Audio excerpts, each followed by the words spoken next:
freedom of the will, a careful and strict inquiry into the modern prevailing notions of that freedom of the will, which is supposed to be essential to moral agency, virtue and vice, reward and punishment, praise and blame, terms and topics that will come up in the rest of the work.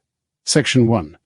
The nature of the will. You may think that there is no great need to take trouble to define or describe the will, because the word will is generally as well understood as any other words we might use to explain it. You would be right if it weren't for the fact that scientists, philosophers, and polemical preachers have thrown the will into darkness by the things they have said about it. But that is the fact, so I think it may be of some use, and will increase my chances of being clear throughout this book if I say a few things concerning it. Well then, setting aside metaphysical subtleties, the will is that by which the mind chooses anything. The faculty of the will is the power of, or source in, the mind by which it is capable of choosing. An act of the will is an act of choosing or choice. If you think the will is better defined by saying that it is that by which the soul either chooses or refuses, I'll settle for that, though I don't think we need to add or refuses, for in every act of will the mind chooses one thing rather than another. It chooses something rather than the absence or non-existence of that thing. So in every act of refusal the mind chooses the absence of the thing refused, so that refusing is just a special case of choosing. So that whatever names we give to the act of the will, choosing, refusing, approving, disapproving, liking, disliking, embracing, rejecting, determining, directing, forbidding, being averse to, being pleased with, being displeased with, they all come down to choosing. Locke says, the will signifies nothing but a power or ability to prefer or choose. On the previous page he says, the word preferring seems best to express the act of volition. But then he adds that it doesn't express it precisely, for although a man would prefer flying to walking, who can say he ever wills to fly? This example doesn't prove that there is anything to willing other than merely preferring. Bear in mind that the immediate object of the will with respect to a man's walking or any other external action is not moving from one place to another on the earth or through the air. These are more distant objects of preference. The immediate object is this or that exertion of himself, for example, trying to move his legs, setting himself to move his legs, willing to move his legs. The next to immediate thing that is chosen or preferred when a man wills to walk is not arriving at his chosen destination, his legs and feet moving in a way that will get him there. And his willing this alteration in his body right now is simply his choosing or preferring that alteration in his body right now, or his liking it better than its non-occurrence. And God has constructed human nature in such a way that when a soul is united to a body that is in good condition, the soul's preferring or choosing such an immediate alteration of the body is instantaneously followed by the alterations occurring. When I walk, all that I'm conscious of happening in my mind are my moment-by-moment preferences or choices of such and such alterations of my external sensations and motions, together with moment-by-moment expectations that what I choose will indeed happen. Because I have always found in the past that when I have immediately preferred those sorts of sensations and motions, they always actually occur straight away. But it isn't like that with flying. It may be said that a man remotely chooses or prefers flying, but given his view of his situation, he doesn't prefer or desire any immediate movements of his limbs. He doesn't expect to get the desired end, his flying, by any such movements, and he doesn't prefer or incline towards any bodily movements that he thinks will be entirely in vain. Thus, if we carefully distinguish the proper objects of the various acts of the will in cases like these, we won't find any difference between volition and preference. That is, we won't find that a man's choosing, liking best, or being pleased with something are different from his willing it. Thus we often report an act of the will by saying it pleases him to do such and such, and in ordinary talk there is no difference between he does what he wills and he does what he pleases. Locke says the will is entirely distinct from desire. It can happen that an action that our will gets us to perform is contrary to our desire. A man whom I must obey may require me to use persuasions to someone else, and it may be that at the very time I am speaking I want the persuasion to fail. In this case it is plain the will and desire run counter to one another. I don't assume that will and desire mean exactly the same. It seems that desire has to do with something absent, whereas will can also cover things that are present. I may prefer to be, as indeed I am, sitting here with my eyes open, but we wouldn't say that I desire it. But I can't think that will and desire are so entirely distinct that they can ever properly be said to go against each other. No one ever wills anything contrary to his desires, anything contrary to his will, and Locke's example gives no proof to the contrary. There's some reasons say things that will tend to persuade his hearer, and yet desire that they not persuade him, but in this situation his will and his desire don't conflict all. What he wills is exactly what he desires, in no respect to desire its contrary. Locke, in his example, doesn't attempt carefully observe to what is willed and what is desired. If he had, he'd have found that will and desire don't clash in the least. The man wills is to utter certain words, and his reason for willing to utter them stop him from desiring not to utter them. All things considered, he chooses to utter those words and doesn't desire not to utter them. As for the thing that Locke speaks of as desired, namely that the words should not be effectual, his will is not contrary to this. He doesn't will that they be effectual, but rather wills that they should not, which is what he desires. The same holds for Locke's other example, of a man's desiring to be eased of pain, etc. I shan't spend longer on the question of whether desire equal to will, whether preference equal to volition. I hope you'll agree with the following. In every act of will there is an act of choice. In every volition there is a preference or prevailing inclination of the soul, which at that moment takes the soul out of a state of perfect indifference with respect to the immediate object of the volition, where there is absolutely no preferring or choosing. Where there is nothing but an ongoing perfect equilibrium, there is no volition.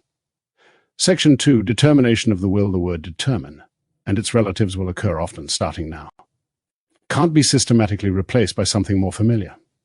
The basic idea that it conveys is that of settling something, fixing it, or the like. In an example that Edwards gives, to determine the motion of something is to make it go in that direction, to settle which of its possible directions it will go in. When determination can satisfactorily be replaced by resolve or decision, as on page 32, that replacement is made. If the phrase determining the will is to be used with any meaning, it must be causing it to be the case that the act of the will or the choice should be thus and not otherwise, and the will is said to be determined when some event or influence causes its choice to be directed to and fixed upon a particular end. As when we speak of the determination of motion, meaning causing the motion of the body to be in this direction rather than that, the determination of the will involves an effect which must have a cause. If the will is determined, something must determine it. This is part of what determination means. If it does, then it is both determiner and determined. It is a cause that acts and has an effect on itself, and is the object of its own influence and action. With respect to the great question, what determines the will? There is no need now to go into a tedious study of all the various answers that have been given to it, nor do I need here to go into details of the disputes about that other related question. Does the will always follow the last dictate of the understanding? All I need to say for my purposes is this: what determines the will is the motive that the mind views as the strongest. But perhaps I should explain my meaning a little. By motive I mean the whole of whatever it is, whether it's one thing or many things acting together as one complex motive that moves, excites, or invites the mind to perform an act of volition. Whatever is a motive, in this sense, for a person must be something that that person's understanding or perceiving faculty has in its view. Nothing can encourage or invite the mind to will or act in any way except to the extent that it is perceived or is somehow in the mind's view, for what is out of the mind's view can't affect the mind at all. And I don't think it can be denied that anything that is properly called a motive, anything that induces or arouses a perceiving willing agent to act in some specific way, has some tendency to move or arouse the will on the way to the effect. Edwards writes, tendency or advantage to move. It seems to mean that the motive, A, tends to etc., or B, is especially well placed to etc. in future occurrences of this sort. The word advantage will be allowed to stand. Instances of such tendency or advantage can differ from one another in kind and in degree. A motive's tendency to move the will is what I call its strength.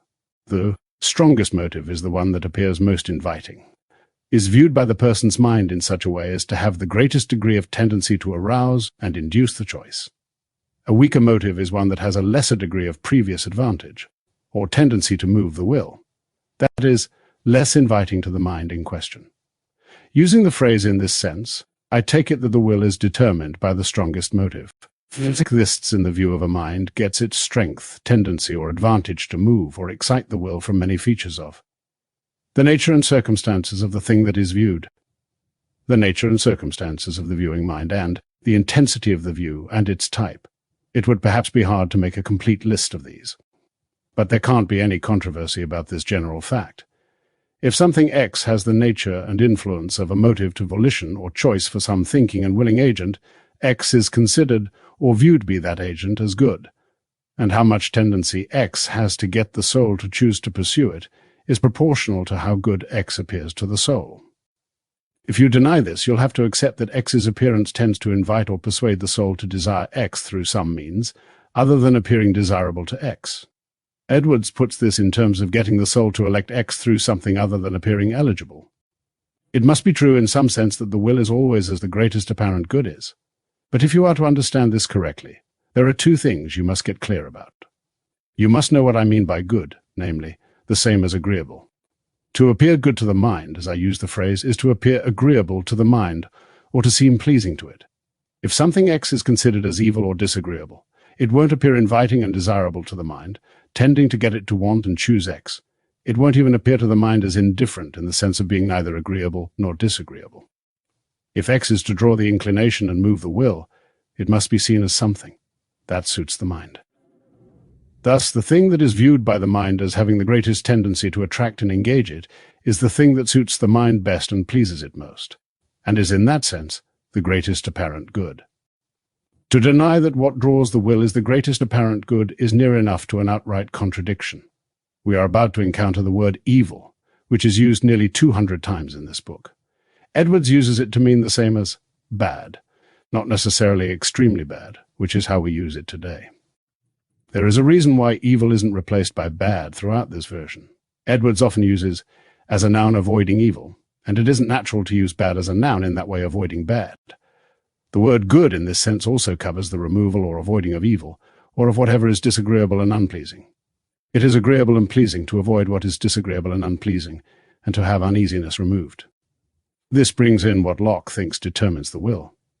He says that what determines the will is uneasiness, by which he must mean that when anyone performs a volition or act of preference, his end or aim is to avoid or remove that uneasiness, which is the same as choosing and seeking what is more easy and agreeable. 2. When I say that, volition has always for its object the thing that appears most agreeable. Take careful note to avoid confusion and needless objections. That I'm speaking of the direct and immediate object of the act of volition, and not some indirect and remote upshot of the act of will. Many acts of volition lead eventually to something different from the thing that is most immediately willed and chosen. For example, when a drunkard has his liquor before him and has to choose whether or not to drink it, the immediate possible upshots that his will is taking account of are his own acts in drinking or not drinking the liquor, and he will certainly choose according to what presents itself to his mind as overall the more agreeable. But there are also more remote upshots of this act of volition, pairs of possible outcomes that are less directly settled by this present choice, such as the present pleasure the man expects by drinking, and the future misery that he thinks will be the consequence of his drinking. He may think that this future misery, when it comes, will be more disagreeable and unpleasant than refraining from drinking now would be. But in approaching this present act of volition, he is not choosing between these two things, near future discomfort, or remote future misery. The act of will we are talking about involves a different choice, drink now, or not drink now. If he wills to drink, then drinking is the proper object of the act of his will. Something makes drinking now appear more agreeable to him and to suit him better than not drinking now. If he chooses to refrain, then not drinking is the immediate object of his will, and is more pleasing to him than drinking. If in his choice he prefers a present pleasure to a future advantage that he thinks would be greater when it came, then a lesser present pleasure appears more agreeable to him than a greater advantage further off. If, on the contrary, a future advantage is preferred, then that appears most agreeable and suits him best. And so still the present volition is as the greatest apparent good at present is. There are two ways of expressing the thesis I have been defending. There's the one I have used, A, the will always is as the greatest apparent good, or he will always is as what appears most agreeable.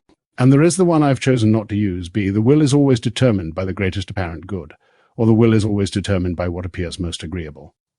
I have used A, because appearing most agreeable to the mind and being preferred by the mind seem to be scarcely distinct, and if X is almost the same thing as Y, it is better to say X is as Y than to say X is determined by Y.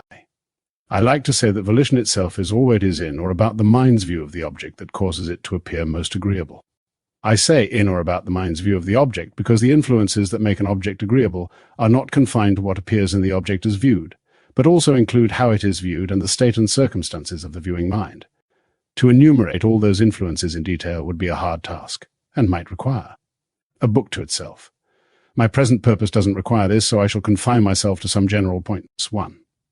When someone is considering whether to choose to pursue some state of affairs S, how agreeable S appears to him to be will depend on various properties that S has and various relations that it enters into. Here are 3 examples. A. Features that S appears to have just in itself, making it beautiful and pleasant or ugly and unpleasant to the mind. B. The amount of pleasure or unpleasure that appears to come with S or to result from it. Such accompaniments and consequences are viewed as relational properties. Edwards calls them circumstances of the object, and should therefore count as belonging to it, as it were parts of it. See how far off in time the pleasure or unpleasure appears to be.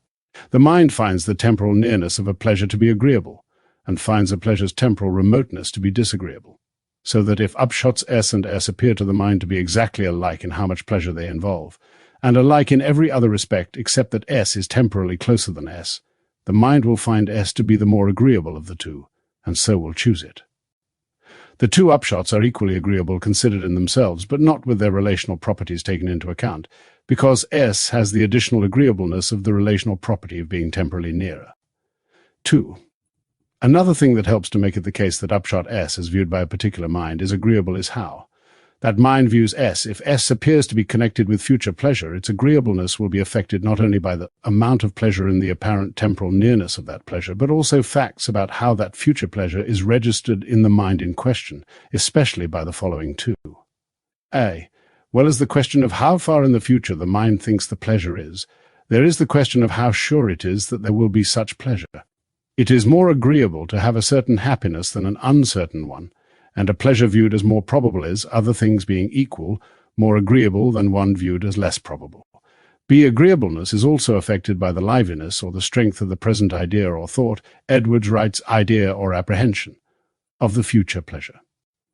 When we are thinking about things past, present, or future, our ideas of them vary greatly in their clarity, liveliness, and strength.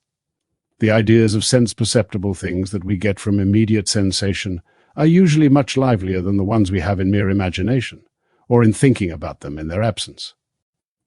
My idea of the sun when I look at it is more vivid than when I only think of it.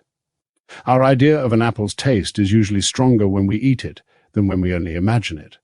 And if we think about something at several different times, the ideas we have at those times may differ in strength and clarity. For the strength of the idea or the sense that men have of future good or evil has a great influence on what volitions they perform.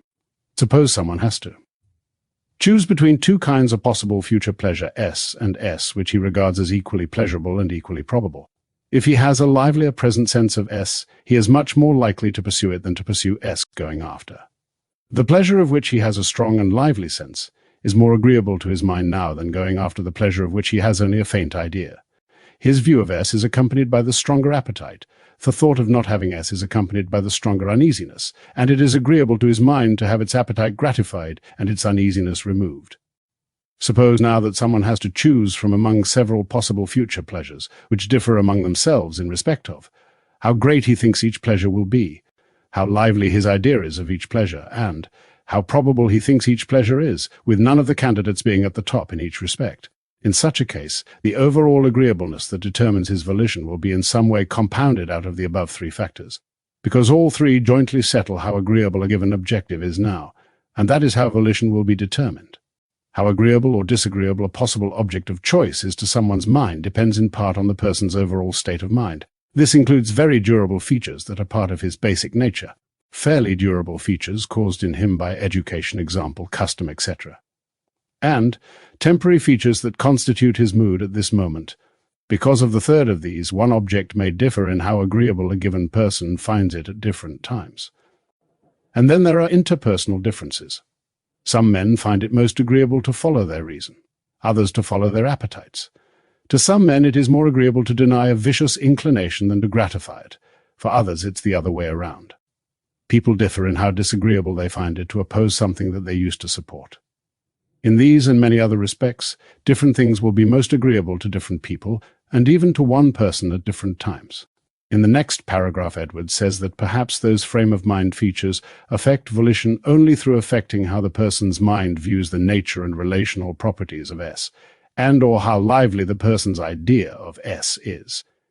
And if that is so, it is needless and even wrong to mention frame of mind as something additional to the preceding two. Then, anyway, this much is certain. Volition always pursues the greatest apparent good in the way I have explained. The mind's choice always picks on the one of the available options that appears to be overall the most agreeable and pleasing. I am saying this about the direct and immediate objects of the will, not the remote or indirect ones. If the immediate objects of the will are a man's own actions, then he wills the actions that appear most agreeable to him. If right now what is most agreeable to him, all things considered, is to walk, then he now wills to walk. Other examples are given. Then, when men act voluntarily, doing what they please, then they do what suits them best, or what is most agreeable to them. There is scarcely a plainer and more universal dictate of the sense and experience of mankind than that, to say that someone does what he pleases, that is, does what pleases him, and yet does not do what is agreeable to him amounts to saying that he does what he pleases, but does not act his pleasure, Edwards' exact phrase, and that amounts to saying that he does what he pleases, and yet doesn't do what he pleases. The upshot of all this is that in some sense the will always follows the last dictate of the understanding. In what sense? Well, the understanding must be taken in a broad sense as including the whole faculty of perception or thought, not merely the part of it that is called reason or judgment. Suppose we take the dictate of the understanding to mean whatever reason declares to be best, or most conducive to the person's happiness over the long haul. It's not true that the will always follows the last dictate of the understanding. Edwards goes on to say that when we are considering how to act, the dictates of reason will be one ingredient in the mix of relevant considerations, but it doesn't always outweigh all the others. I hope that what I have said in this section somewhat illustrates and confirms the thesis that I advanced near the start of the section, namely that the will is always determined by the strongest motive or by the mental view that has the greatest tendency to arouse volition. Even if I haven't had the good fortune to explain what the strength of motives consists in, that won't overthrow the thesis itself, which is fairly evident just on the face of it. It will be centrally important in the rest of this book, and I hope that its truth will show up very clearly by the time I have finished what I have to say on the subject of human liberty. Section 3, the meanings of necessary, impossible, unable, etc., and of contingent. The words necessary, impossible, etc. are abundantly used in controversies about free will and moral agency, so the sense in which they are used should be clearly understood. One might say that it is necessary that P when it must be the case that P, and can't not be the case that P, but this wouldn't properly define necessary, any more than the reverse. It must be the case that P when it's necessary that P is a proper definition of must. The words must, can, and cannot need to be explained as much as necessary and impossible do, the only difference being that must, etc. are words that we use more as children than necessary and impossible. Necessary as used in ordinary language, necessary as used in common speech, is a relative term. A, we say it is necessary for him to abandon ship, or more colloquially, he'll have to abandon ship, meaning that his abandoning ship can't be prevented by anything he can do. B, in the basic and proper sense of necessary, something is called necessary, meaning that it couldn't be prevented by anything at all, anything we can conceive of happening. The word is relative in each usage. In A, it is relative to some specified kind of opposition. In B, it is relative to every conceivable kind of opposition. Well as being a relative term, necessary belongs to a tightly interconnected cluster of terms that are all relative. Edwards doesn't use the word cluster, but it's a convenient label for a concept that is hard at work in this section. Necessary is tightly tied to impossible. To say that S is necessary is to say that it's impossible that S should not happen, and impossible is clearly a relative term. To say that S is impossible is to say that some supposed power exerted to make S happen is not sufficient to do this, as when we say it's impossible for him to swim to shore, meaning that no efforts that he can exert will suffice to let him swim to shore. Unable is also relative. It relates to some ability or effort that isn't sufficient. And irresistible is relative. It always has reference to resistance that may be made to some force or power tending to an effect and is insufficient to withstand the power or hinder the effect. The common notion of necessity and impossibility, the thread that holds the cluster together, implies something that frustrates effort or desire. Here several things are to be noted. 1. Things are said to be A, necessary in general, which do or will exist or happen, despite any supposable opposition from whatever quarter. But things are said to be B, necessary to us, which do or will exist or happen, despite all opposition supposable in the case from us. The same holds also for impossible, and other such like terms. Roughly and idiomatically, A goes with S can't be stopped, while B goes with you can't stop S. Each of these is relative because each involves some thought of possible, conceivable, supposable opposition to S's coming about. 2. In controversies about liberty and moral agency, the terms in the necessary cluster are mostly used in sense B, that is in the sense of necessary or impossible to us, this being relative to any supposable opposition or effort that we might make. 3. When we say that S is necessary to us, The supposable opposition we are thinking of is an opposition of our wills, some voluntary exertion or effort of ours to prevent S from happening. This isn't a limited special case of opposition by us. Our only way of opposing S, with oppose taken strictly, is by voluntarily opposing it. So any statement of the form, S must be as to us, or S is necessary as to us, means that S will come about even if we want it not to and try to stop it from happening, which always either consists in or implies opposition of our wills. It's obvious that all the words in this cluster are, in their ordinary use, understood in this manner. Thus, S is necessary. We can't stop S from happening, try as we may. S is impossible to us. S won't happen however hard we try to stop it. S is irresistible. S overcomes all our resistance to it, all our attempts to block it. We are unable to make S happen. Our supposable desires and attempts are insufficient to make it happen. The common use of ordinary language habituates us to using and understanding these expressions in the way I have described. Through daily use of them from our childhood onwards, these meanings become fixed and settled in our minds. We may decide to use words in the necessity cluster in a different sense, treating them as technical terms, but if we aren't very careful, we'll slide back to their ordinary meanings. Then we'll be using these supposed technical terms in an inconsistent manner that will deceive and confuse us in our reasonings and in expounding our results. 4. Edwards's next point will be expressed as one about necessary, and then reapplied to the other members of the necessity cluster. His own formulation applies the point to the whole cluster from outset, but it is hard to follow in that form. Let S be some state of affairs, some possible outcome such that. There isn't and can't be any coherent thought of S as being opposed in any way. That is such that the very nature of S rules out any possibility of its being opposed, any possibility of a will or effort being exerted to prevent S from being the case. If for an S of that sort someone says S is necessary, he is not using necessary with its proper meaning. He is either uttering nonsense or using necessary, in some new sense different from its basic and proper meaning. Here are two examples, the second of which brings in another member of the necessity cluster. At a time when a man prefers virtue to vice, it is necessary for him to choose virtue rather than vice. At a time when a man prefers virtue to vice, it must be that he chooses virtue rather than vice. And two more, bringing in two more members of the cluster. As long as a man has a certain choice, it is impossible that he should not have that choice. As long as a man has a certain choice, his having it is irresistible. Each of these four is either nonsense or a non-standard use of a member of the necessary cluster, using it in a sense different from its ordinary one. You can see why. The ordinary senses of the words in the necessary cluster involves a reference to supposable opposition, unwillingness and resistance to S's becoming the case. And in these four examples, S itself is willing and choosing.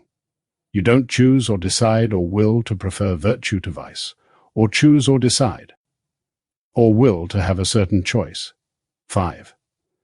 These remarks imply that words in the necessity cluster are often used by scientists and philosophers, in a sense quite different from their common and basic meaning, for they apply them to many cases where no opposition is supposable. For example, they use them with respect to God's existence before the creation of the world, when there was no other being, with regard to many of God's dispositions and acts, such as his loving himself, loving righteousness, hating sin, and so on, and with regard to.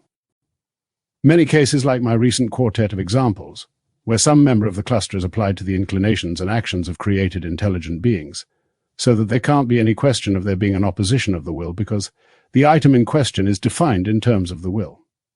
Necessary, as used by philosophers, metaphysical or philosophical necessity, is just a thing's certainty.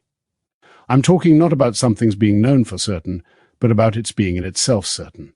This inherent certainty is the basis for the certainty of the knowledge, the basis for the infallibility of the proposition that affirms it. Philosophical necessity has sometimes been defined as that by which a thing cannot not be, or that whereby a thing cannot be otherwise. But neither of these is a proper definition, for two reasons. And neither definition could be helpful, even if it were correct, because the words can and cannot need explanation as much as does the word necessity, so that explaining necessary through can is no better than explaining can through necessary. Anyway, neither definition is correct, because can, etc. belong to the ordinary language necessity cluster, and are thus relative terms whose meaning involves the thought of some power that is or might be exerted. Whereas the word necessity as used by philosophers is, as I have pointed out, not relative in this way. Edwards is going to speak repeatedly of the subject and the predicate of a proposition, but the propositions he is talking about include many that aren't obviously of the subject-predicate form.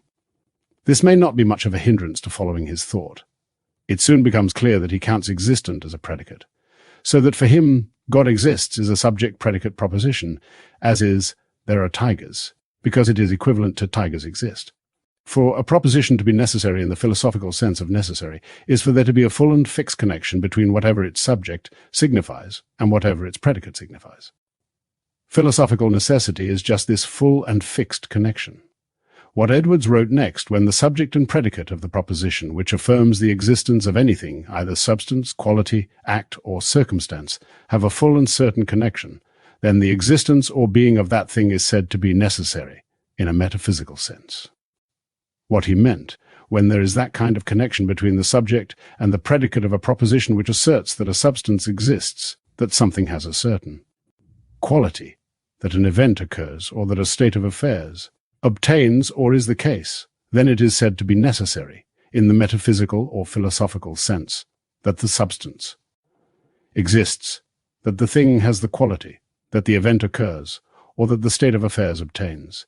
It is in that sense of necessity that I shall be arguing in this book that necessity is not inconsistent with liberty.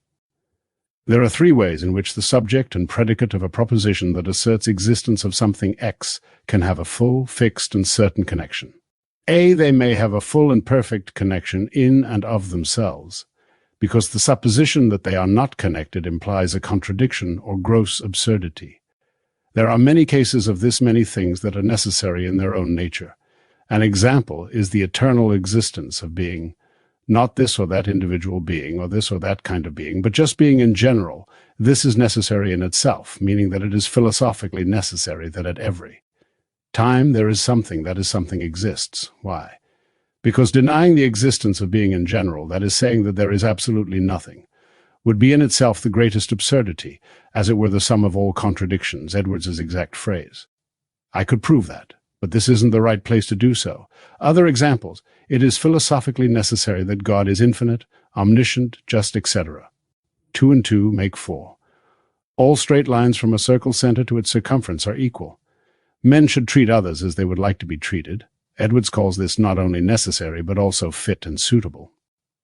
There are countless other examples of metaphysical and mathematical truths that are necessary in themselves. In each case, the subject and predicate of the proposition that asserts them are perfectly connected of themselves. B.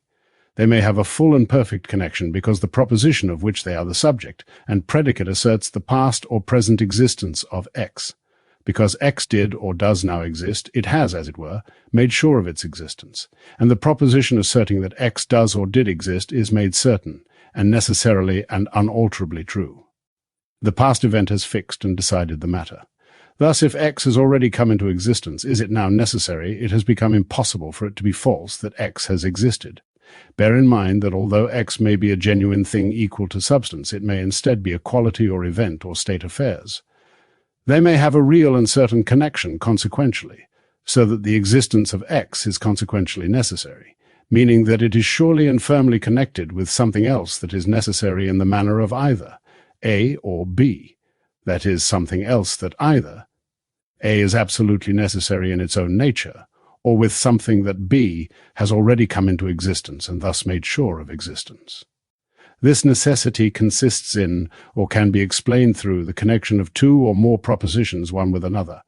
Things that are perfectly connected with other things that are necessary are themselves necessary by a necessity of consequence.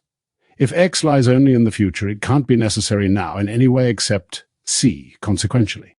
It can't be necessary A in itself, because anything that is necessary in itself has always existed. And for obvious reasons, a purely future X can't be B, necessary through being securely lodged in the past or present. And the scope of consequent necessity extends much more widely still. If X is B necessary, because lodged in the past, then X at some time began to exist, and before that time the only necessity it could have was C, the consequential sort. To say it again, in slightly different words, let X be an effect or outcome, or anything else that did or will have a beginning. Then the only way it can be true that X necessarily did or necessarily will come into existence is by the coming into existence of X being necessitated by something that existed already. So this is the necessity that is especially involved in controversies about the acts of the will. As we get into those controversies, it may be useful to bear this in mind. When a thing exists with metaphysical necessity, that necessity may be either I, general, or II, particular. This runs parallel to the general particular line that I drew through ordinary language necessity. The existence of a thing X is necessary with I, a general necessity if all things considered. There is a foundation for the certainty of X's existence. That is the most general. Universal view of things shows an infallible connection between the subject and the predicate of the proposition asserting X's existence. The occurrence of an event 10e, or the existence of a thing 10t, can be said to be necessary with a particular necessity relative to some person or thing or time, if no facts concerning that person or thing or time have any bearing on the certainty of the occurrence of 10e, or the existence of 10t, that is, no such facts can play any part in determining the infallibility of the connection of the subject and predicate of the relevant proposition. When that is the case, the situation is the same, at least as regards that person or thing, at least at that time, as if the existence were necessary with a necessity that is entirely universal and absolute.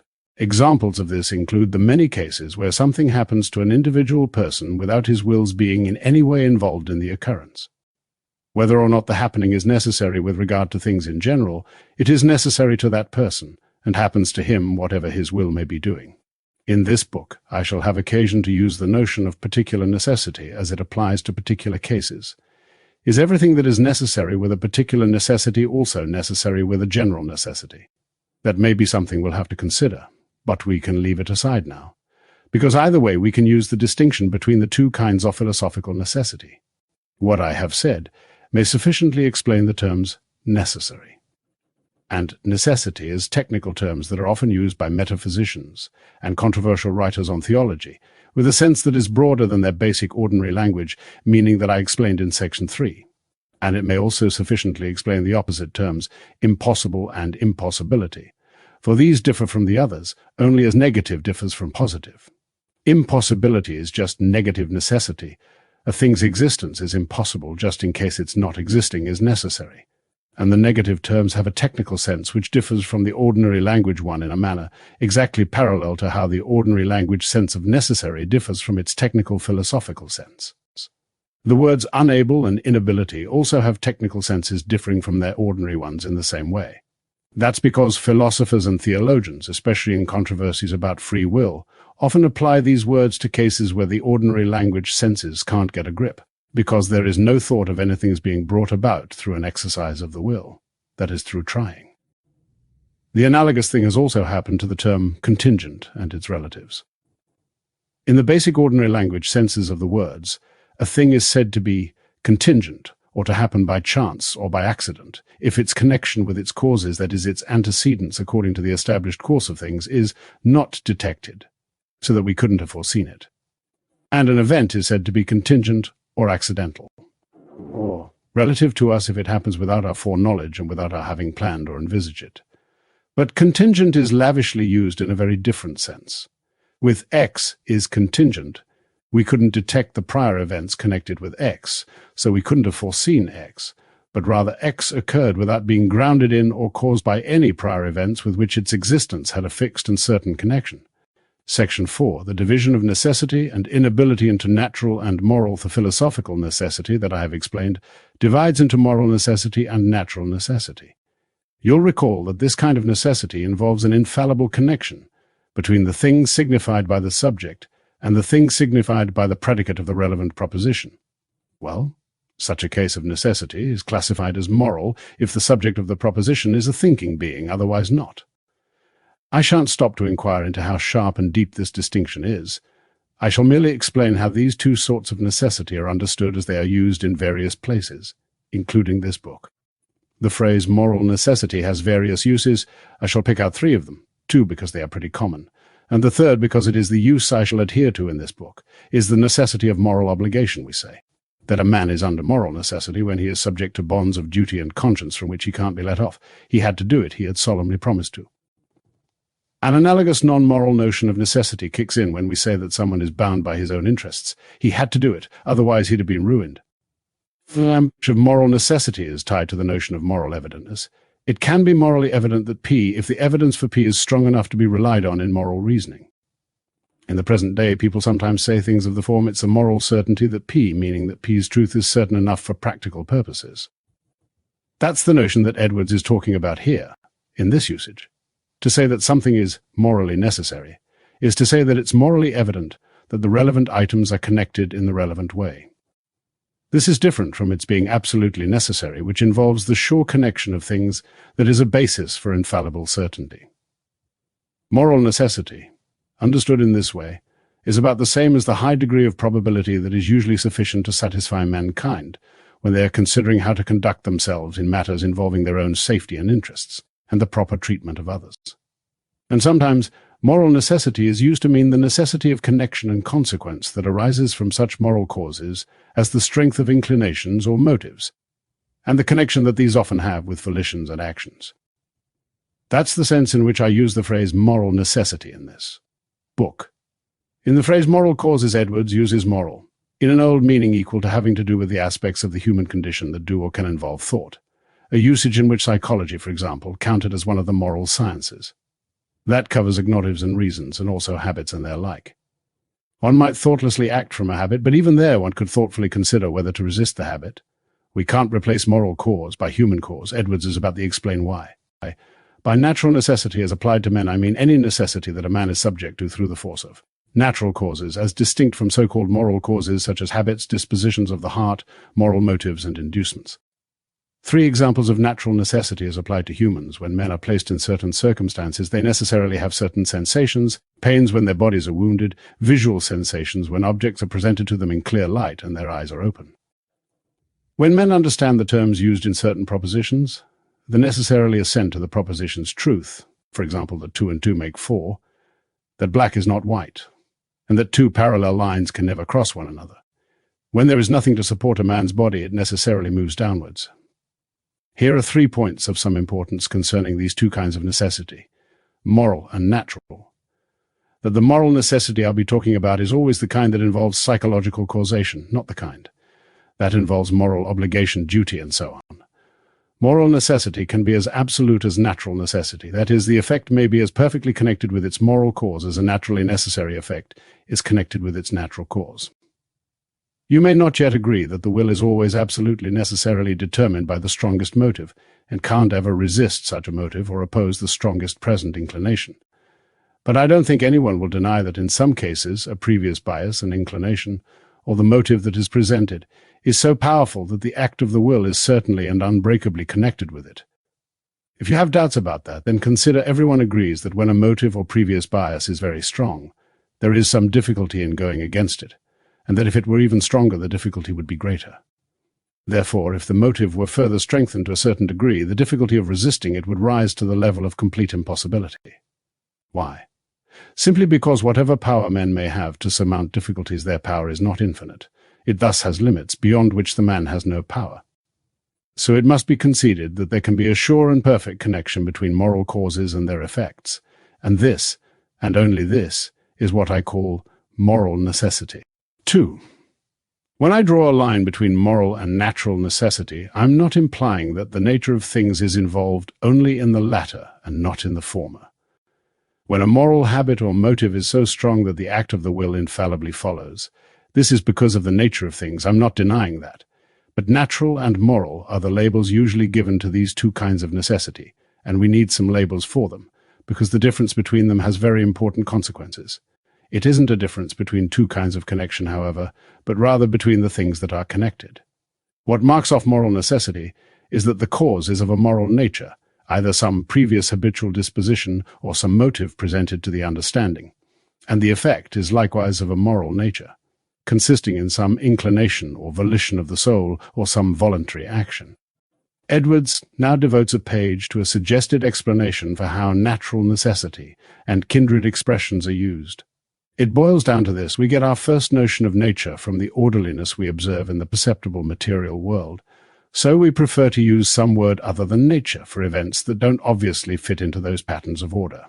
Where we can't see how an event fits in with a general order, we bring in such terms as accident, chance. In the special case where something comes about partly through a choice that some person has made, we bring in the term choice, and think of this as distinct from nature, as though material causes operating through the laws of motion were one source of observable events, and choice were another. Clearly, Edwards thinks that neither nature chance nor nature choice is a clean and deep distinction.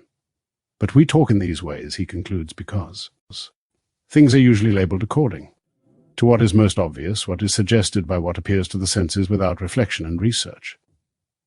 In explaining moral necessity, I have not been using necessity in its basic ordinary language meaning.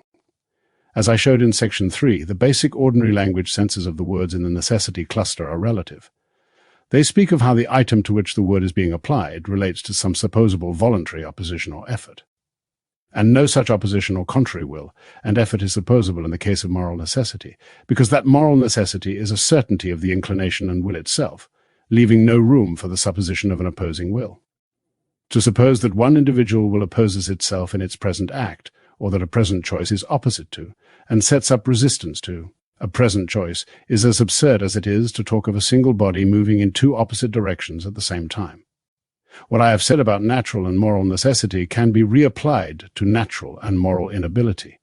We are said to be naturally unable to do X if even if we will to do X, we can't do it because it is ruled out by what is most commonly called nature. That is because of some obstacle that lies outside the will.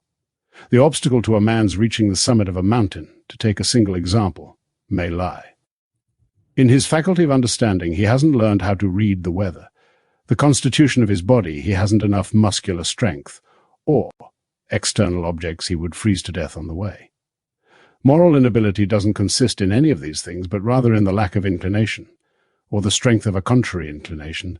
That is the person's not being aware of sufficient motives to induce and arouse the act of the will, or the strength of apparent motives to the contrary. Edwards first states these, the inclination story and the motive story, as though they were different, and then goes on to say that they amount to the same thing. Here are some instances of moral inability. A chaste and honorable woman may be morally unable to prostitute herself to her slave. A dutiful and loving child may be morally unable to kill his father. A very lascivious man may, in some circumstances, where there are great temptations and no external restraints, be unable to refrain from gratifying his lust. A drunkard may, in certain circumstances, be unable to refrain from drinking liquor. A very malicious man may be unable to bring benefits to an enemy, or to want the enemy to prosper. Someone with a very vile character may be unable to love those who are most worthy of his esteem and affection. Someone with a very holy disposition and a strong habit of virtue may be morally unable to love wickedness in general, to get pleasure from wicked persons or things, or to choose a wicked life in preference to a virtuous one. And on the other hand, someone who has a great degree of habitual wickedness may be morally unable to love and choose holiness, and utterly morally unable to love an infinitely holy being, namely God, or to choose and cling to him as his chief good. Cases of moral inability can be classified into two kinds, A, general and habitual, and B, particular and occasional. By A, general and habitual moral inability, I mean an inability in the heart to perform any acts of will of the kind in question, because of a fixed and habitual inclination owing the other way, or an habitual and stated defect in, or lack of, a certain kind of inclination. For example, a very ill-natured man may be unable to perform acts of kindness of the sort a good-natured man often performs. And 2, a man whose heart is habitually devoid of gratitude may be unable to perform acts of gratitude because of that stated defect of a grateful inclination. By B, particular and occasional moral inability, I mean an inability of the will or heart to perform some particular act because of the strength or defect of present motives or because of inducements presented to the view of the understanding on this occasion. Regarding strength or defect, Edwards presumably means the strength of motives not to perform X or the lack of strong motives to perform X. If I am right that the will is always determined by the strongest motive, then it must always have a particular and occasional inability to act otherwise than it does, because it isn't possible ever that the will should now go against the motive that now has, all things considered, the greatest advantage to induce the action in question. When people speak of inability in ordinary informal contexts, they are usually talking about general and habitual moral ability. The main reason for this is as follows. The word inability in its basic ordinary language use is a relative term. When someone is said to be unable to do X, the thought is that he wants to do X, but no will or effort that he can be supposed to exert would be sufficient to bring about X. Now, this thought is never appropriate when X equal to doing something other than what he is actually doing. Whether the man's present action is occasional or habitual, there is no way to suppose him to exert will and effort against, or different from, what he is doing, because that would involve supposing his will to be now different from what it is now. However, even when X equal to doing something other than what he is actually doing, there can be, though not a real ordinary language inability, the appearance and shadow, Edwards's phrase, of such an inability. Here is what makes it possible. When someone is voluntarily doing X, there is no room for any thought about how he would be acting now if he wanted and tried not to do X, but there is room for a thought about how he would act on a later occasion, if he now wanted, and tried to prevent himself from doing X on that later occasion. There is no contradiction in supposing that the acts of the will at one time go against the acts of the same will at another time. Someone may want to, and try to, prevent or arouse certain future acts of his will, and it can happen that, in a given case, his desire and attempt is not enough to prevent the future act. And so we get the appearance and shadow of ordinary language inability to act other than how one does act. When someone is doing X voluntarily, the question, would he be doing X now if he didn't want to or tried not to, is always yes, just because his action is voluntary. So the notion of inability to do otherwise gets no grip. But questions of the form, will he do X on such and such a future occasion if he now wants and tries not to do so, will sometimes have the answer yes and sometimes no. And when the answer is no, we have the appearance and shadow of ordinary language inability, to which I referred above. When the action in question is a strongly habitual one, the answer is likely to be no. In those cases, desires and attempts to act differently in future are defeated by the strength of a fixed habit, which overcomes and baffles all opposition. In this respect, a man may be in miserable slavery and bondage to a strong habit. In contrast with this, it can be comparatively easy to make an alteration with respect to merely occasional and transient future acts, because the transient cause of such an act, if it is foreseen, can often easily be prevented or avoided. That completes my explanation of why it is that the moral inability that accompanies fixed habits is especially likely to be called inability by people who are speaking informally and not meaning to use technical terms. But bear in mind that in the phrase moral inability, when it is properly used, the word inability is used in a sense very different from its basic meaning. In the latter meaning, a person is said to be unable to do X only if he wouldn't be doing X even if he wanted or were inclined to do X. Take the case of a nasty man and let him be as malicious as you like. It won't be true, in the ordinary basic sense of the term, that he is unable to refrain from punching someone, or that he cannot exhibit kindness towards someone else. It won't be true that a drunkard, however strongly addicted to alcohol he may be, cannot keep the cup from his mouth. In strictly correct speech, a man has a thing in his power. If it is up to him whether it occurs or not, a man can't be truly said to be unable to do X when he can do it if he wills to do it. It is wrong to say that a person can't perform external actions that depend on acts of the will, and that would be easily performed if the act of the will occurred. And it is in a way even more wrong to say that he can't perform the act of the will itself, because it is more obviously false to say he can't do X, even if he wills to, where X is itself an act of the will, for that amounts to saying that he can't will to do Y, even if he does will to do Y. This is a kind of case where not only is it easy for the man to do the thing if he wills to do it, but the willing is itself the doing. Once he has willed to do Y, the thing X is performed. In these cases, therefore, it is simply wrong to explain someone's not doing X to his lacking the power or ability to do it. Wrong, because what he lacks is not being able but being willing. He has the required faculties of mind and natural capacities and everything else. Except a disposition, the only thing lacking is a will.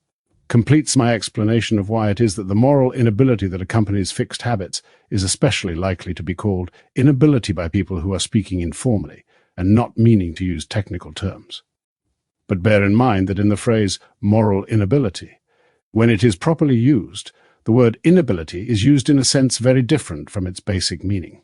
In the latter meaning, a person is said to be unable to do X only if he wouldn't be doing X even if he wanted or were inclined to do X. Take the case of a nasty man and let him be as malicious as you like. It won't be true, in the ordinary basic sense of the term, that he is unable to refrain from punching someone, or that he cannot exhibit kindness towards someone else. It won't be true that a drunkard, however strongly addicted to alcohol he may be, cannot keep the cup from his mouth. In strictly correct speech, a man has a thing in his power. If it is up to him whether it occurs or not, a man can't be truly said to be unable to do X when he can do it if he wills to do it. It is wrong to say that a person can't perform external actions that depend on acts of the will, and that would be easily performed if the act of the will occurred. And it is in a way even more wrong to say that he can't perform the act of the will itself, because it is more obviously false to say he can't do X, even if he wills to, where X is itself an act of the will, for that amounts to saying that he can't will to do Y, even if he does will to do Y. This is a kind of case where not only is it easy for the man to do the thing if he wills to do it, but the willing is itself the doing. Once he has willed to do Y, the thing X is performed. In these cases, therefore, it is simply wrong to explain someone's not doing X to his lacking the power or ability to do it. Wrong, because what he lacks is not being able but being willing. He has the required faculties of mind and natural capacities and everything else except a disposition. The only thing lacking is a will. Section 5. The notions of liberty and moral agency. Liberty, the plain and obvious meaning of the words freedom and liberty in common speech, is the power, opportunity, or advantage that anyone has to do as he pleases. Or, in other words, the person's being free from blockage or obstacle in the way of doing, or in any way conducting himself as he wills. And the opposite of liberty, whatever name we give it, is a person's being hindered or unable to do such as he wills, that is his being necessitated to act otherwise. I don't think any fair-minded and competent speaker of English will deny that what I have just offered is indeed the meaning of liberty in the ordinary speech. If it is, then liberty and its opposite can't properly be ascribed to any being that doesn't have a faculty, power, property of the sort that is called will. A thing can't have a power or opportunity to its will and can't be necessitated to act contrary to its will if it doesn't have a will. To talk as though the will itself has liberty or its opposite is therefore nonsense, if we identify sense and nonsense in terms of the basic and proper meanings of words. The will is not an agent that has a will. The power of choosing doesn't have a power of choosing. In this context, an agent is simply something that acts. These days, an agent is usually someone who acts on behalf of someone else, but that wasn't part of the word's meaning in Edwards's time. What is the power of volition, the power of choosing, the faculty of will, is the man or the soul, and not the power of volition itself. And someone who has the liberty to do what he wills to do is the agent, the doer, whereas the will, not the will that he has. Freedom is the property of an agent who has powers and faculties such as being cunning, brave, generous, or zealous. But these qualities are properties of persons, not properties of properties. Edwards repeats this point of the opposite of liberty, and remarks that it is presented with great clearness in Locke's essay. One more point about what is called liberty in common speech.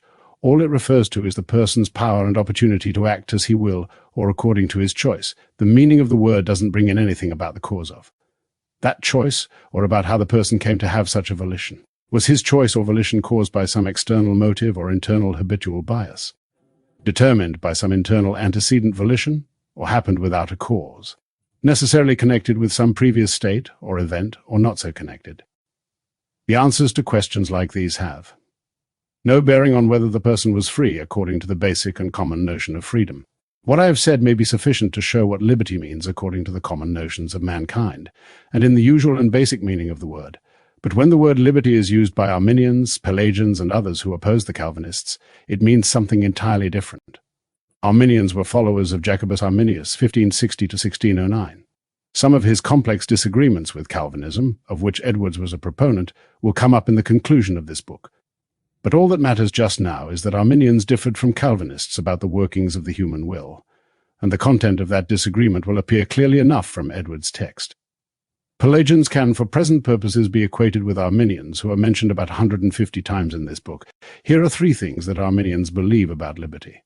A. It consists in a self-determining power in the will, that is, a certain sovereignty that the will has over itself and its own acts, whereby it determines its own volitions to the exclusion of any prior cause lying outside the will. B. Liberty involves indifference. That is, it requires that until the act of volition occurs, the mind is evenly balanced between the alternatives. C. Something else that is essential to liberty is contingency. not in the ordinary meaning of contingency that I have explained, page 12, but as opposed to all necessity, that is, to or any fixed and certain connection between the contingent item and some previous reason for its existence or occurrence. According to the Arminians, a man has no real freedom, however much he is at liberty to act according to his will, unless his will is free in the sense given in this paragraph. Moral agency, a moral agent, is a being who is capable of actions that have a moral quality and can properly be called good or evil in a moral sense, virtuous or vicious, commendable or faulty. To be a moral agent, one has to have a moral faculty, a sense of moral good and evil, or of something's deserving praise or blame, reward or punishment, and one must also have the ability to be led by moral inducements, motives presented to one's understanding and reason, to act in ways that are agreeable to one's moral sense. Edward, some things that can do good, the sun, or harm, house fires, or both, the brute creatures, but are not moral agents. Then, the moral agency of a ruler differs from that of a subject in a circumstantial way, by which I mean this. The ruler and the subject are in different circumstances, so the moral inducements by which they can be influenced are different.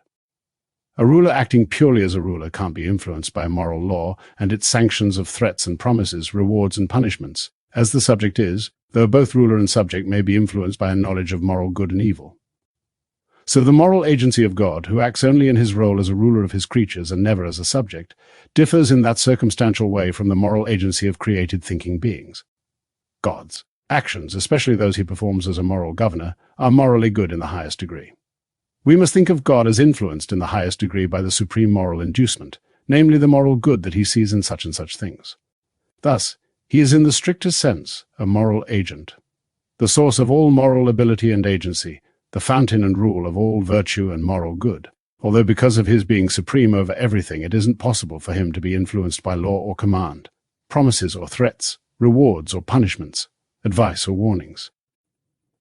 So, God has the essential qualities of a moral agent in the greatest possible perfection. Understanding, to see the difference between moral good and evil.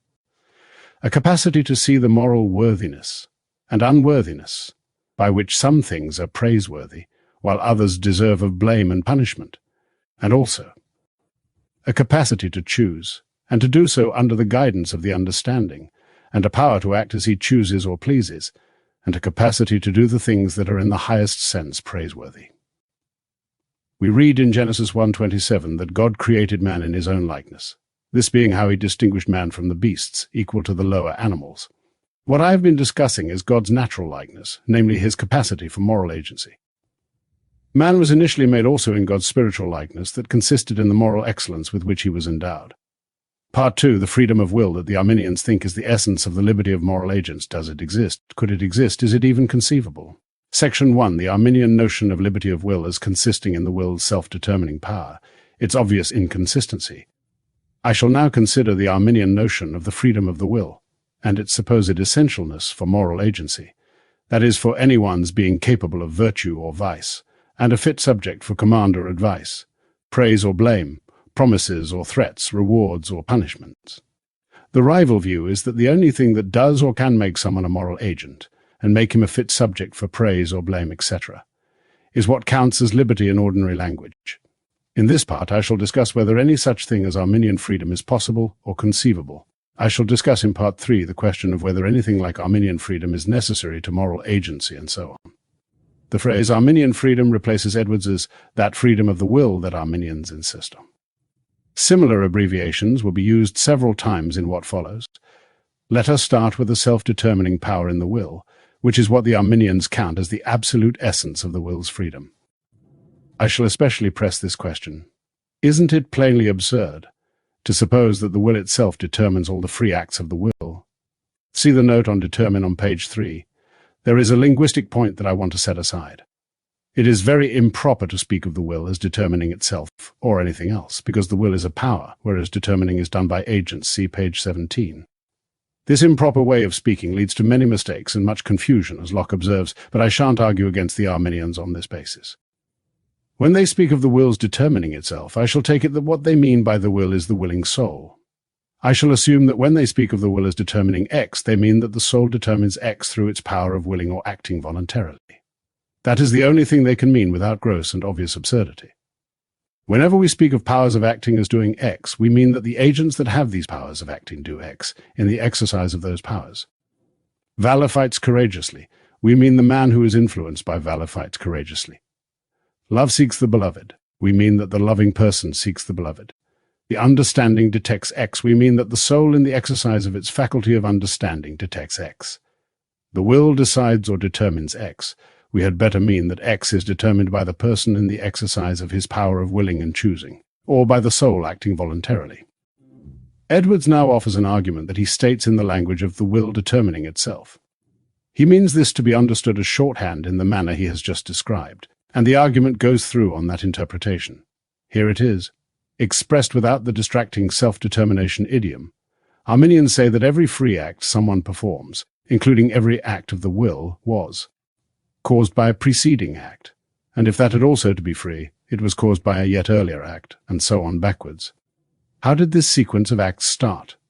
If its first member was a free act, then that act is a counterexample to the Arminian thesis that freedom involves causation by a free act. If the first member was not a free act, then given that it determined the second member of the sequence, which determined the third, etc., it seems to follow that none of the acts in the sequence has been free. Although this is obvious at first glance, Edwards says he proceeds to demonstrate it. Unfortunately, the demonstration is stated in the language of self-determination. We had better get used to it. Here it is. If the will governs itself and determines its own actions, it doubtless does this in the same way that we find it governing our limbs and determining how they shall move, namely by antecedent volitions. The will determines how the hands and feet shall move by an act of choice, and it has no other way of determining, directing, or commanding anything. Whatever the will commands, it commands by an act of the will. Thus, if the will's freedom consists in its having itself and its own actions under its command, so that its own volitions are determined by itself, it will follow that every free volition arises from an earlier volition that directed and commanded it, and if that directing volition was also free, it was determined by a still earlier one, and so on, until we come to the first volition in the whole series. If that first volition is free, if it is a case of self-determination by the will, then the Arminian must say that it too was determined by a yet earlier volition, and that is a contradiction, because here we are talking about the first act in the series. And if that first act of the will is not free, then none of the following acts that are determined and fixed by it can be free either. Edwards tries to make this more intuitively compelling by stating it in terms of a 5-act sequence, and then maintaining that the point is just as good with 10 acts in the sequence, or 100 or 10,000. And by presenting an analogous argument about the movements of links in a chain. Then, if the first act on which the whole sequence depends and which determines all the rest isn't a free act, then the will isn't free in causing or determining any one of those acts. Thus, this Arminian notion of liberty of the will as consisting in the will's self-determination is inconsistent with itself and shuts itself wholly out of the world. Section 2. 2 attempted escapes from the foregoing reasoning A. Here is something that might be said in an attempt to evade the force of what I have been saying. When Arminians speak of the will as determining its own acts, they don't mean that the will determines an act by any preceding act, or that one act of the will determines another. All they mean is that the faculty or power of will, or the soul in its use of that power, determines its own volitions, doing this without any act occurring before the act that is determined. This is full of the most gross absurdity. I admit that I made it up, and it might be an injustice to the Arminians to suppose that any of them would make use of it. But it's as good an escape attempt as I can invent, so I want to say a few things about it. 1. If the power of the will determines an act of volition, meaning that the soul in its use or exercise of that power determines it, that is the same thing as the soul's determining the volition by an act of will. An exercise of the power of will and an act of the will are the same thing. It is a contradiction to say that the power of will, or the soul in the use or exercise of that power, determines volition without an act of will preceding the volition that is determined. 2. If a power of will determines the act of the will, then a power of choosing determines it. As I pointed out earlier, in every act of will there is choice, and a power of willing is a power to choose. But if a power of choosing determines the act of volition, it determines it by choosing it. It's just absurd to say that a power of choosing determines one thing rather than another without choosing anything. But if a power of choosing determines volition by choosing it, then we are back with a preceding act again, the act of choosing. 3. To say the faculty or the soul determines its own volition, but not by any act, is a contradiction. For the soul to direct, decide, or determine anything is to act, and this act can't be identical with the act that it aims to produce, so it must be something prior to it. 4. The advocates for this Arminian notion of the freedom of the will speak of a certain sovereignty in the will that gives it the power to determine its own volition. This means that the determination of volition must itself be an exercise of that supposed power and sovereignty, and that must be act of the will. 5. If the will determines itself, then in doing this either it is active or it is not. If it is active, then the determination is an act of the will. If it isn't active in its determination of itself, then how does it exercise any liberty in this? B. Here is a second kind of thing that might be said to defend Arminianism from my attack. Although it is true that if the soul determines its own volitions, it must do so by acting in some way, the relevant act doesn't have to be prior to the volition that it determines. It could be that the will or soul determines the act of the will in performing that act. It determines its own volition. In the very act of volition, it directs and shapes the act of the will, causing it to be thus and not so, in performing the act and without any preceding act. Anyone who says something like this must mean one or other of these three things. The determining act precedes the determined one in the order of nature, but not in the order of time. 2. The determining act doesn't precede the determined act in the order of time or of nature. In fact, it isn't truly distinct from it. The soul's determining the act of volition is identical with its performing the act of volition. 3. Volition has no cause and isn't an effect. It comes into existence with such and such a particular determination without any ground or reason for its existing or having the properties that it does have. I shall consider these separately. 1. The determining act is not temporally before the determined act. Even if that were right, it wouldn't help. If the determining act X is before the determined act Y, in the order of nature, being the cause or ground of U's existence, that makes X distinct from Y just as much as if it occurred earlier than Y in time. Causes are always distinct from their effects. The cause of a body's movement may occur at the same time as that movement, but it isn't identical with the movement. And so we still have a series of acts with each member causing the one before, which leads to the problem of the status of the first act in the series. Because it is the first. It isn't caused by any act of the will distinct from it, so it isn't a free act, to the Arminian account of freedom. And if it isn't free, then neither is any act that depends on it, which means that there is no freedom anywhere in the series. In short, the first act in the series problem is fatal to the Arminian account of freedom, whether the firstness is temporal or only causal. 2. The determining act is not temporally or causally before the determined act because it is identical with it. The performance of that act is the determination of the act. For the soul to perform a particular volition is for it to cause and determine that act of volition. In this account, the thing in question, namely freedom of the will, seems to be forgotten or hidden by a darkness and unintelligibleness of determined one in the order of nature, but not in the order of time. 2. The determining act doesn't precede the determined act in the order of time or of nature. In fact, it isn't truly distinct from it. The soul's determining the act of volition is identical with its performing the act of volition. Volition has no cause, and isn't an effect. It comes into existence with such and such a particular determination without any ground or reason for its existing or having the properties that it does have. I shall consider these separately. 1. The determining act is not temporally before the determined act. Even if that were right, it wouldn't help.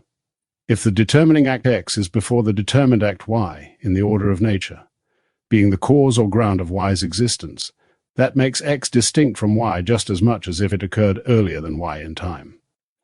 Causes are always distinct from their effects. The cause of a body's movement may occur at the same time as that movement, but it isn't identical with the movement. And so we still have a series of acts with each member causing the one before, which leads to the problem of the status of the first act in the series. Because it is the first, it isn't caused by any act of the will distinct from it, so it isn't a free act according to the Arminian account of freedom. And if it isn't free, then neither is any act that depends on it, which means that there is no freedom anywhere in the series. In short, the first act in the series problem is fatal to the Arminian account of freedom, whether firstness is temporal or only causal. 2. The determining act is not temporally or causally before the determined act because it is identical with it. The performance of that act is the determination of the act. For the soul to perform a particular volition is for it to cause and determine that act of volition.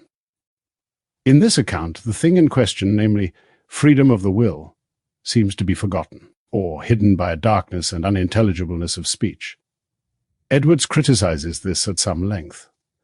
The criticism is the point he has already made in passing in one, namely that any cause must be distinct from its effect, so that what determines an act of the will can't be that very same act of his will.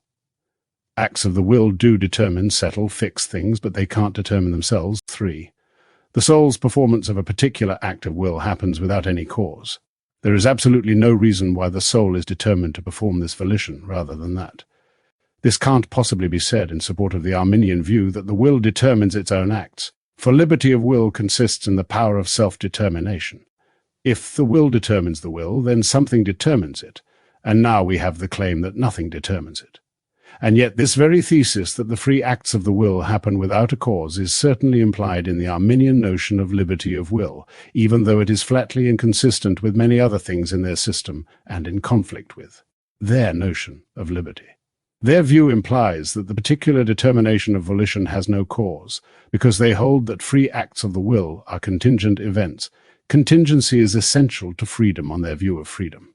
Events that have a prior ground and reason for their occurrence, a cause that antecedently determines them to occur just as and when they do, don't happen contingently. Edwards is here using contingent, not in what he has called its ordinary language sense, but rather in the special sense that philosophers have invented for it. See page 12.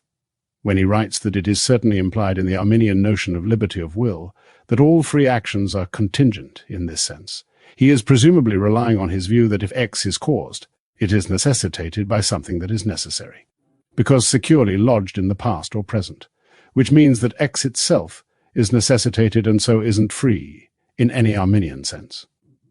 After discussing the contingency claim through sections 3 and 4, he will start 5 by saying, in effect, that the claim was after all irrelevant to the Arminian cause. If some previous thing by a causal influence and connection determines and fixes precisely when and how the event occurs, then it isn't a contingent matter whether the event will occur or not. Do the free acts of the will occur without a cause? This question is in many ways very important in this controversy, so I shall go into it thoroughly in the next 2 sections. Section 3, can volition occur without a cause? Can any event do so? Before starting in on this, I want to explain what I mean by cause in this discussion, because I shall, for want of a better word, be using it in a broader sense than is sometimes given to it. The word is often used in a narrow sense in which it applies only to something that has a positive effectiveness or influence in producing a thing or making an event occur. But many things that have no such positive productive influence are still causes, in that they really are the reason why some events occur rather than others, or why the events are as they are. For example, the absence of the sun in the night isn't the cause of the fall of dew at that time, in the same way as its beams are the cause of mist rising in the daytime, and the sun's withdrawal in the winter isn't the cause of the freezing of lakes in the same way as its approach in the spring is the cause of their thawing. And yet, the absence or withdrawal of the sun is an antecedent with which the dew or the freezing is connected, and on which it depends. It is part of the ground, and reason why the dew falls, or the lakes freeze, then rather than at other times, although the absence or withdrawal of the sun is not something positive, and has no positive influence. I should further point out that when I speak of connection of causes and effects, I am talking about moral causes, as well as the ones that are distinguished from those by being called natural. Moral causes can be causes in as proper a sense as any causes whatsoever, can have as real an influence, and can as truly be the ground and reason for an event's occurring. So I shall sometimes use cause to signify any antecedent X, natural or moral, positive or negative, on which some outcome Y depends in such a way that X is all or part of the ground or reason why Y exists, or occurs, or is as it is. In other words, if antecedent X is so connected with a consequent outcome Y, that X truly belongs to the reason why the proposition asserting that Y exists or occurs is true, then X is a cause of Y, in my usage, whether or not it has any positive influence.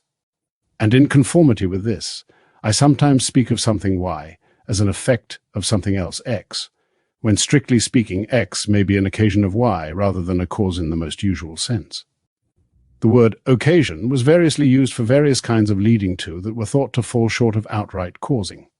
Occasionalism was the thesis that bodies can't cause changes in one another but seem to do so because, for example, a collision is the occasion of a rebound through being the occasion for God's causing the rebound. In our present context, Edwards is probably thinking of negative states of affairs. The sun's not shining overhead is an occasion, but, he thinks, not strictly a cause, in the ordinary sense, of the formation of icicles. What makes me especially careful to explain what I mean by cause is this. There may be people who will look for chances to object to and find fault with things I'm going to say about how everything that happens depends on and is connected with some cause, and I want to protect myself against fault-finding. Having thus explained what I mean by cause, I assert that nothing ever happens without a cause. Anything that is self-existent, i.e., anything whose nature is such that it must exist, whatever else is the case, must exist. From eternity and must be unchangeable, things that begin to exist are not self-existent, so their existence must be founded on something other than themselves. Anything that begins to exist must have a cause why it begins to exist just then. That seems to be the first dictate of the common and natural sense that God has implanted in the minds of all mankind, and the main basis for all our reasonings about the existence of things past, present, or to come. This dictate of common sense applies equally to substances and modes, that is, to things and the manner and circumstances of things. Consider the two cases. We see a motionless body start to move. We see a body come into existence. In each case, we suppose that there is some cause or reason for this new mode of existence, in one case, or this new existence in the other, and the supposition is as natural to us and as necessary in the former case as it is in the latter. Similarly, with change of direction, of shape, of color, the beginning of any of these new modes is a new event, and the human mind necessarily supposes that there is some cause or reason for it. If this great principle of common sense is taken away, we lose all our arguments from effects to causes. That will rob us of all knowledge of anything's existence, except the knowledge we have by the most direct and immediate intuition. We'll still be able to know that a certain pain exists, but not that a certain damaged finger exists. Most importantly, all our proof of the existence of God will be lost. We argue for his existence from, our own existence from, the observed coming into existence of other things, and from, the existence of the world with all its parts and their properties. We can see plainly that these things are not necessary in their own nature, so they aren't self-existent, so they must have causes. But if things that aren't in themselves necessary, aren't self-existent, can come into existence without a cause, all this arguing gets nowhere. And aside on a priori knowledge of God's existence, I'm not denying that the nature of things contains a basis for the knowledge of God's existence without any evidence of it from his works. I do think there is a great absurdity in denying being or existence in general, and imagining an eternal, absolute, universal nothing. And that leads me to suppose that the nature of things contains something that could make it intuitively evident that there must be an eternal, infinite, most perfect being, if only our minds were strong enough and broad enough to have a clear idea of general and universal being. In that case, though, we wouldn't come to know of God's existence by arguing. We would see it as intuitively evident. We would see it as we see other intrinsically necessary truths, whose contraries are intrinsically absurd and contradictory. That twice two is four. That a circle has no angles. If we had as clear an idea of universal, infinite entitor thing as we have of these other things, I suppose we would intuitively see the absurdity of supposing that there is no such universal, infinite thing. But our minds aren't strong and broad enough for us to know this for certain, in this intuitive way. The way in which we come to the knowledge of God's existence is the one Paul speaks of in Romans 1:20. The invisible things of him, from the creation of the world, are clearly seen, being understood by the things that are made, even his eternal power and Godhead. We first ascend and prove from the effects that there must be an eternal cause. Then we prove, by argument, not by intuition, that this being must be necessarily existent. And then thirdly, from the proved necessity of his existence, we can descend and prove many of his perfections, arguing from cause to effect, end of aside. But if we give up the great principle that what is not intrinsically necessary must have a cause, and start maintaining that things can come into existence, begin to exist, without any cause, that will deprive us of all our means of reasoning our way upwards from the creation to the Creator, all our grounds for believing that God exists. The reasoning that we do now engage in involves supposing not just that what begins to exist has a cause, but also that the cause is proportional to the effect. The principle that leads us to determine that nothing can occur without a cause also leads us to determine that there can't be more in the effect than there is in the cause. If we once allowed that things can happen without a cause, we would not only have no proof of the existence of God, but we would also have no evidence of the existence of anything at all except our own immediately present ideas and consciousness. We have no way to prove anything else except by arguing from effects to causes. From ideas that are now immediately present to us, we infer other things that are not immediately in view. From sensations now aroused in us, we infer the existence of things outside us as the causes of these sensations. And from the existence of these things, we infer other things on which they depend as effects on causes. When we infer the past existence of ourselves and other things by memory, we're relying on the view that our present ideas are consequences or effects of past ideas and sensations. If there's no absurdity or difficulty in supposing one thing to begin to exist of itself and without a cause, then there's no absurdity or difficulty in supposing the same of millions of things. For nothing, or no difficulty, multiplied by any number you like is still nothing, or no difficulty. And indeed, according to the theory I'm attacking, that the acts of the will happen without a cause, there are in fact millions of events continually occurring without any cause or reason, all over the world and at every moment down through the centuries. There is a constant stream of such events within every moral agent. This contingency, this effective nothing, this productive no cause is always ready at hand to produce such effects as long as the agent exists and as often as he needs them. Suppose this were how things stand. Acts of the will seem to happen of themselves, i.e. without and cause distinct from them. They happen all the time, wherever there are subjects capable of acts of the will. And they are the only events that seem not to be caused. That would show that there is some cause of these acts of the will, something that picked them out and made them different from other events, and that they didn't really happen contingently. For contingency is blind, it doesn't pick and choose a particular sort of events. Nothing doesn't choose. This no cause.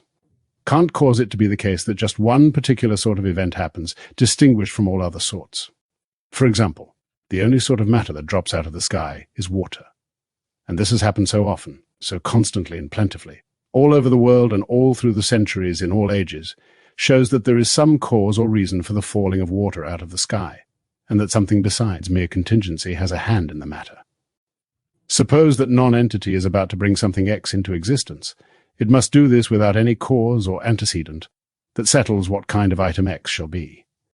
If this is happening all the time, there is never a cause or antecedent that could determine whether the things that come into existence are to be stones or stars or beasts or angels or human bodies or souls, or merely some new motion or shape in natural bodies, some new sensations in animals, some new ideas in the human understanding, some volitions in the will, or anything else out of all the infinite number of possible items.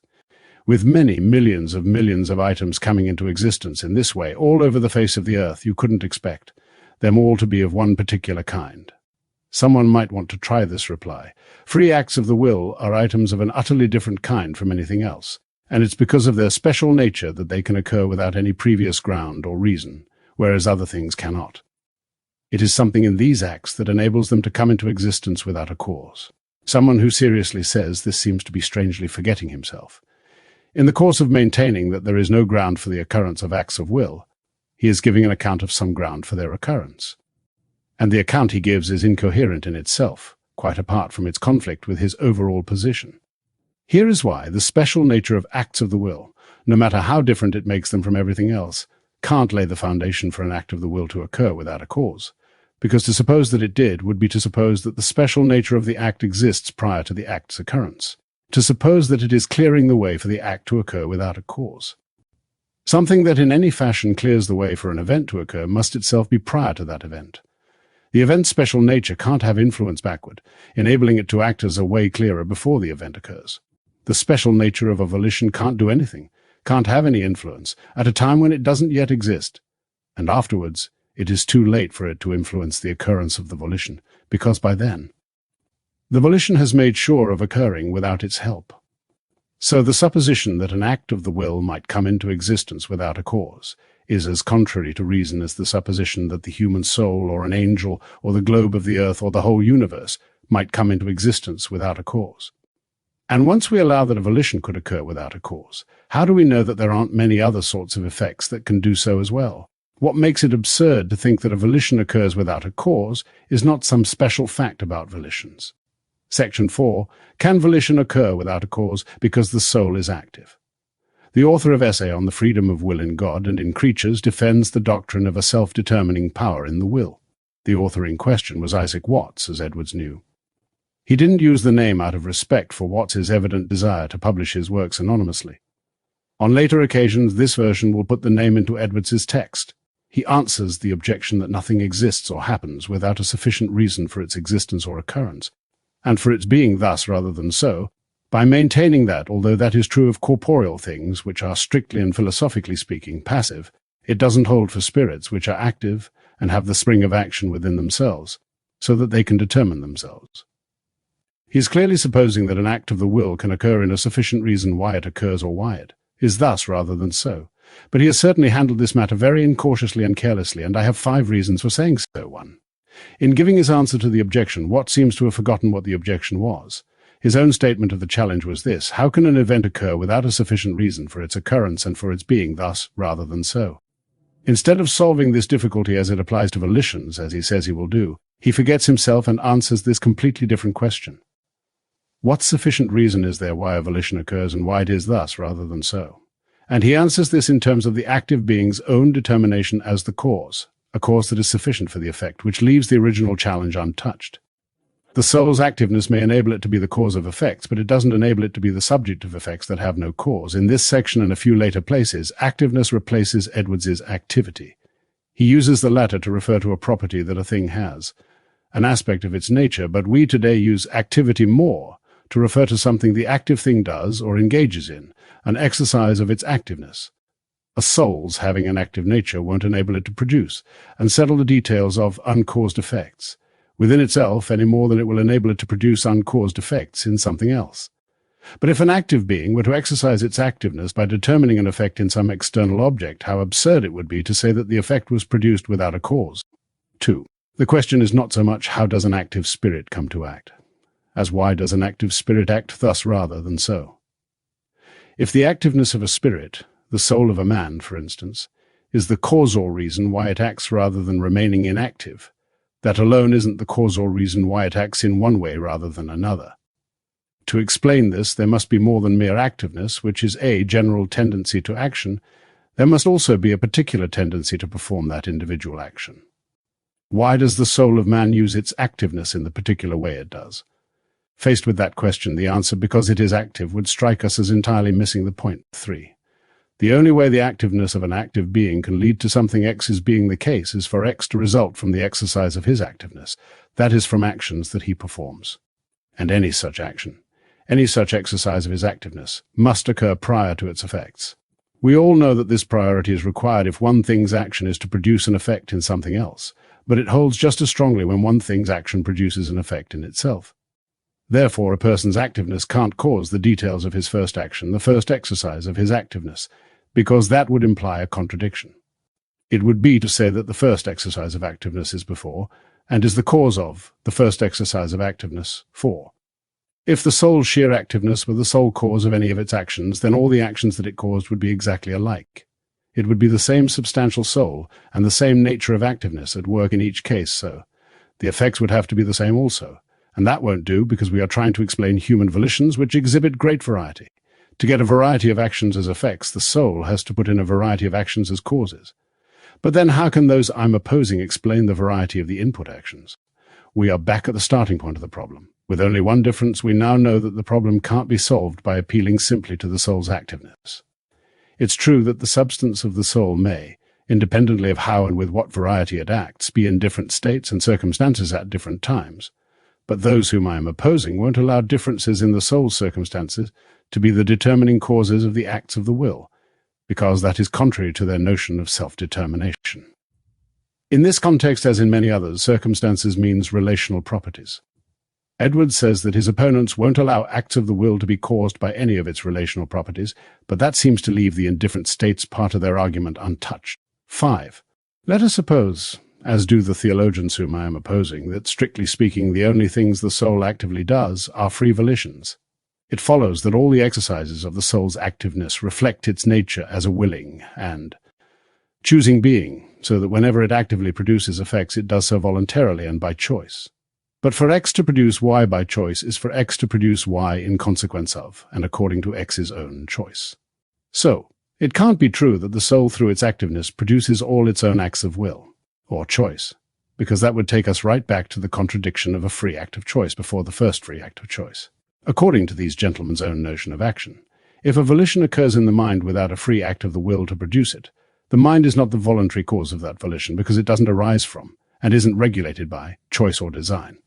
So, it can't be the case that the mind is the active voluntary determining cause of the first volition that starts off the whole series.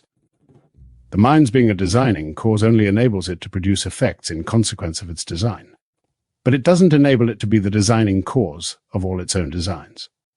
The mind's being a choosing cause enables it to produce effects in consequence of, and according to, its choices, but it can't enable it to be the choosing cause of all its own choices. And in the same way, the mind's being an active cause enables it to produce effects in consequence of its own acts. But it can't enable it to be the determining cause of all its own acts, because that introduces the contradiction of supposing a determining act that occurs prior to the first act. These 5 points show us that the activeness of the soul's nature provides no relief from the difficulties associated with the notion of a self-determining power in the will, and won't help that notion's absurdities and inconsistencies. Section 5. Even if the things said in these attempted escapes were true, they are quite irrelevant, and can't help the cause of Arminian liberty. So that Arminian writers have to talk inconsistently, I have shown in Section 4 that the soul's activeness can't be a reason why an act of the will occurs, or why it is thus, rather than so. But the case against Arminianism doesn't depend on that. You'll recall that activeness was brought into the story in an attempt to defend the view that volitions are contingent events, not depending for their occurrence or their detailed natures on anything that came before them. Well, I now maintain that even if I were wrong in Section 4, even if it was shown that every volition is after all contingent in the philosophical sense of contingent, that wouldn't help the Arminians to establish their notion of freedom as consisting in the will's determination of itself. The absolutely central case against their view doesn't have to mention contingency. It goes like this. For the will to determine X is the same as for the soul to determine X by willing. And the only way the will or the soul can determine a volition is by willing that it occur, that is, by choosing it. If the will doesn't cause and determine the act by choosing it, it doesn't cause or determine it at all. What isn't determined by choice isn't determined voluntarily or willingly, and our present topic is the Arminian view that the soul does willingly, that is, with its will, determine the volition in question. On the Arminian theory, therefore, every free act of the will has to be determined by some previous act of the will, so we have here 2 acts of the will, one producing or choosing the other, and that brings us, or rather the Arminian, back to the old absurdity and contradiction of holding that every free act of will is caused and determined by a preceding free act of will. To counter this charge of absurdity and contradiction by claiming that free acts are not caused at all is not to rescue the Arminian position, but to destroy it. A different attempt to rescue Arminianism might be to claim that the soul determines its own acts of will not by a preceding act of will, but in some other way. But this can't succeed. If the soul determines its volition by an act of the understanding or an act of some other power, then the will doesn't determine itself, and the theory that the self-determining power of the will is the essence of liberty is given up. I'm relying here on the discussion, on page 17, in which I freed Arminianism from its way of talking as though the will, which is a faculty, were a substance that acts, does things, produces effects. I did this by replacing the Arminian "the will causes" by the conceptually cleaner "the soul causes," doing this through its will. On this account, the acts of the will may indeed be directed and effectively determined and fixed, but this is done without any exercise of choice or will in producing the effect. And if will and choice aren't exercised in this procedure, how can liberty of the will be exercised in it? Thus, the Arminian notion of liberty is consisting in the will's determining its own acts destroys itself, no matter how they dodge and weave in deploying it. If they hold that every free act of will is determined by the soul's own free choice, a free act of will that occurs either temporally or causally before the act in question, they come to the grossly contradictory position that the first free act is determined by a free act that precedes it.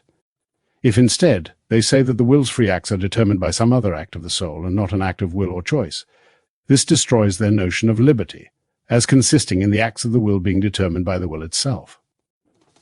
As for the view that the acts of the will are not determined by anything at all that is temporally or causally prior to them, and are contingent in the sense of not being determined at all, this also destroys, or more accurately, it deserts, their notion of liberty as consisting in the will's determining its own acts. Because this is how things stand with the Arminian notion of liberty, the writers who defend it are forced into gross inconsistencies. An example is provided by Daniel Whitby in his discussion of freedom of the will in his book The 5 Points of Calvinism. He there opposes the opinion of the Calvinists who identify a man's liberty with his power to do what he will, saying that on this point those Calvinists plainly agree with Hobbes. Yet he himself introduces the very same notion of liberty as dictated by the sense and common reason of mankind, and a rule laid down by the light of nature, namely that liberty is a power of acting from ourselves, or doing what we will. He is right. This is agreeable to the sense and common reason of mankind. So it isn't very surprising that Whitby accepts it against himself, for what other account of liberty can anyone invent? Indeed, this author repeatedly seems to accept this view of liberty. It comes up in the passages he quotes from the Church Fathers in his own support. Here are small excerpts from the passages: Origen, the soul acts by its own choice. Justin Martyr, every man does good or evil according to his own free choice. Macarius, God made it in men's choice to turn to good or evil. Thus, Whitby arrives in effect at the very notion of liberty that the Calvinists have, the one he condemns because Hobbes accepts it. I have said, what other account of liberty can anyone invent? And I now admit that Whitby offers one. He says elsewhere that liberty consists not only in liberty of doing what we will, but also a liberty of willing without necessity. For convenience of reference, let us call this the two-part account of liberty. But then the question comes around again: what does that liberty of willing without necessity consist in, if not the power to will as we please, without being impeded by an opposing necessity? That is a liberty for the soul to will as it chooses. And if we take the basic do-what-we-will account of liberty, and following the two-part account apply it to the acts of the will themselves, we get the result that the man performs acts of will according to his own free choice or proceeding from his choice. And then you be the judge. That this involves a free choice preceding the free act of will. And if that's how it is with all free acts, then you again be the judge. Doesn't it follow that there is a free choice before the first free act of the will? And you be the judge of one last thing. Does the system of these writers offer any possibility of avoiding these absurdities? If liberty consists, as Whitby in the two-part account says it does, in a man's doing what he will, with doing understood as covering not only external actions, but also themselves, then the liberty of the latter, the liberty of the will, must consist in the man's willing what he wills. There are only two things this could mean. Here is one of them. The man has power to will as he does will, because what he wills, and therefore has power to will what he has power to will. If that is what is meant, then all this mighty controversy about freedom of the will and self-determining power comes to absolutely nothing. All that is being defended is the thesis that the mind of man does what it does, and is the subject of what it is the subject of, or that what is the case is the case. No one has any quarrel with that. The other thing that might be meant is this: a man has power to will in whatever way he chooses to will. That is, he has power by one act of choice to choose another. And someone who says this is merely dodging his opponents and baffling his own reason. For we keep coming back to the question, what constitutes the liberty of the first of the two acts of choice? The only answer our philosopher can give is one that reapplies to the first act the account he gave of the liberty of the second act, and so he is launched on an infinite regress of acts in the soul of every man without beginning. Section 6. What determines the will in cases where the mind sees the options as perfectly indifferent? Some believers in the self-determining power of the will say that the view is strongly supported by a kind of experience we all have, according to them, namely, the experience of being able to determine our wills at times when no prevailing motive is presented to our minds. In such a case, they argue, the will has to choose between two or more actions that are perfectly equal in the view of the mind. The will seems to be altogether indifferent, i.e. evenly balanced between the two, and yet we find it easy to come to a choice. The will can instantly determine itself to one action by its overriding power over itself, without being moved by any inducement that outweighs its rivals. Thus, Watts in his essay on the freedom of will, etc., writes as follows: in many cases the will is not determined by present uneasiness or by the greatest apparent good or by the last dictate of the understanding or by anything else. Each of those three was said by some philosophers to be only determinant of the will, but merely by itself as a dominant self-determining power of the soul. In some cases, the soul wills a certain action not because of any influence on it, but just because it will. I can turn my face to the south or the north. I can point with my finger upward or downward. In these cases, the will determines itself, without a reason borrowed from the understanding, and this reveals its perfect power of choice arising from within itself and free from all influence or restraint of any kind. And he explicitly says that the will is often determined by no motive at all, and acts without any motive or basis for preference. I have two things to say about this. One, the very supposition that is made here directly contradicts and overthrows itself. This argument rests on the supposition that out of several possible courses of action, the will actually chooses one, rather than another at the same time, that it is perfectly indifferent, perfectly evenly balanced between them, which is just say that the mind has a preference at the same time that it has no preference. You might want to challenge at the same time, but I am right to include it. If Watts had meant only that the mind is indifferent before it comes to have a choice, or until it has a preference, he wouldn't have thought he was engaged in a controversy. And anyway, it isn't what he meant. It is pretty clear that what he is supposing is not that the will chooses X rather than Y, having been indifferent between them before making that choice, but rather that the will is indifferent between X and Y when it chooses, and it stops being indifferent between them only afterwards as a result of its choice. Here is what he says: where the courses of action that are proposed appear equally fit or good, the will is left without a guide or director. So it has to make its own choice by its own determination, which it can do because it is, strictly speaking, a self-determining power. In such a case, as it were, to make a good to itself by its own choice, i.e., create its own pleasure or delight in this self-chosen good. This is analogous to someone who seizes a patch of unoccupied land in an uninhabited country, makes it his own possession and property, and rejoices in it as such. Where things were previously indifferent, the will finds nothing to make one agreeable than another, when they are considered merely in themselves, but the pleasure it feels arising from the choice it has made and carried through with. We love many things that we have chosen purely because we chose them. He can't have been thinking hard when he wrote this. Choice or preference can't be before itself either temporally or causally. It can't be the basis for itself or a consequence of itself. The very act of choosing one thing over another, preferring that thing, which is setting a higher value on it. It is not the case that the mind sets a higher value on one thing than on another, as a result of setting a higher value on that thing. Edwards devotes about 2 more pages to more quotations showing that Watts really does have the view that. Edwards is here attacking, and to 2, developing his reasons for rejecting the view as impossible. Here is a bit of linked to the core of T, speaking of the case where none of the courses of action presented for choice is fitter to be chosen than the others. Watts writes, in such a case, the will must act by its own choice and determine itself as it pleases. He is supposing that the very determination that is the basis and impetus for the will's act is an act of choice and pleasure, in which one act is more agreeable than another, and this preference and greater pleasure is the basis for all that the will does in this case. So the mind is not indifferent when it determines itself, but prefers to do one thing rather than another. Edwards writes, but had rather do one thing than another. The italics are his, so the will does not act in indifference. Perhaps it is possible for thee. Understanding to act in indifference, but surely the will never do so, because the will's beginning to act is the same thing as its beginning to choose or prefer. 2, it's not very hard to show, with regard to the sorts of cases Watts presents, not only that in them the mind must be influenced in its choice by something that has an outweighing influence on it, but also how this happens. All that is needed to clear up this matter is a little attention to our own experience and some clear thinking about the acts of our own minds in such cases. Consider this case. I am confronted by an empty chessboard. For some reason I am resolved to put my finger on one square of the board without having decided which square it will be. Perhaps my employer has ordered me to do this, or a friend has asked me to do so. Not being confined to or steered towards any one square in particular, and finding nothing in the squares considered in themselves that recommends any one of the 64 over the others, my mind determines to give itself up to what is commonly called accident. 2, by resolving to touch whatever square happens to be most in view, happens to catch my eye at that moment, happens to be most in my mind, or has my attention on it through some other such accident. Here the mind takes 3 steps, though they can all be performed seemingly instantaneously.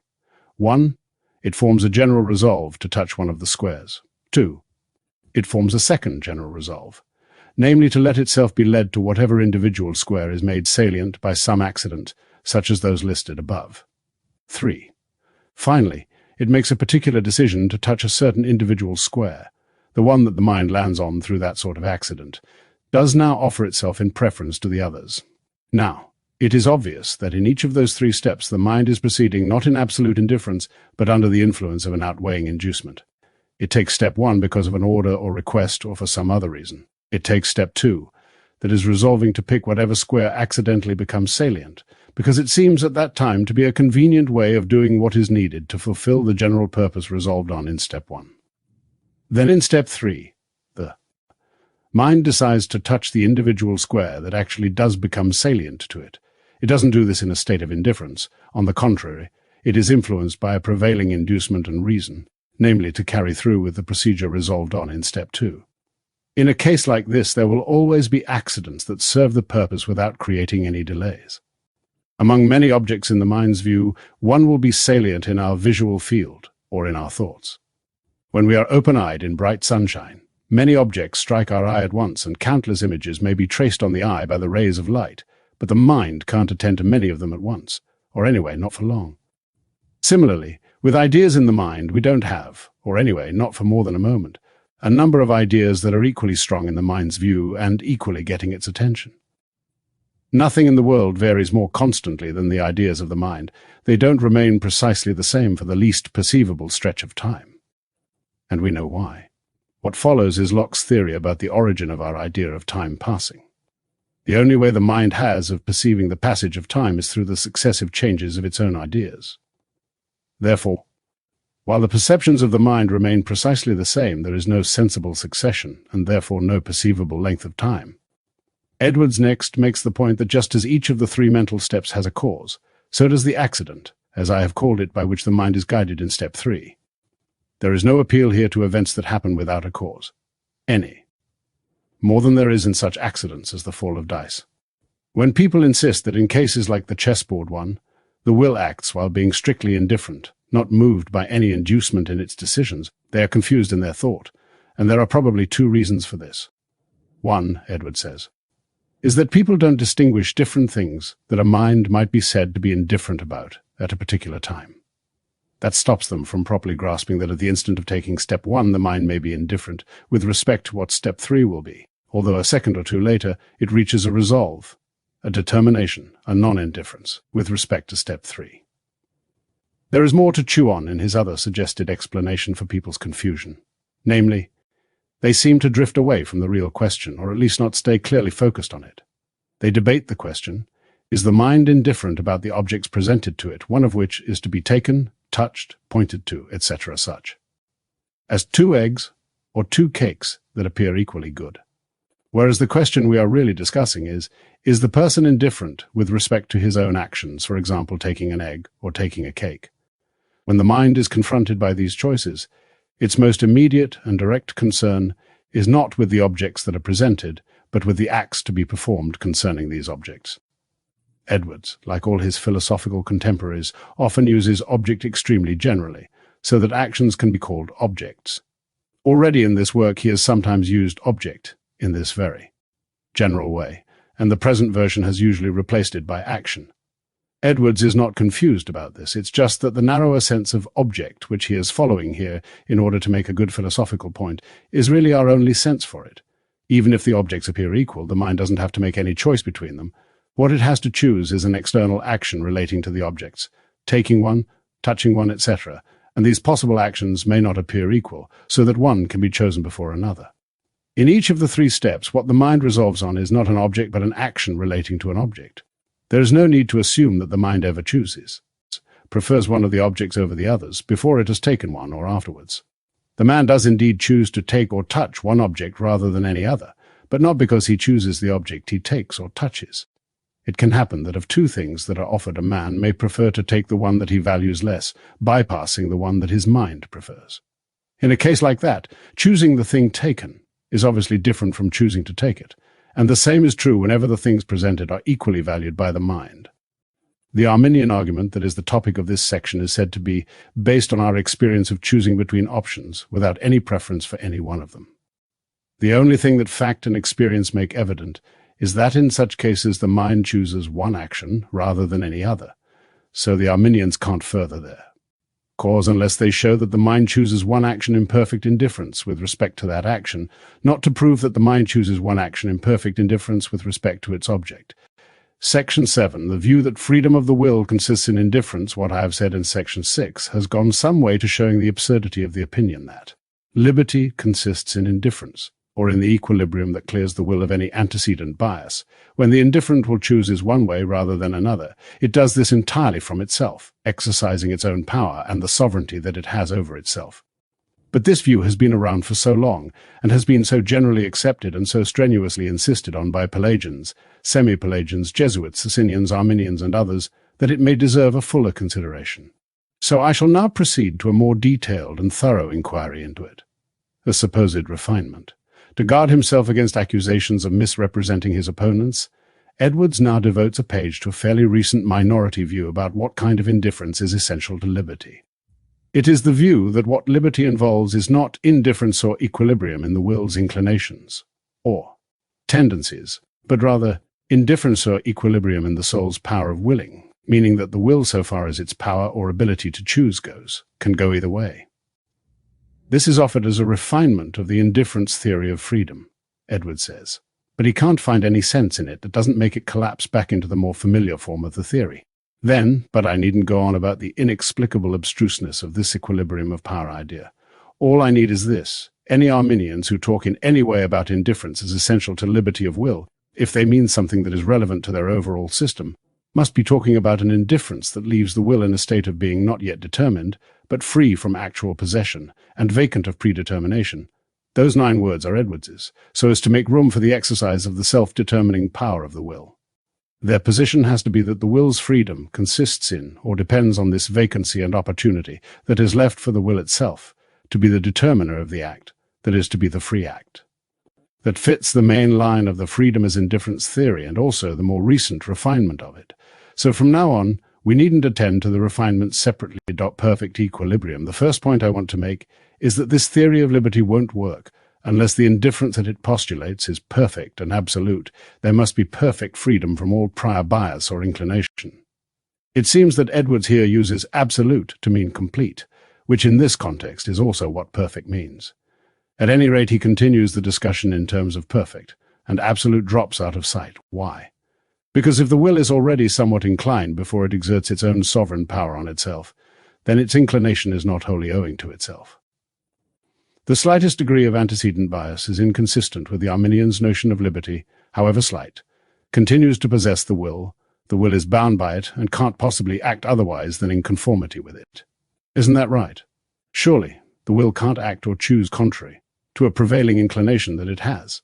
To suppose that it can would be to suppose that the will can be inclined against its present prevailing inclination, that is contrary to what it is inclined to. The will can no more choose contrary to its own present greatest inclination than it can prefer contrary to its own present preference, or choose contrary to its own present choice. Thus, so long as the will is under the influence of a leftover prevailing inclination, it isn't at liberty for a new free act, or for any act of self-determination. Possible objection: there is no need for the indifference to be perfect. A former inclination may still remain, but be weak enough so that the strength of the will can oppose and overcome it. This is grossly absurd. For the strength of the will, however great it is, can't give the will such sovereignty and command that it can cause itself to prefer, and not to prefer at the same time, or to choose contrary to its own present choice.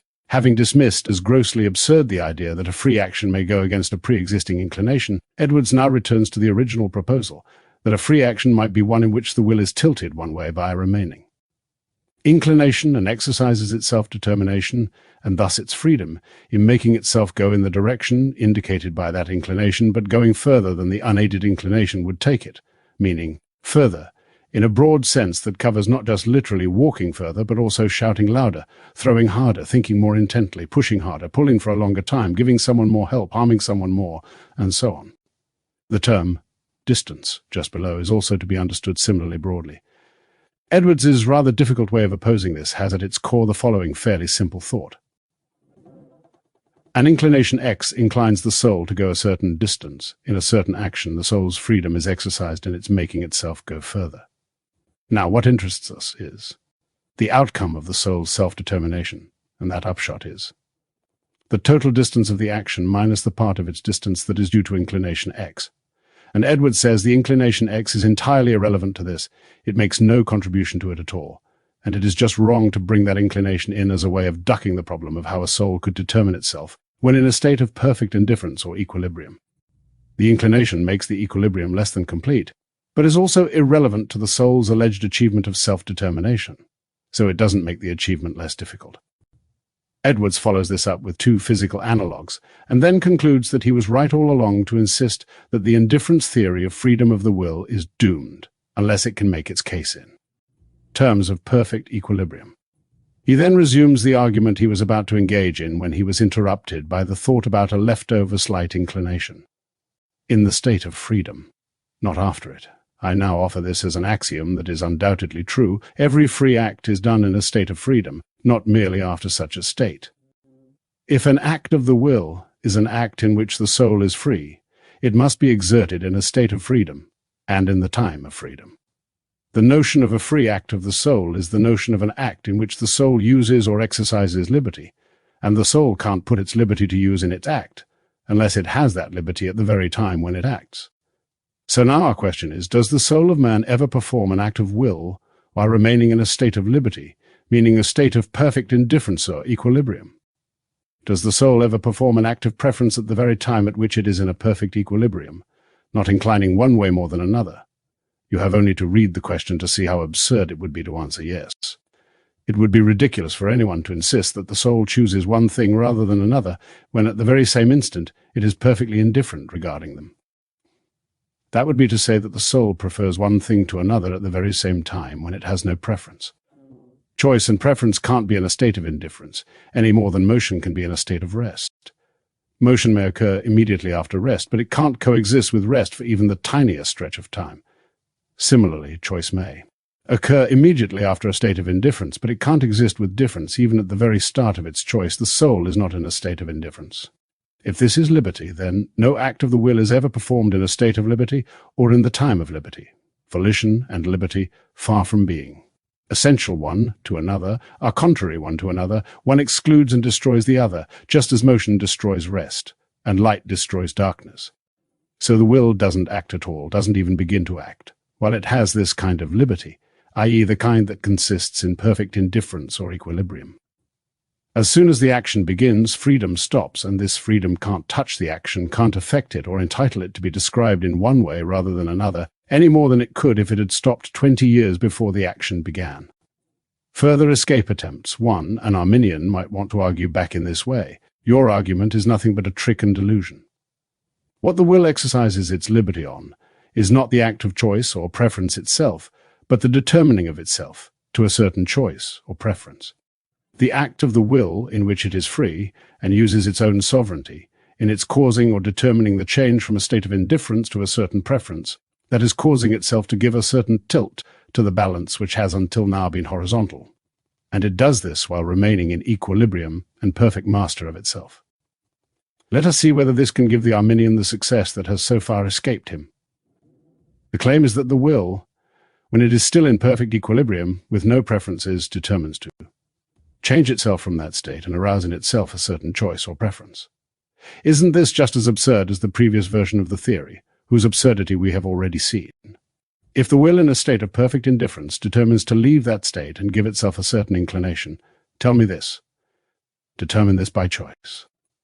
The will's coming to a determination to change its state, the same thing as the soul's coming to a choice to change its state. If the soul doesn't choose to do this, then it doesn't voluntarily determine its change of state.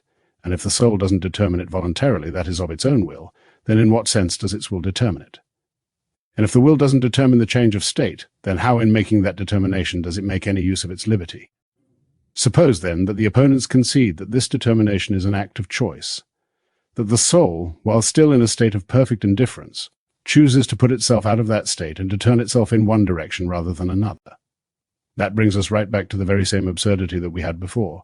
Two, or the opponents might try this. A state of liberty is not the same as a state of indifference, and liberty can exist without indifference. But Indifference is still essential to freedom because it is needed to go immediately before it. It's essential to the freedom of an act of will that it should directly and immediately arise out of a state of indifference. This won't help the cause of Arminian liberty or make it consistent with itself. For if the act springs immediately out of a state of indifference, then it doesn't come from antecedent choice or preference.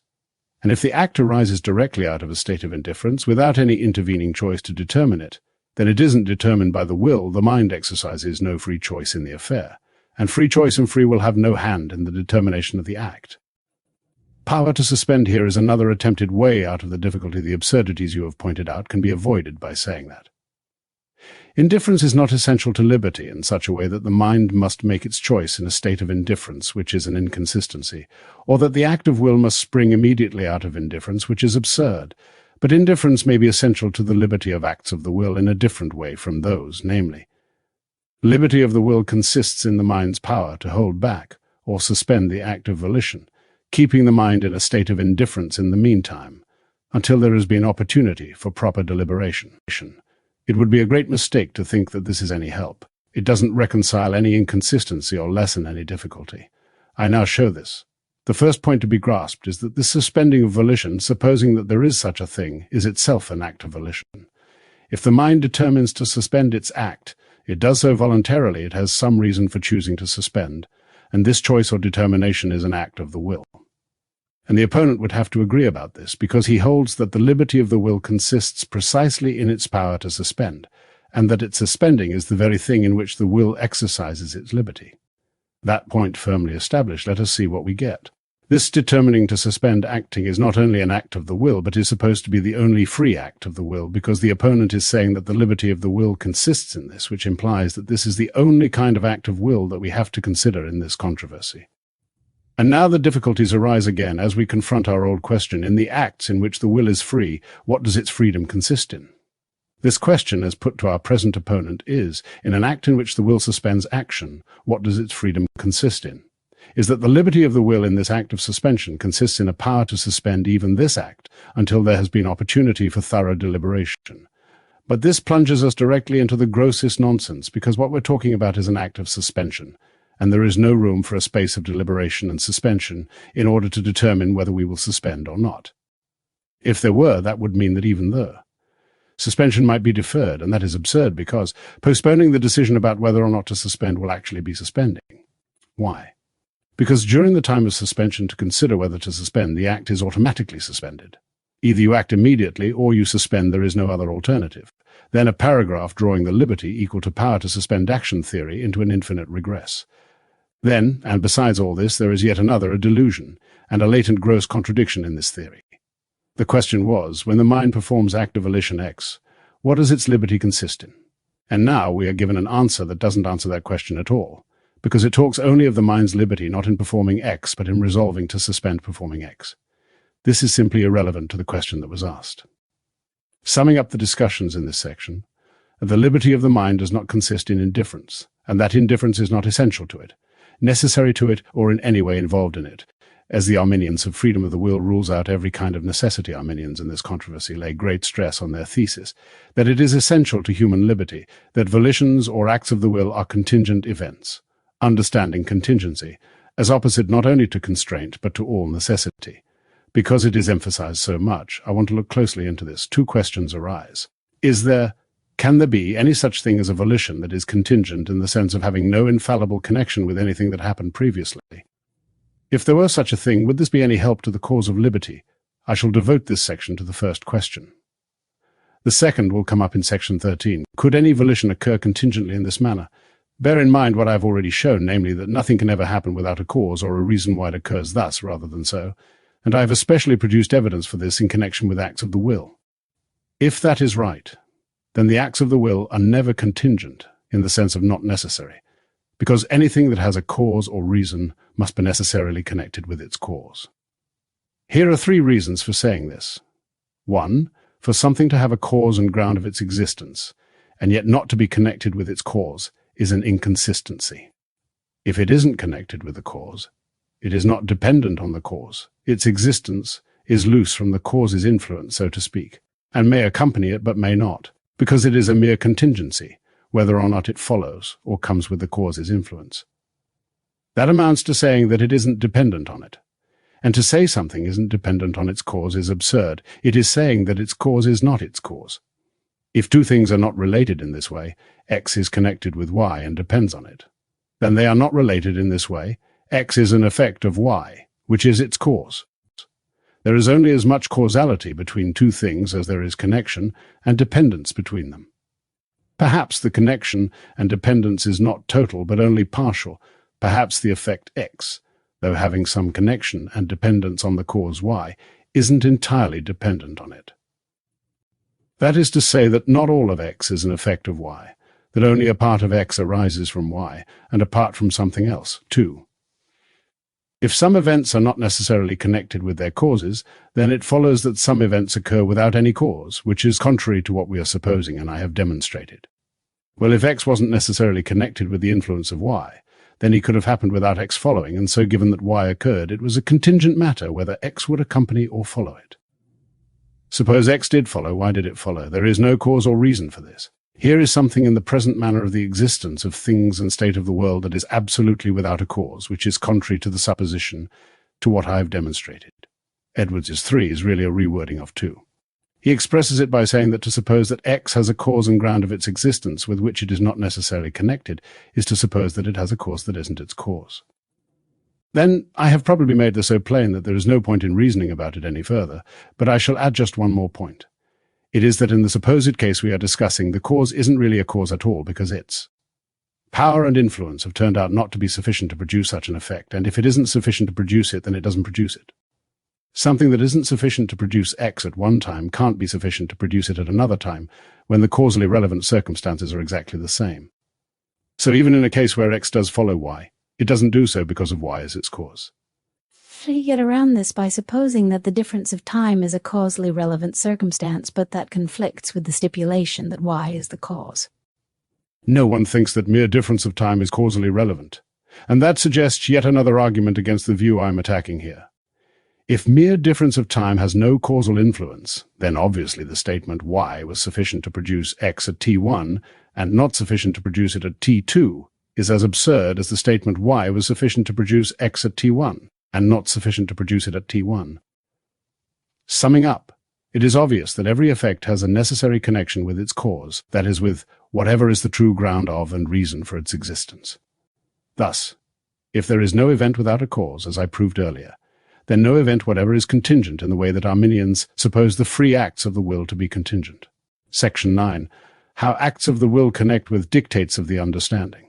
It is clear that no acts of the will are contingent in the sense of being entirely without necessity, that is, of not being necessary consequences of anything else to which they are connected, because every act of the will is connected in some way with the understanding. How? Well, each act of the will is shaped by the greatest apparent good in a way that I have already explained, namely, the soul always wills or chooses whatever appears most agreeable to it, given the mind's present view of the whole situation. Nothing is more evident than that when men act voluntarily, doing what they please, they do what appears most agreeable to them. To deny this would be tantamount to saying that men don't choose what appears to suit them best, or what seems most pleasing to them, or that they don't choose what they prefer, which is a contradiction. Those remarks, the understanding comes in through the expressions what appears, and the mind's present view. Because it is so obvious that the acts of the will have some connection with the dictates or views of the understanding, this is accepted by some of the main Arminian writers, particularly Whitby, see page 29, and Samuel Clarke, and George Turnbull accepts it too, although he is a great enemy to the doctrine of necessity. In his work The Principles of Moral and Christian Philosophy, he approvingly cites another, excellent, philosopher as sharing his view about this in these words: "No man sets himself to do anything without having some view that serves him as a reason for what he is doing, and whatever faculties he employs, it is always the understanding that leads the way, shining whatever. Light it has, and all the soul's operative powers are directed by that light, whether it is true or false. The will itself, however absolute and uncontrollable it may be thought to be, never fails to obey the dictates of the understanding. The ideas and images in men's minds are the invisible powers that constantly govern them, and to these they all submit readily. Let us now look impartially into the question of whether the notions of liberty that these writers have is consistent with this thesis about how the will relates to the understanding. Whitby clearly holds that the acts and determinations of the will always follow the understanding's view of the greatest good to be obtained, or the greatest evil to be avoided. In other words, he holds that the determinations of the will constantly and infallibly follow these two things in the understanding: the content of the understanding's thoughts about what good is to be obtained, and what evil is to be avoided by, the conduct in question, the intensity and clarity of those thoughts which are increased by attention and consideration. He is extremely confident and dogmatic in this, as he is in every opinion that he maintains against the Calvinists, contemptuously writing off the contrary opinion as absurd and self-contradictory. You can see this in the following quotation from his 5 points of Calvinism. It is certain that what naturally makes the understanding perceive is evidence that is proposed, apprehended, and taken into account. What makes? The will choose is something that is approved by the understanding and therefore appears to the soul as good, and whatever the will refuses is something represented by the understanding as evil and therefore appearing to the will as evil. So all that God does or can require of us is to refuse the evil and choose the good, thus to say that evidence proposed, apprehended, and taken into account is not sufficient to make the understanding approve, or that the greatest good proposed the greatest evil, threatened when thoroughly believed and reflected on, is not sufficient to get the will to choose the good and refuse the evil, is in effect to say that the only thing that moves the will to choose or to refuse is not sufficient to get us to do so, which must be false because it is self-contradictory. Suppose we have a natural dislike for the truths proposed. To us in the Bible, that can make us reluctant to attend to them, but it can't block our belief when we do read or hear them and attend to them. Suppose we also have a resistance to the good that we ought to choose, that only can disincline us to believe that it is good and to approve it as our chief good. Suppose we are drawn to the evil that we should decline, that only can make it harder for us to believe that it is the worst of evils. But through all this, what we do really believe to be our chief good will still be chosen, and what we do really apprehend as the worst of evils will be refused by us as long as we have that belief about it. To get us to pursue good and avoid evil, therefore, all God has to do is to illuminate our understandings, so that we, attending to and considering what lies before us in our understandings, will apprehend and be convinced of our duty. Notice how clearly and confidently Whitby asserts that the greatest good proposed and the greatest evil threatened, when thoroughly believed and reflected on, is sufficient to get the will to choose the good and refuse the evil, and is the only thing that moves the will to choose or to refuse that. It is self-contradictory to suppose otherwise, and that will always choose what we believe to be our chief good, and refuse what we apprehend to be the worst of evils. He couldn't have made it clearer. The determinations of the will must always follow the illumination, conviction, and attention of the understanding regarding the greatest good and the greatest evil that are proposed, going by how good or evil the understanding takes them to be, and by how strongly the understanding believes them to be good or evil. And this is necessarily the case, and can't fail to be the case in even a single instance. That last sentence certainly expresses what Whitby takes to be the status of his thesis, because he asserts that it is self-contradictory to suppose the thesis false. I am aware that in these assertions he is taking aim at the Calvinists. He wants to show, in opposition to them, that there is no need for the Spirit of God to act on the will, altering it and steering it towards a good choice, and that all God does in this matter is to suggest ideas to the understanding. And Whitby thinks that if those ideas are attended to, they will infallibly achieve the end of good decisions by the will. In the original, what God is said not to do is called a physical operation, and what he is said to do is called a moral one. But whatever his plan was, he did say very directly that every act in which the will chooses or refuses is necessary, which is flatly contrary to his own notion of the liberty of the will. On the view he has expressed here, every act of choice or refusal by the will depends on, and is necessarily connected with, some prior cause, and the cause is not the will itself or any act of the will's, or anything pertaining to the will. Rather, it is something belonging to another faculty, the understanding, whose acts precede all the acts of the will, and govern and determine them. Edwards now devotes more than a page to introducing and dismissing two attempts that Whitby might make to escape this conclusion. Each tries to make the will partly responsible for what the understanding does. How much attention the understanding gives to its own lights may depend on I, how much attention the person has voluntarily decided to pay to them, and or on the second, whether the person has been led by his earlier voluntary conduct to form bad habits. Edwards easily shoots both of these down, with either. Supposition, he says. The earlier acts of the will necessarily follow yet earlier deliverances of the understanding, so that the problem of freedom of the will rearises with them. And trying to deal with this by reapplying move, I, or move, to, still brings us back to acts of the will that are necessitated. Edwards concludes, so Whitby's view implies that the will is necessarily determined in every one of its acts, by a cause other than the will, a cause that doesn't come from, or depend on any act of the will at all.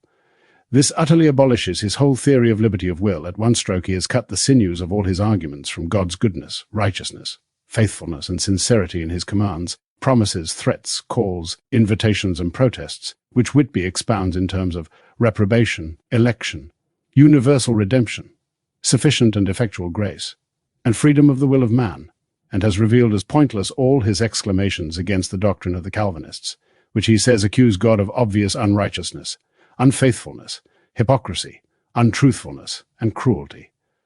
Samuel Clarke, in his demonstration of the being and attributes of God, tries in a different way to get around the argument from volition's necessary connection with the last dictate of the understanding to volition's status as necessary.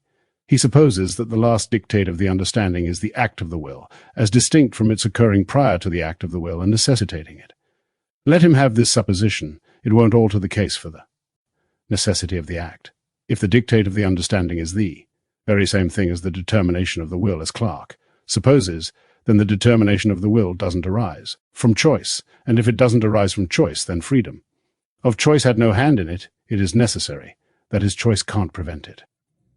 Let us combine this view of Clarke's with the Arminian view that liberty consists in the will's determining its own acts, having free opportunity, and being without all necessity, or to put this more correctly, by not treating the will as, though it were an agent, an acting substance, rather than a power or faculty of the soul, liberty consists in the soul's having power and opportunity to have what determinations of the will it pleases. And if the determinations of the will are the very same things as the last dictates of the understanding, then liberty consists in the mind's having power and opportunity to choose its own dictates of the understanding. But this is absurd, for it makes the determination of choice prior to the dictate of the understanding and the ground of it, which is inconsistent with the view that the dictate of the understanding is the determination of choice. The only apparent way out is to suppose that one determination of the will equal to dictate of the understanding is caused by a prior determination of the will equal to dictate of the understanding. But that will lead us back into the old absurdity, Edwards's phrase, of an infinite regress of determinations, each caused by an earlier member of the series. And another point, Clarke's view runs the understanding together with the will, implying that they are one and the same. Never mind just now whether they are the same. The point I want to make concerns what happens to the Arminian notion of liberty if we combine it with this view, that understanding equal to will. It turns the Arminian doctrine of liberty into this. Liberty consists in a self-determining power in the understanding, free of all necessity, being independent, undetermined by anything prior to its own acts and determinations, and the more the understanding, is thus independent and sovereign over its own determinations, the more free it is. This is a fairly standard formulation of the Arminian doctrine, with will replaced by understanding throughout. This means that the freedom of the soul as a moral agent must consist in the understanding's independence from any evidence or appearance of things or anything at all that presents itself to the mind prior to the understanding's determination. What a liberty this is! An understanding that has this liberty has no trouble judging either according to the evidence or against it. It has at all times a sovereign command over itself to judge either favorably or unfavorably anything that is plainly exhibited to it. It's a kind of liberty that makes people impervious to persuasive reasoning, arguments, protests, and other such moral means and inducements. Yet the Arminians defend their notion of liberty with no necessity by just such means as those. According to Clarke's view, the more free men are, the less they are governed by such means, the less they are subject to or influenced by the power of evidence and reason in their decisions about what to believe. Coming back now to the Arminian view of freedom, on the assumption that understanding and will are not the same, the Arminian notion of liberty without necessity implies that a free will is not determined by the understanding, or necessarily connected with the understanding, and that the further the will is from such connection, the freer it is. When its liberty is full and complete, the determinations of the will have no connection at all with the dictates of the understanding. If that is how things stand, it will be useless to try to get someone to perform a free, virtuous act by presenting things to his understanding. Indeed, all instructions, advice, invitations, protests, and arguments will be useless, for in all these we merely present things to the understanding, trying to give the person's mind a clear and vivid view of the objects of choice. This will be in vain if the person's will is free, that is self-determined and independent of the understanding. Edwards begins the paragraph, "and whether." The understanding and will are the same or no, but this must be a slip, because all the rest of the paragraph presupposes that they are not the same. Section 10. Volition necessarily connected with. The influence of motives, criticisms of Chubb's doctrines and arguments concerning freedom of the will. We have reached the conclusion that every act of the will has some cause, and therefore, as I have proved, has a necessary connection with its cause, and therefore is necessary by a necessity of connection and consequence. Something that clearly brings out the truth of this conclusion is the fact that every act of the will is aroused by some motive. Here's a consideration that makes it obvious that this is right. Suppose that a mind wills without being aroused by any motive or inducement. That mind has no goal that it proposes to itself or pursues in willing. It aims at nothing and seeks nothing. If it doesn't seek anything, then it doesn't go after anything or exert any inclination or preference towards anything. And so we are brought to a self-contradiction because the mind's willing something is the same thing as its going after something by an act of preference and inclination. If the acts of the will are aroused by motives, then motives are the causes of their being aroused, or the same thing, causes of their coming into existence, from which it follows that the existence of the acts of the will is strictly speaking the effect of their motives. The only way motives can do anything as motives or inducements is by their influence, and what comes about through their influence is the effect of them. For that is the notion of an effect, something that comes about through the influence of something else. And if volitions are strictly speaking the effects of their motives, then they're necessarily connected with their motives. I have shown that every effect and outcome is necessarily connected with whatever is the real ground of and reason for its existence. Obviously, then, volition is necessary and doesn't come from any self-determining power in the will. A volition that is caused by previous motive and inducement is not caused by the will's sovereign power over itself to determine, cause, and arouse volitions in itself. And these obvious facts about motives push the notion of indifference or equilibrium out of the picture, because what motives do is precisely to tilt the will, giving it a certain inclination in one direction. Thomas Chubb, in his collection of tracts on various subjects, has advanced a theory of liberty that is greatly divided against itself and undercuts itself, doing this in many ways, of which I shall pick out 5. 1. Chubb asserts over and over again that the will in all its acts is influenced by motive and arousal, and that this is always the prior ground of and reason for all its acts. Edwards supports this with quotations from Chubb.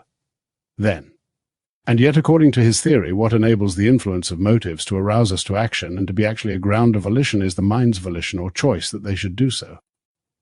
He loudly insists that in all free actions, the mind doesn't have the volitions that motives arouse until it chooses to do so. It chooses whether to go along with the motive that presents itself to the mind, and when various motives are presented, it chooses which it will give way to and which it will reject.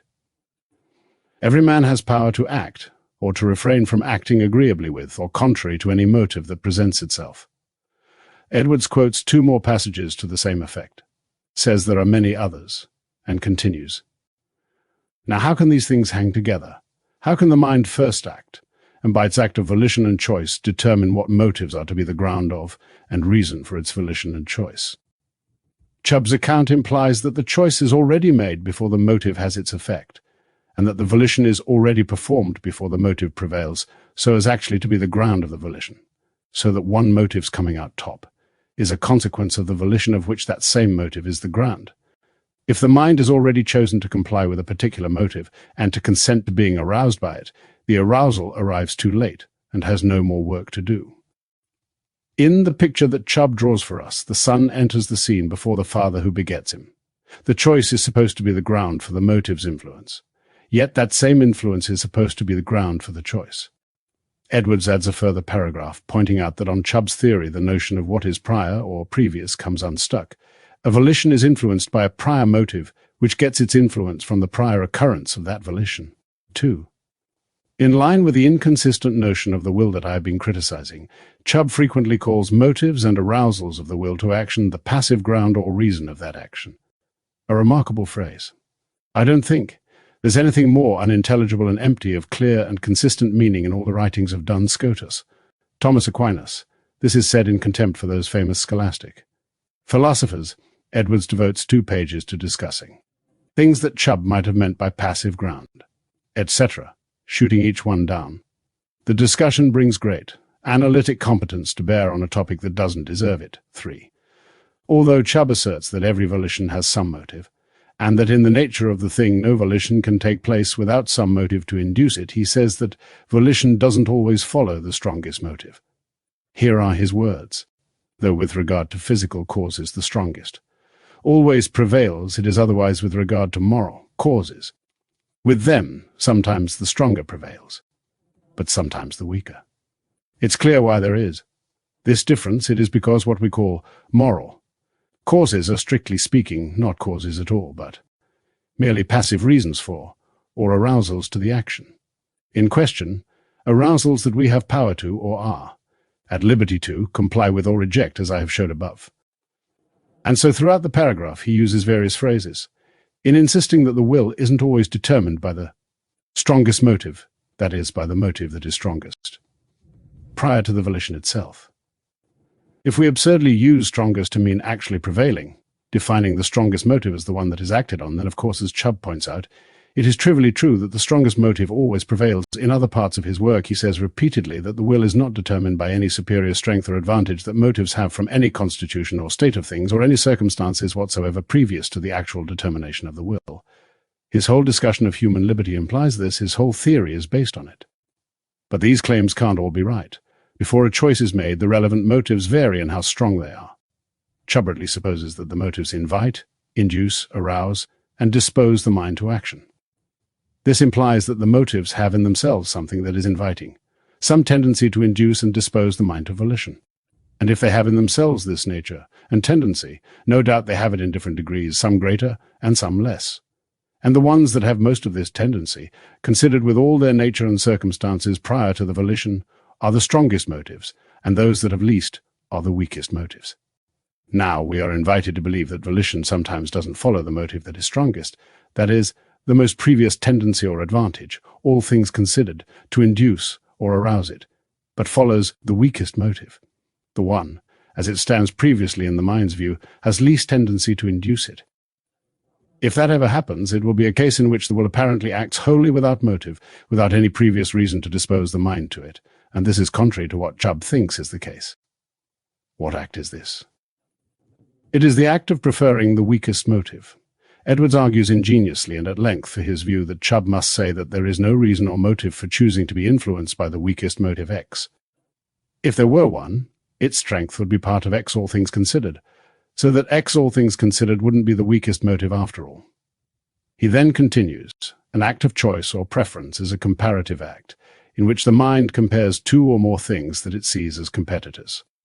If the mind in this comparative act prefers the option that appears inferior in the comparison, then it does this without any motive or inducement or temptation whatsoever. Here is a parallel case which may help you to see that I am right about this. Suppose that a hungry man has the offer of 2 sorts of food. He has an appetite for each, but a stronger appetite for one than for the other, and apart from his appetites there is absolutely nothing in the situation to induce him to take either kind of food. If he chooses the food for which he has the lesser appetite, declining the food his appetite for which is stronger, this is a choice made absolutely without previous motive, arousal, reason, or temptation, just as it would be if he had no appetite at all for either kind of food. If the mind in its volition can go beyond motive, then it can go without motive, for when it goes beyond the motive, it is out of the reach of the motive, out of the limits of its influence, so it is without motive. If that can happen, it follows that volition doesn't depend on motive, can be given for what Chubb so often asserts, namely that in the nature of things, volition cannot take place without a motive to induce it. If God endowed a balance with a natural agency, or activeness of such a sort, when unequal weights are put into the scales of the balance, its agency could enable it to cause the balance to tilt so that the lesser weight goes down, and the greater one goes up. This would clearly demonstrate that how the balance moves doesn't depend on weights in the scales any more than it would depend on weights if the balance could move itself when there is no weight in either scale. The balance has an activeness that allows it to move itself against the greater weight. It must certainly be more than sufficient to allow the balance to move itself when there is no weight at all. Chubb holds that the will can't stir at all without some motive, and that if there is a motive for doing X and none for not doing X, a volition to do X will infallibly follow that motive. This amounts to supposing that the will is entirely dependent on motives, for if it weren't wholly dependent on them, surely it could help itself a little without them, or help itself a little against a motive without help from the strength and weight of a contrary motive. But his view that the will can choose as it pleases from amongst the motives that are presented to it, even choosing to be influenced by the weakest of them, and neglecting the strongest, supposes the will to be wholly independent of motives. In 2 further paragraphs, Edwards picks out 2 other features of Chubb's position that are inconsistent with his view that the will can choose what motive to be influenced by. 4. Chubb holds that necessity is utterly inconsistent with agency. According to him, to say of an event of which X is the subject that A, the event was necessitated, and B, the event was an action that X performed, is self-contradictory. All through his discussions of liberty, he supposes that necessity rules out agency equal to activeness or freedom, and that if you deny this, you'll be implying that liberty and necessity are the same thing, that action and passion, equal to doing and undergoing, doing and being done to, are the same thing. Thus he seems to believe that strictly speaking, the only action is volition, because the only actions are free actions, and those are all volitions. As for the effects of volition in body or mind, they are all necessary, but we call them free, because they are the effects of an act that isn't necessary. And yet, according to him, volition itself, every act of volition, every free act of volition, is the effect of a volition. And it follows from this, given the things I have quoted from him, that every act of free volition must be necessary. Edwards devotes most of 2 pages to quoting passages from Chubb which, he says, imply that every volition is the effect of a volition. When someone has chosen to act in a certain way, he could, if he had pleased, have chosen and done the contrary. Edwards reads this as meaning that he could have chosen to choose the contrary, implying that the choice he did make resulted from his choice to make. It, the will, is at liberty to choose what kind of good it pleases. Edwards comments, if those last words mean anything, they must mean that the will is at liberty to choose what kind of good it chooses to choose, implying that the act of choice itself is determined by an antecedent choice. All this presupposes that Chubb regards not only physical events but also mental ones as produced by volitions, and Edwards quotes passages showing that he does. Then, now these things imply 2 great absurdities. Chubb clearly supposes that every free act of choice is commanded by, and is the product of free choice, which implies that the first free act of choice that occurs in the situation we are thinking about, or indeed the first free act of choice that anyone ever performed, is the product of a previous act of choice. I hope I don't need to work hard to convince you that it is an absurdity to say that the very first act is the product of another act that occurred before it. B. Suppose that Chubb were right in his insistence that every free act of choice is the product or the effect of a free act of choice, it would follow from this, by his own principles, that no act of choice is free. Every single one is necessary. Why? Because every act of choice, being the effect of a foregoing act, would be necessarily connected with that foregoing cause. As Chubb himself says, when the self-moving power is exercised, it becomes the necessary cause of its effects. So his notion of a free act that is rewardable or contradictions, it a free act, and yet by his own notion of freedom it is necessary. Every free act is the product of a free act, so that there must be an infinite sequence of free acts without a beginning, in an agent that has a beginning. Thus, an infinite sequence of acts, every one of them free, yet none of them free and all of them necessary. They are all rewardable or punishable, yet the agent can't reasonably be the object of reward or punishment on account of any one of these actions. He is active in them all and passive in none, yet also active in none but passive in all. 5. Chubb strenuously denies that motives are causes of the acts of the will. Edwards goes on to quote instances of this denial in Chubb's book, following that by many other quotations in which Chubb implies that motives are causes of volitions, saying that they dispose the mind to act, influence it, produce actions, are necessary to actions, and so on. All these passages taken together yield another whole heap of inconsistencies, Edwards says. He winds up this entire section thus. So we see that Chubb is driven into strange inconsistencies by combining his notion of liberty as consisting in the will's power of self-determination and freedom from all necessity with the common-sense view that there can't be any volition without a motive. If we think hard about this, we may become convinced that the two can't be reconciled, so we have to choose. Well, it is in a way self-evident that there can't be any act of will or preference of the mind unless there is some motive or inducement, something in the mind's view that it aims at and goes after. So it is really obvious that the kind of liberty that Arminians insist on doesn't exist anywhere in the universe, and isn't even possible or conceivable. Section 11. The evidence that God has certain foreknowledge of the volitions of moral agents. In this section, I shall defend the thesis that God has certain foreknowledge of acts of the wills of moral agents. And in the next section, I shall defend the inference from that premise to the conclusion that the volitions of moral agents are not contingent, that is, are necessary consequences of prior events. You might think that there isn't any need to argue in defense of that premise when addressing oneself to people who profess to be Christians, but there is. There have been, especially in recent times, people who claim to believe that the Bible is the Word of God, yet deny that God has certain foreknowledge of the free acts of moral agents. So I shall consider the case for such foreknowledge on God's part, doing this as fully as the designed limits of this book will permit, assuming throughout that I am talking to people who accept the truth of the Bible. My first argument, the second begins on page 50, is based on God's prediction of the acts of moral agents. My handling of this matter will have two axioms in the background.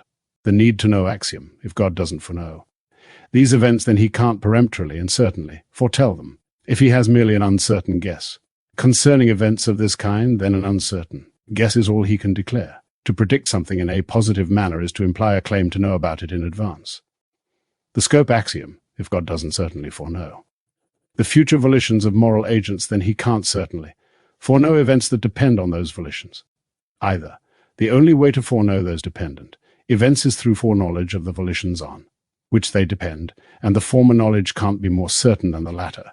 Let the consequences of the volitions of moral agents be as large, numerous, and widespread as you like, making series of differences that multiply as they branch off, with each series running all through the universe and continuing to all eternity. God must be as ignorant of all these infinitely many consequences as he is of the volition that started them off. That whole state of things, however important and extensive it is, must be hidden from him if he can't foreknow the volitions of moral agents. I don't think anyone will deny either of those two axioms. So, I now proceed to point out certain facts. 1. Men's moral conduct and qualities, their virtues and vices, their wickedness and good practice, things rewardable and punishable, have often been foretold by God, Pharaoh's moral conduct in refusing to obey God's command to let his people go was foretold. God said to Moses, I am sure that the king of Egypt will not let you go. Exodus 3:19. Here God professes not only to guess at, but to know Pharaoh's future disobedience. Edwards adds a long series of further examples from the Old and New Testaments. 2.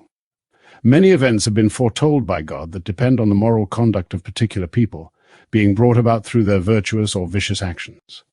For example, God told Abraham in advance that the children of Israel would go to live in Egypt, Genesis 15.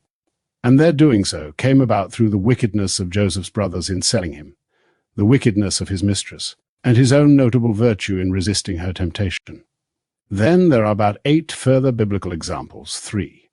God has often foretold the future moral conduct of nations and people, of numbers, bodies, and successions of men, and has foretold his own judicial proceedings, which, along with many other events, depend on the virtues and vices of men, none of which could be foreknown if the volitions of men acting as moral agents hadn't been foreseen.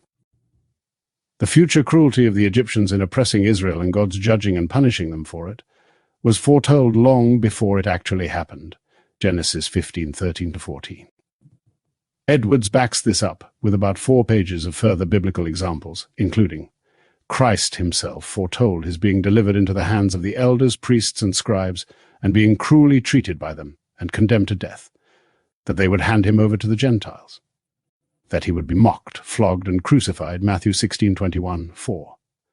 Unless God foreknows the future acts of moral agents, all the prophecies we have in Scripture concerning the great apostasy of the Antichrist, the rise, reign, wicked qualities, and deeds of the man, of sin and his workers and hangers-on the extent, and long continuance of his dominion, his influence, on the minds of princes and others to corrupt them, and draw them away to idolatry and other foul vices, his great and cruel persecutions of Christians, the behavior of the saints under these great temptations, and so on, are prophecies that God uttered without knowing the things that he foretold. The predictions concerning this great apostasy are all of a moral kind relating to men's virtues, and vices and the behavior and other upshots that depend on them, and they are very detailed, with most of them being often repeated with many precise descriptions of qualities, conduct, influence, effects, extent, duration, period, circumstances, final result, and so on, which it would take too long to specify in detail. It would be utterly absurd to suppose that God predicted all these when he didn't have any certain knowledge of the future moral behavior of free agents. 5. Unless God foreknows the future acts of men's wills and their behavior as moral agents, all the great things that are foretold in both the Old and New Testaments concerning the glorious future of the kingdom of the Messiah were things that God predicted and promised on the basis of mere guesses, not knowing in advance whether any of them would happen. For that kingdom is not of this world. It doesn't consist in external things, but is within men, and consists in the reign of virtue in their hearts, in righteousness and peace and joy in the Holy Ghost. Edwards goes on a great length about how the coming of Christ's kingdom depends on the moral conduct of men, and emphasizes the positive, confident, peremptory manner in which God makes his predictions. He lays special stress on two of these: that great promise and oath of God to Abraham, Isaac, and Jacob, so much celebrated in both the Old and New Testaments, namely, in their seed all the nations and families of the earth will be blessed. That first gospel promise that ever was made to mankind, that great prediction of the salvation of the Messiah and his victory over Satan, made to our first parents, Genesis 3:15. 6. If God doesn't have foreknowledge of the future actions of moral agents, it follows that the prophecies of Scripture in general are made without foreknowledge. For most, if not all, the prophecies in Scripture are either predictions of the future behavior of moral agents or of outcomes depending on them or somehow connected with them. Consider, for example, the individual men who have been the great conquerors of the world, having under God the main hand in the states of the world at all later times. I mean men such as Nebuchadnezzar, Cyrus, Alexander, Pompey, Julius Caesar, and so on. Their coming into existence undoubtedly depended on many millions of acts of the will in their parents, and most of these volitions depended on millions of volitions in their contemporaries of the same generation, and most of these on millions of volitions in preceding generations. In time, the number of volitions that were in some way the occasion of the event multiply like the branches of a river, until they come at last to a virtually infinite number. This won't seem strange to you, if you think about what scientists tell us of the innumerable multitudes of things that are at work in the generation of animals. Edwards lists some of them: sperm, ova, and so on. Then he goes into ways in which voluntary human conduct affects which human beings are conceived and born. Then an example in which the founding of a whole empire can be traced back to one person's happening to have a thought at a particular moment. And so on, concluding, these hints may be enough to convince any thoughtful person that the whole state of the world of mankind in all ages, and the very existence of every person who has ever lived since the times of the ancient prophets, has depended on more volitions or acts of the wills of men than there are sands on the seashore. Thus, if God doesn't exactly and perfectly foresee the future acts of men's wills, all the predictions that he ever uttered concerning all the wars, commotions, victories, prosperity, and calamities of any kingdoms, nations, or communities in the world have all been made without knowledge. Thus, if it were true that God cannot foresee the volitions and free actions of men, he couldn't foresee anything relating to the state of the human world in future ages, not so much as the existence of one person who will live in that world. All he could foresee, events that he himself would bring about by the miraculous exercise of his immediate power, and b, things that would occur in the natural material world by the laws of motion. Those parts of the course of nature that are independent of the actions of mankind, like a very able mathematician, and astronomer calculating precisely the revolutions of the heavenly bodies. And if we think hard about this matter, we'll find good reason to think that God couldn't with any absolute certainty foresee even those events if he couldn't certainly foreknow the volitions of human beings. Whenever God miraculously intervenes in the natural order of things, he does so because the state of the moral world requires him to do so, and knowing when that will be the case involves knowing in advance how men will behave, b, what the natural world is for is the moral world, and how things go in there.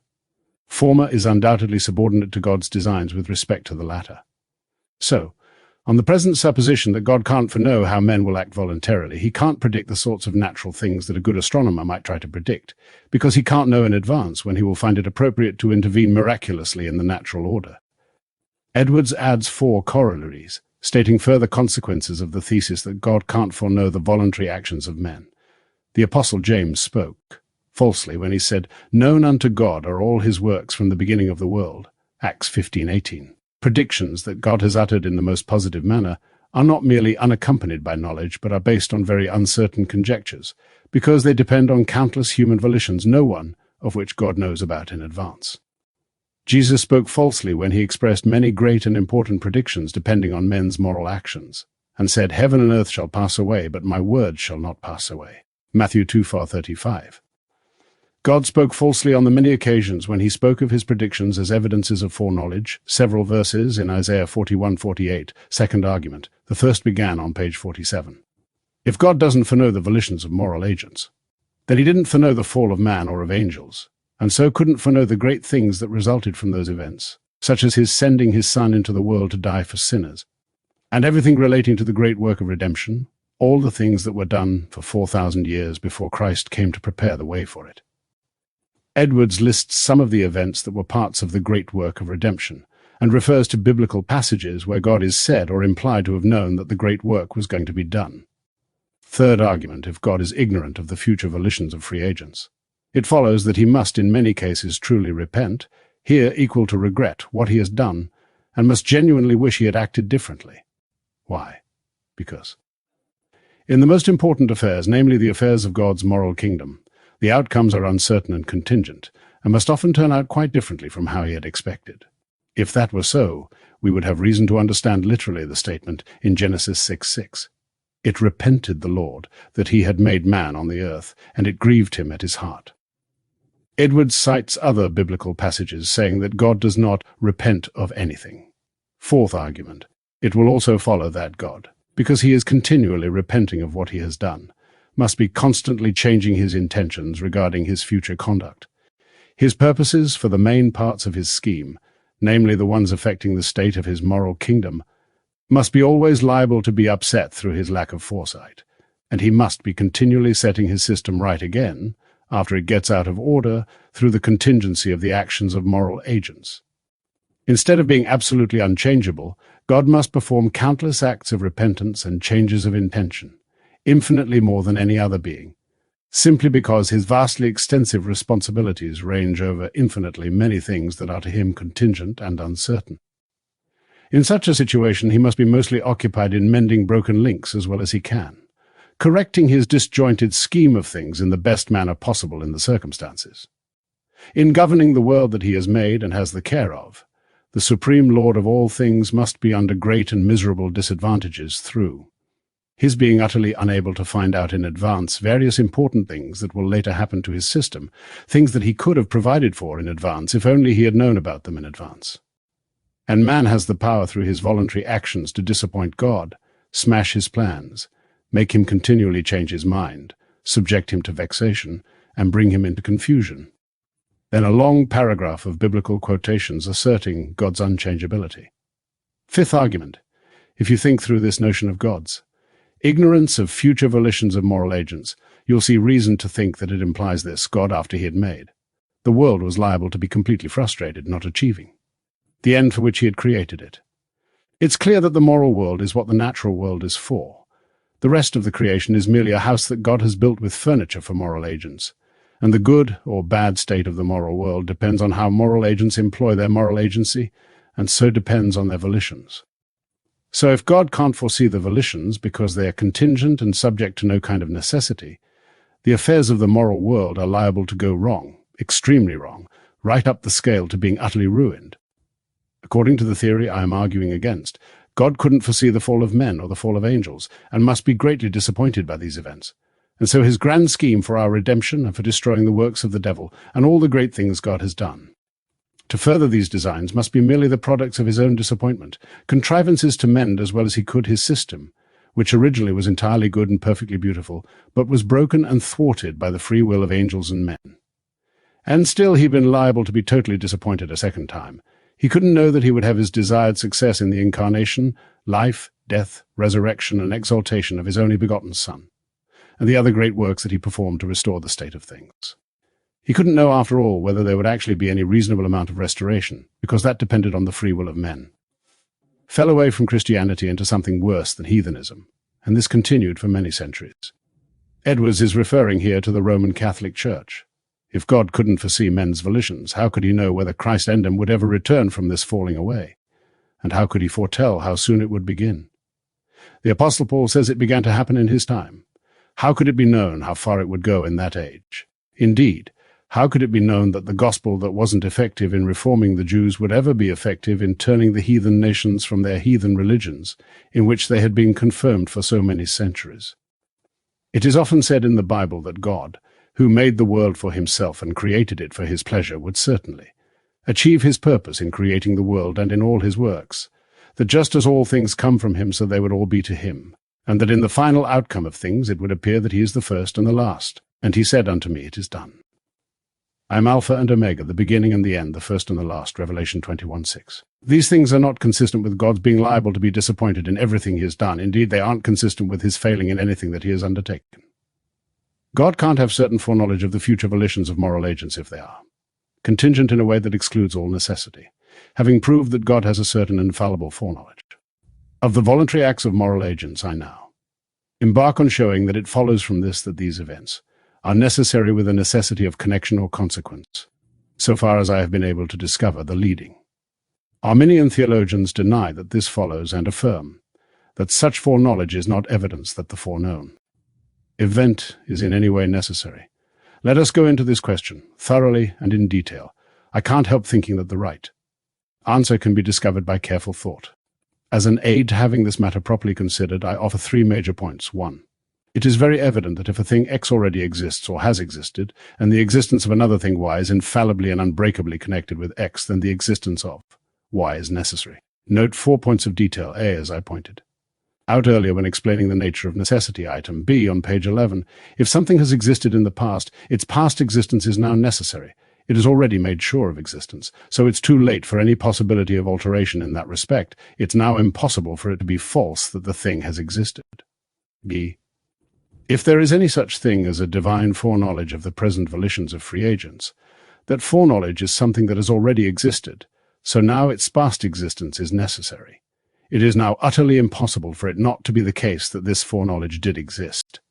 It is also very obvious that things that are indissolubly connected with other things that are necessary are themselves necessary.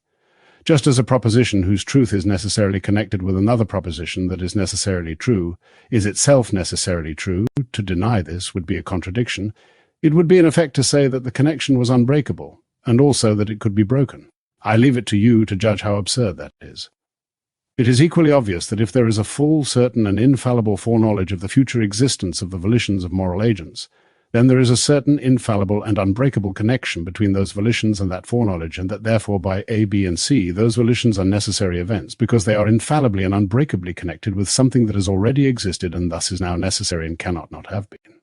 To say otherwise is to commit oneself to the absurdity that it isn't impossible for a proposition that is now infallibly known to be true to have no truth in it, too. I shall prove that no future event can be certainly, is contingent and without any necessity. Edwards could validly infer this from his previous point by elementary logic. From 1. If for some X is necessary, and if X then Y is necessary, then Y is necessary. Infer 2. If Y is not necessary, then there is no X such that X is necessary, and if X then Y is necessary. For some reason Edwards ignores this proof and goes in for something more roundabout, though it is not without interest. It is impossible for a thing to be certainly known to any intellect unless it is evident to that intellect. To suppose otherwise is to imply a contradiction, because P is certainly known to understanding U is the same as P is evident to U, which is the same as U sees P's evidentness. But no understanding, created or uncreated, human or divine, can see evidentness where there isn't any, for that would be to see something to exist that doesn't exist. So any truth that is absolutely without evidentness at a given time is absolutely unknowably at that time. To suppose that it is known is a contradiction. But if there is any future event whose existence is contingent, with nothing necessary about it, the future occurrence of that event is absolutely without evidentness now. For it to be evident in any way, it must be either self-evident or proved. Why? Because if something is evident, it must either be evident in itself, i.e. self-evident, or evident in something else that is evident through its connection with, something else through which it can be proved. But a future event whose occurrence isn't in any way necessary can't be evident in either of these ways. It can't be self-evident, for if it were, it could now be known through what is now to be seen in the thing itself, that is, its present existence or the necessity of its nature. But we have stipulated that it doesn't yet exist, and that it isn't necessary that it will come to exist. Can it be proved? That is made evident through its connection with something else, because that is also contrary to the case as we have stipulated it. If something existing now were connected with the future occurrence of the contingent event, that would destroy its contingency. Thus it is demonstrated that there is in the present nature of things absolutely nothing making it evident that the contingent, in no way necessary, event will occur. So it can't be seen to be evident, which is just to say that it can't be known. Throughout all this, and in some other places, evident as replaces Edwards's evidence. The words could mean the same in his day, but they can't in ours. In the next paragraph, our sense of the word seems to be involved, as well as the other sense, and accordingly, evidence is allowed to stand. But bear in mind that for Edwards, the evidence of something is conceptually tied to the thing's being evident. Let us consider this in an example. Suppose that 5,760 years ago the only thing that existed was God, and that then something else, a body, a spirit, an entire world, sprang into existence out of nothing, taking on a particular nature and form, all in absolute contingency without God, or anything else being involved in its causation, and with there being no sort of ground or reason for its existence, no dependence on or connection with anything that existed before. In this situation, there was no evidence of that event beforehand. There was no evidence of it to be seen in the thing itself, for it didn't yet exist. You might think that in that sentence Edwards is making the highly dubious assumption that one can't see anything in the nature of X unless X exists. But he isn't. Rather, he is relying on the thesis that one can't see existence in the nature of X unless X exists, and that is perfectly all right. If existence can be seen in the nature of X, then X exists necessarily, and what exists? Necessarily exists at all times, so if X doesn't exist now, etc., and there was no evidence of it to be seen in anything else, for that would involve connection, which is contrary to the initial stipulation.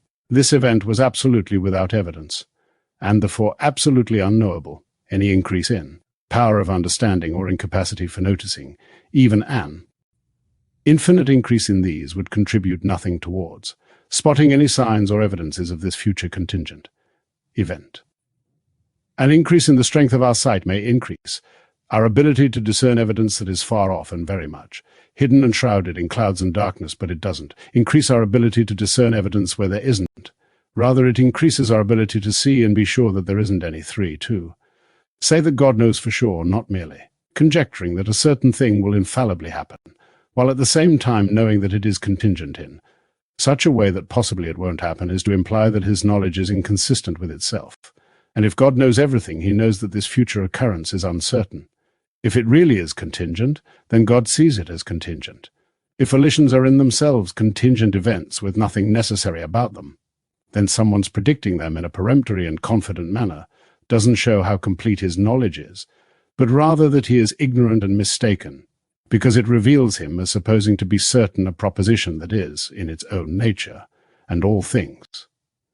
Considered uncertain and contingent, possible defense, God may have foreknowledge of contingent events by means that we can't conceive of. That is ridiculous, just as it would be ridiculous to say. For all we know to the contrary, God may know contradictions to be true. God may know a thing to be certain while also knowing it not to be certain, though we can't conceive how. He could do this. He has ways of knowing which we can't grasp. Edwards now embarks on something he labels corollary. 1. Its basic content is sharp and clear, but his presentation is hard to follow, partly because he approaches his target by an indirect route without properly explaining what he is doing and why. The target is a line of thought that says God's foreknowledge of X's occurrence doesn't imply that X is necessary in the way that God's decreeing. That X shall occur implies that X is necessary. Edwards identifies two bases someone might have for accepting this and criticizes them in turn. A. The assumption might be that a divine decree that X shall occur makes X more necessary than does divine foreknowledge of X's occurrence. Edward says he has shown that divine foreknowledge of X's occurrence implies that X is absolutely, perfectly, completely necessary. There can't be any question of anything's implying that X is more necessary than that. B. The assumption might be that a divine decree that X shall occur makes it necessary that X shall occur, whereas divine foreknowledge of X's occurrence doesn't make anything be the case. It doesn't have any influence in the world. Edwards quotes Whitby and two other writers making this point, for example, writing that God's foreknowledge is not the cause of future things, rather, their being future is the cause of God's foreknowledge of them. Edwards in reply concedes this difference between decrees and foreknowledge, but declares it to be irrelevant to the real point at issue, namely whether events that God foreknows are necessary. He writes, "Infallible foreknowledge of X can prove the necessity of X without being what causes the necessity.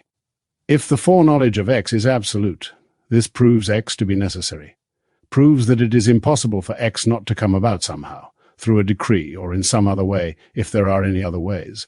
My opponents on this matter assume that because certain foreknowledge doesn't cause an event to be necessary as a decree does, therefore it doesn't prove it to be necessary as a decree does. But that rests wholly on the supposition that nothing can prove something to be necessary, or be evidence of its being necessary, unless it has a causal influence to make it necessary, and this is untenable. If certain foreknowledge of the future occurrence of an event isn't what first makes it impossible that it should fail to occur, it can and certainly does demonstrate that it is impossible that it should fail to occur, whatever the source of that impossibility may be. It is as evident as anything can be that a thing that is infallibly known to be true can't possibly turn out not to be true. So there is a necessity that it should be true, and it makes no difference to this whether the knowledge is the cause of this necessity, or the necessity is the cause of the knowledge. This next paragraph responds to something Whitby has quoted someone as saying, "Foreknowledge has no more influence on things, to make them necessary, than after-knowledge does all certain knowledge, whether it be foreknowledge or after-knowledge, or at the same time knowledge, proves the thing known to be necessary now, by some means or other. That is, it proves that it is impossible that the thing should now be otherwise than true." I freely admit that foreknowledge doesn't prove a thing to be necessary any more than after-knowledge does. But in saying this, I am tying necessity to after-knowledge, not cutting it loose from foreknowledge. After-knowledge that is certain and infallible proves that it is now impossible that the known proposition should be not true.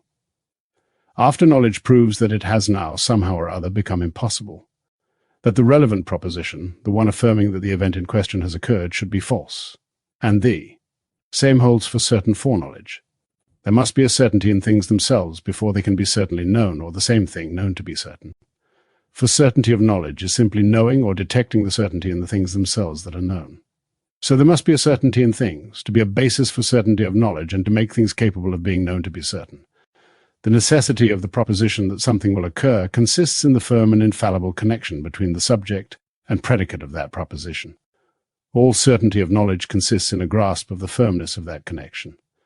So God's certain foreknowledge that X will occur is his view of the firm and unbreakable connection between the subject and the predicate of the proposition affirming that X will occur. The subject is the possible outcome X, the predicate is X's future existence. And if future existence is firmly and unbreakably connected with X, then the future existence of X is necessary. If God certainly knows the future occurrence of an event that is wholly contingent, and may possibly never occur, then he sees a firm connection between a subject and predicate that are not firmly connected, which is a contradiction to Lockwood's causation, and another point, granting that Whitby and the others are right in saying that God's foreknowledge of X is not the cause, but the effect of X's occurrence. Far from showing that this foreknowledge doesn't imply the necessity of X's occurrence, this really brings out more clearly that it does. Because it shows the occurrence of the event to be so settled and firm that it's as if it had already occurred.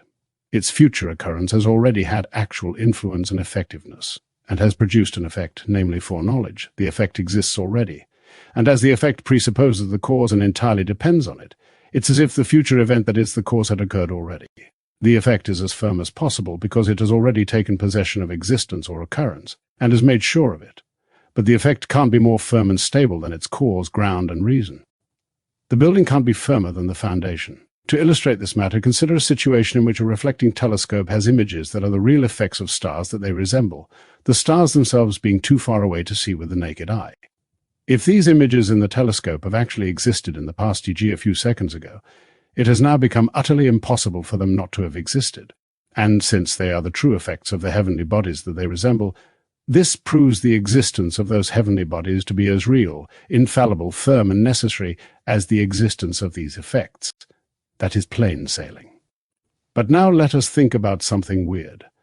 Let us suppose that future existences, e.g. stars that will come into existence at some future time, can somehow have influence backwards in time to produce effects beforehand, causing exact and perfect images of themselves in a telescope 1,000 years before they exist, or indeed at all earlier times. I am supposing that these images are real effects of these future stars and are perfectly dependent on and connected with their cause. Think about the situation after the images have come into existence, but before the stars they are images of have done so. The effects, the images, have already achieved actual existence, so their existence is perfectly firm and stable and utterly impossible to be otherwise. And in this case, as in the otherless weird one, this proves that the existence of the stars, their causes, is also equally sure, firm, and necessary. Their not existing at some time is as impossible as it would be if they, like their effects, were now in the past. Now vary the case again. Suppose that the antecedent effects, through backward causation, of things that don't yet exist are not images in a telescope, but rather perfect ideas of the things in God's mind, ideas that have existed there from all eternity. Those ideas are effects, which are truly connected with their cause, and in saying this I am using effects and connected in their strict senses. The case is not altered, i.e. the backward causation of a divine idea by a future existent X makes the future existence of X necessary, just as does the backward causation of a telescopic image by a future existent X. Does Edwards think that God's foreknowledge is a case of backward causation? Or does he merely consider that possibility in order to make his point about how cause-effect relates to necessity? This version leaves it unclear which answer is right, so does the text as Edwards wrote it, God is not in time? Arminians, wanting to undercut the argument from God's foreknowledge to the non-contingency of the volitions of moral agents, say things along the lines of this: it is not strictly correct to speak of foreknowledge in God. It's true that God has the most utterly complete knowledge of all events from eternity to eternity, but there is no such thing as before and after in God. He sees all things in one perfect unchangeable view, not in a time-taking series. I have two main things to say about this. 1. I have already shown that all certain knowledge proves the necessity of the truth that is known, whether it be before, after, or at the same time, although it is true that there is no before and after in God's knowledge, and that we have no idea of how he knows what he knows. We do know this much: there is no outcome, past, present, or to come, that God is ever uncertain of. He never is, never was, and never will be without infallible knowledge of everything that actually occurs at some time. He always sees each item's existence to be certain and infallible. And as he always sees things just as they really are, nothing is ever really contingent, in the sense that it could have never come about. If it's true that, strictly speaking, there is no foreknowledge in God, that is because things that are future to us are as though present to God, as if they already existed, which amounts to saying that future events are, in God's view, always as evident, clear, sure, and necessary as if they already existed. Edwards continues arguing at some length that the God isn't in time thesis doesn't interfere with his argument that God's knowledge of future events implies that those events are necessary. One detail in this: even if God's knowledge of events that are in our future isn't knowledge of the future from his standpoint, he can, and sometimes does, communicate that knowledge to us, enabling us to foretell the future with absolute certainty, and the argument against contingency can go through on the basis of our certain foretelling. He concludes, so it's clear that there being no before and after in God's mind doesn't affect the necessity of the existence of the events known. Indeed, too, the view that there is no before and after in God's knowledge, so far from weakening the case for holding that no events are contingent, makes the case's strength even easier to see. There are two reasons for this. A. Why is there no succession, no before and after in God's knowledge? Because it is absolutely perfect to the highest possible degree of clearness and certainty. All things past, present, and to come are viewed with equal evidentness and fullness. Future things are seen as clearly as if they were present. The view is always absolutely perfect, partly equal to complete. And if something is constantly perfect, there is no way for it to change, and so no before and after in it. A. To God, as if they already existed, which amounts to saying that future events are, in God's view, always as evident, clear, sure, and necessary as if they already existed. Edwards continues arguing at some length that the God isn't in time thesis doesn't interfere with his argument that God's knowledge of future events implies that those events are necessary. One detail in this, even if God's knowledge of events that are in our future isn't knowledge of the future from his standpoint, he can, and sometimes does, communicate that knowledge to us, enabling us to foretell the future with absolute certainty, and the argument against contingency can go through on the basis of our certain foretelling. He concludes, so it's clear that there being no before and after in God's mind doesn't affect the necessity of the existence of the events known. Indeed, too, the view that there is no before and after in God's knowledge, so far from weakening the case for holding that no events are contingent, makes the case's strength even easier to see. There are two reasons for this. A. Why is there no succession, no before and after in God's knowledge? Because it is absolutely perfect to the highest possible degree of clearness and certainty. All things past, present, and to come are viewed with equal evidentness and fullness. Future things are seen as clearly as if they were present. The view is always absolutely perfect, partly equal to complete. And if something is constantly perfect, there is no way for it to change, and so no before and after in it. A. Things coming into existence doesn't add anything to God's knowledge, making it larger, or clearer, or more certain. From God's point of view, things that did, do, or will exist are all the same to him. And that gives strength to my demonstration regarding future things, namely that it is as impossible they should fail to exist as it would be if they existed already. This God is timeless objection, instead of weakening my argument, sets it in the strongest light.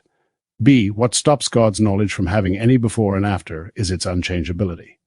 But that directly and plainly demonstrates my conclusion that it is utterly impossible for any known event to fail to occur. For if that were possible, then a change in God's knowledge and view of things would be possible, because if the known event didn't occur as God expected, he would change his mind and see his former mistake. But he is unchangeable, so that it is utterly infinitely impossible that his view should be changed. I conclude that no geometrical theorem, no proposition of any kind, is more capable of strict demonstration than the proposition that God's certain foreknowledge of the volitions of moral agents rules out their being contingent in the sense of being without any kind of necessity, and so rules out their being free in the Arminian sense. Thus, what the Calvinists teach concerning the absolute decrees of God doesn't at all imply any more fatality in things than demonstrably follows from the teachings of most Arminian theologians who acknowledge God's omniscience and universal foreknowledge. In this context, fatality means something like inevitability. The basic notion is that of something's being settled long in advance. So all their objections against the Calvinist doctrine, as implying Hobbes's doctrine of necessity or the Stoics' doctrine of fate, count as much against their own teachings as it does against that of the Calvinists. The half-page labeled Corollary 3 is a single vast sentence in which Edwards expands what he has said in Corollary 2. The thesis is that Arminians are not entitled to object to Calvinism on grounds involving its thesis that men are under necessity in their moral operations, because they, or such of them as believe God to be omniscient, are committed to the very same thesis about necessity. The bulk of the paragraph is taken up by a listing of the more specific objections that Edwards has in mind. The one that is easiest to understand is arguments against the necessity of men's volitions from premises about the reasonableness of God's commands, promises, and threats, and the sincerity of his advice and invitations, section 13. Even if the volitions of moral agents are not connected with anything antecedent, they must be necessary in a sense that overthrows Arminian liberty. Suppose some act X of the will has a cause. Then I have shown that X is not contingent but necessary, because it is an effect that is necessarily dependent and consequent on its cause, whatever that may be, if the cause is the will. Itself, by antecedent acts of choosing and determining, X must be a necessary effect of those previous acts. The act X, a determined effect of the previous cause, can't prevent the effectiveness of its cause. It has to be wholly subject to its determination and command, as much as movements of the limbs are. The consequent commanded acts of the will are as passive and as necessary, with respect to the previous determining acts, as the parts of the body are with respect to the volitions that determine and command them. Therefore, if all the free acts of the will are like this, if they are all effects determined by the will itself, that is, by antecedent choice, then they are all necessary. They are all subject to, and decisively fixed by, the previous act that is their cause. And indeed all this can be reapplied to the previous act, the one that determined act X, if it is a free and voluntary act, for it too must be determined and fixed by a still earlier act, and so it too must be necessary. So that in this Arminian account of freedom all the free acts of the will are necessary. And yet the Arminians say that necessity is utterly inconsistent with liberty. So that according to their view, the acts of the will can't be free unless they are necessary, and can't be free if they are necessary. Suppose that some act X of the will does not have a cause. This means that X is not connected with and determined by anything that happens before it. In short, X is absolutely contingent. Allowing this to be possible still won't help the Arminians. For if X happened completely, contingently, with no cause at all, then no act of the will, no prior act of the soul, was its cause. No determination or choice by the soul had any hand in it. This accidental event X did indeed occur in the will or the soul, but the will or the soul wasn't the cause of it. The will is not active in causing or determining X, but is purely the passive subject of it, the thing to which or in which X happens, at least according to the Arminians' notion of activity and passivity. In this case, contingency does as much to prevent, equal to get in ahead of, the determination of the will as a proper cause does, and so far as the will is concerned, X was necessary, and couldn't have been otherwise. For to suppose that X could have been otherwise if the will or soul had pleased, is to suppose that X depends on some prior act of choice or pleasure, which is contrary to what we have stipulated to be the case. And supposing that X could have been otherwise if its cause had ordered it otherwise, conflicts with its not having any cause or orderer, Edwards's phrase. Anything that doesn't depend on any free act of the soul is necessary so far as the soul is concerned. And the volition X we are discussing here doesn't depend on anything, and isn't connected with anything. So it doesn't depend on any free act of the soul, and is therefore necessary so far as the soul is concerned. It comes to the soul by accident, and the soul is necessarily subjected to it, just as the passive earth is necessarily subjected to whatever falls upon it. This conflicts with the Arminian notion of liberty as the will's power of determining itself in its own acts, being wholly active in this, with no passiveness and with no subjection to necessity. Thus, contingency is required by the Arminian notion of liberty, and yet is inconsistent with it. This is a good place to call attention to something that Watts wrote in his essay on the freedom of will in God and in creatures, etc. The word chance always means something done, without design. Chance and design stand in direct opposition to each other, and chance can never be properly applied to acts of the will. That is because the will is the source of all design, whatever it chooses. It designs to choose whether or not the choice is a good one, and when it is confronted with a need to choose between two perfectly equal things, it designs to set itself onto one of the two, merely because it will. Watts seems to have been very careless here, for if the will is the source of all design, as he says it is, then certainly it isn't always the effect of design. There must be some acts of the will that occur without having been designed, and those acts must happen by chance, according to his definition of chance. And if the will designs to choose whatever it does choose, as he says it does, then it designs to determine all its designs, which leads us into an infinite regress of designs determining designs. The very first design would have to be the effect of a preceding design, or else it would occur by chance, according to this author's notion of chance. We should look into another possible way of connecting the acts of the will with something earlier that is there, cause, namely by relating them to the views of the understanding.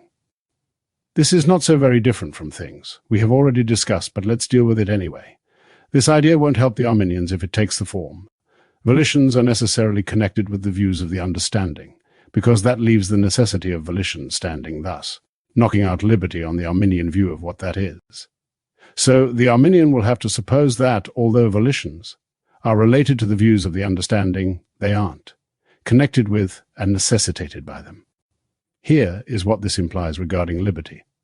The liberty of the soul consists at least partly in its acts being free from restraint, limitation, and government by the understanding, and in liberty and liableness to act contrary to the views and dictates of the understanding, so that the more disengaged from the understanding the soul is, the more liberty it has.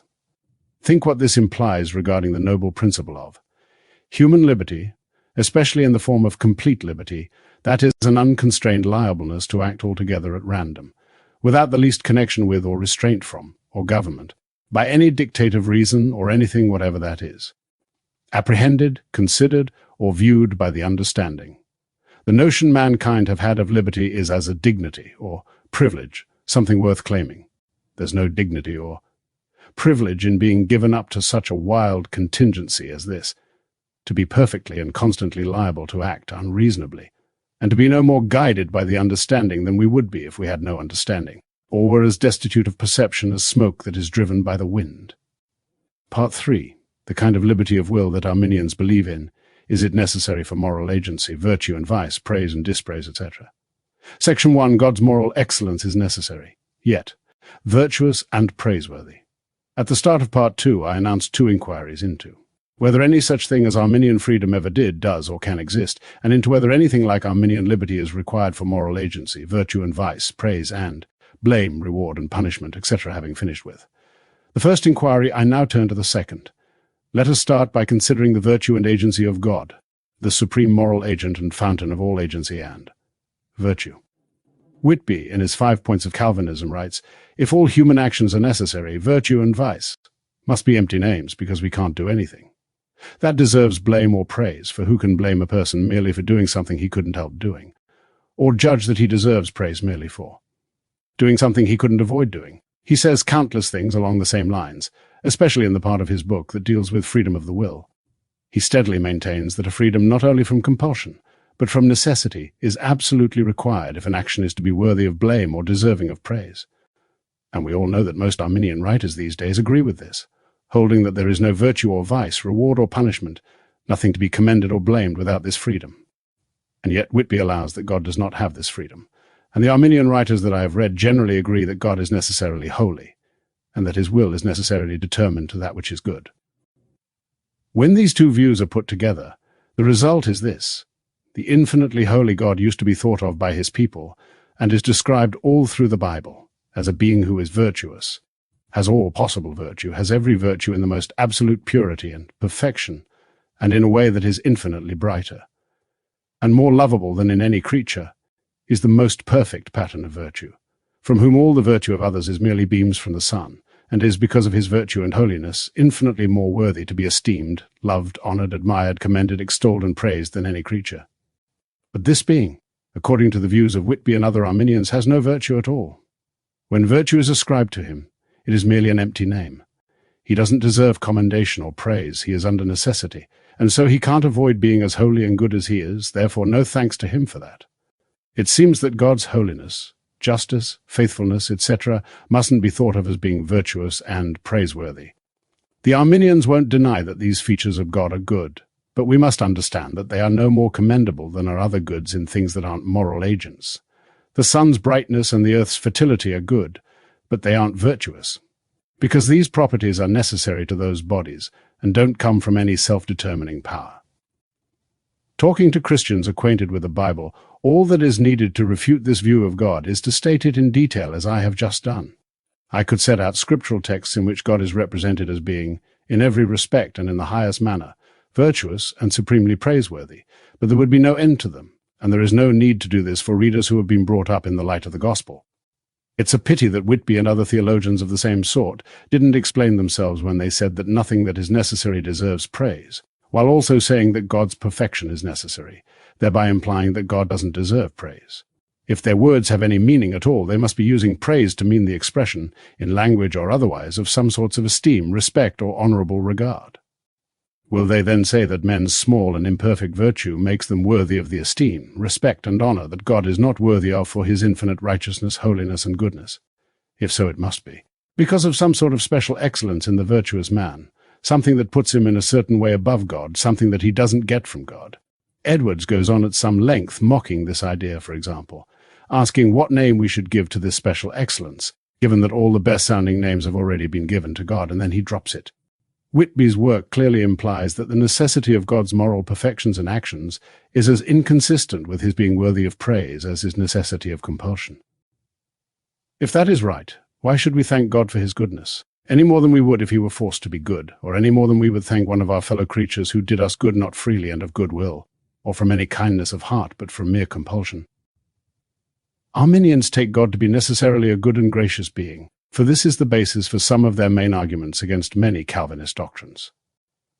They say that those doctrines are certainly false, and that it's impossible that they should be true, because they aren't consistent with the goodness of God. This assumes that it is impossible that God should not be good, for if it were possible that he should be otherwise than good, they no longer have any argument for the impossibility of the truth of those Calvinist doctrines. God's virtue is not strictly speaking rewardable, not because his moral perfections and actions aren't good enough to deserve rewards from his creatures, but because he is. Because of some sort of special excellence in the virtuous man, something that puts him in a certain way above God, something that he doesn't get from God. Edwards goes on at some length mocking this idea, for example, asking what name we should give to this special excellence, given that all the best-sounding names have already been given to God, and then he drops it. Whitby's work clearly implies that the necessity of God's moral perfections and actions is as inconsistent with his being worthy of praise as his necessity of compulsion. If that is right, why should we thank God for his goodness, any more than we would if he were forced to be good, or any more than we would thank one of our fellow creatures who did us good not freely and of good will, or from any kindness of heart but from mere compulsion? Arminians take God to be necessarily a good and gracious being, for this is the basis for some of their main arguments against many Calvinist doctrines. They say that those doctrines are certainly false, and that it's impossible that they should be true, because they aren't consistent with the goodness of God.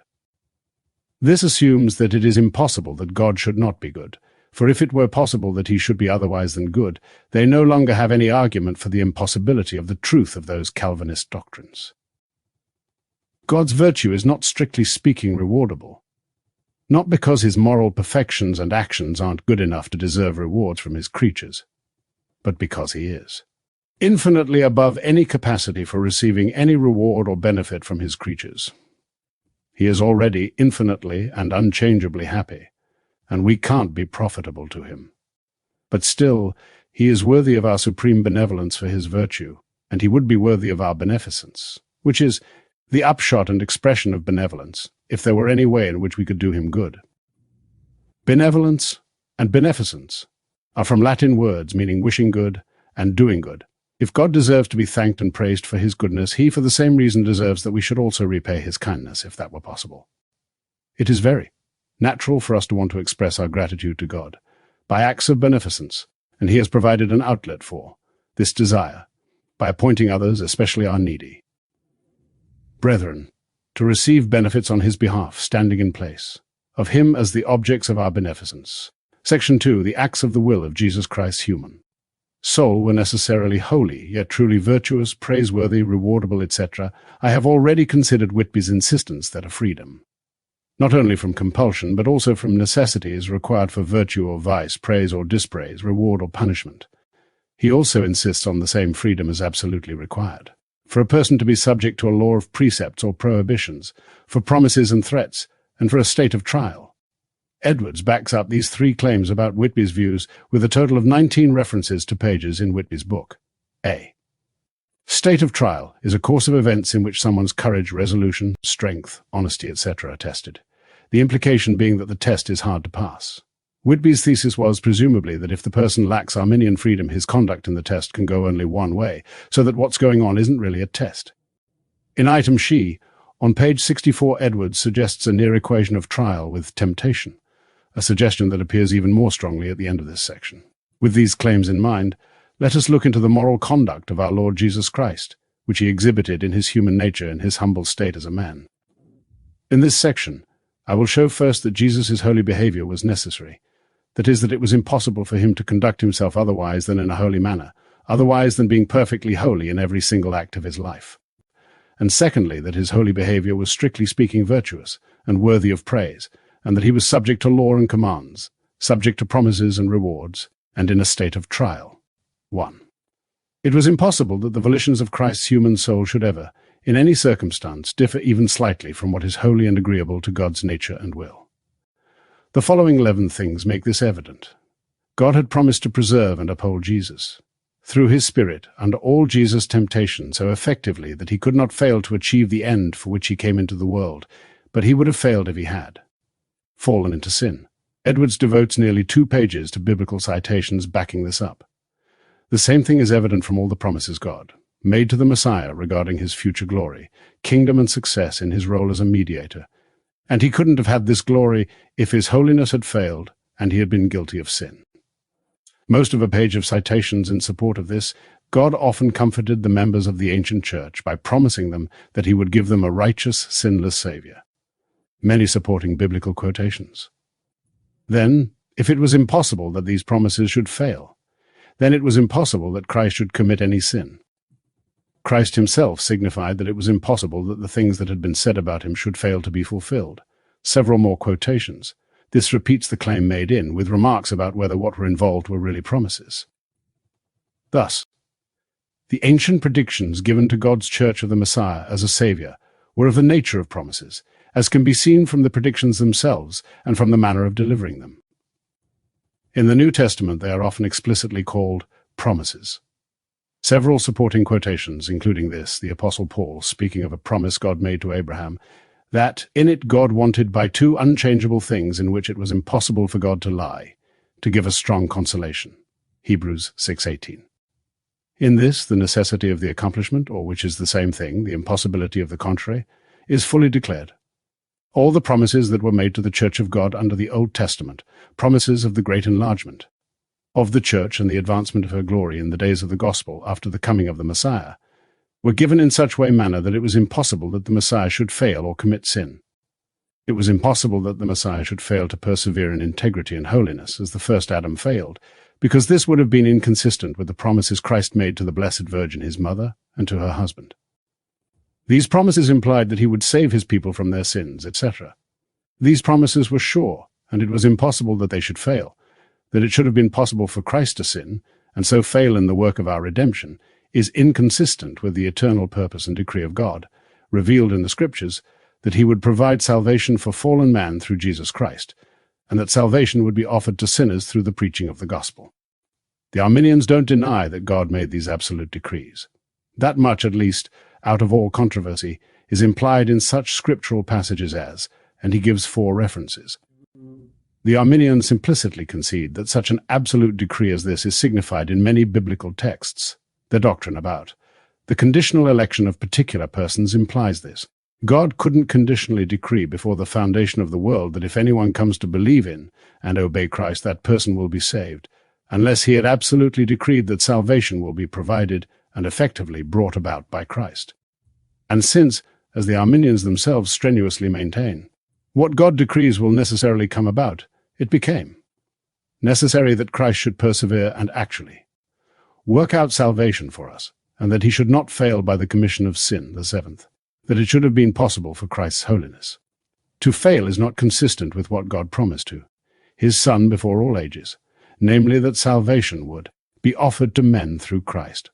Paul referred to this referring to that eternal life which God, who cannot lie, promised before the world began. That it should be possible for Christ to fail to do his Father's will is inconsistent with the promise made to the Father by the Son, that is, by the Logos that was with the Father from the beginning before he took the human nature. The rest of this paragraph is omitted, as too hard to follow. It is a fairly intricate exercise in biblical scholarship. If it was possible for Christ to have failed to do the will of his Father, thereby failing to bring about redemption. For sinners, then the salvation of all the saints who were saved from the beginning of the world to the death of Christ was not built on a firm foundation. Edwards devotes a page to this. His point is that various Old Testament people were saved because of their trust in the redemption that would be brought by the Messiah when he eventually arrived. If it was possible that Jesus should fail, this trust and dependence was leaning on a staff that was weak and might possibly break, in which case their faith, their comfort, and their salvation was built on a fallible foundation, the man Christ Jesus before he had finished his course of obedience and while in the midst of temptations and trials, often positively predicted his own future glory in his kingdom and the enlargement of his church, the salvation of the Gentiles, through him and so on, and often promised blessings that he would bestow on his true disciples in his future kingdom, and demanded that his disciples fully depend on those promises. But the disciples would have no ground for such dependence if Christ had been liable to fail in his work, and Christ himself would have been guilty of presumption in giving so many outright unqualified promises of great things. If the things really depended on a mere contingency, the contingency the Arminians believe in with thee, determinations of Christ's free will consisting in a take-your-pick. To choose either sin or holiness with these, being equally balanced with thousands of choices, each of which could go either way.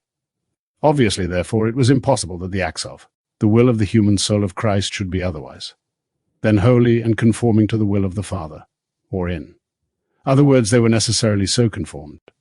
I have given so much space to this matter in the original 4 times, as long as in this version because it is denied by some of the leading Arminians, especially by Episcopius, because I regard it as a point that clearly and absolutely settles the controversy between Calvinists and Arminians concerning the question of whether Arminian freedom of will is required for moral agency, virtue, command or prohibition, promise or threat, reward or punishment, praise or dispraise, merit or demerit.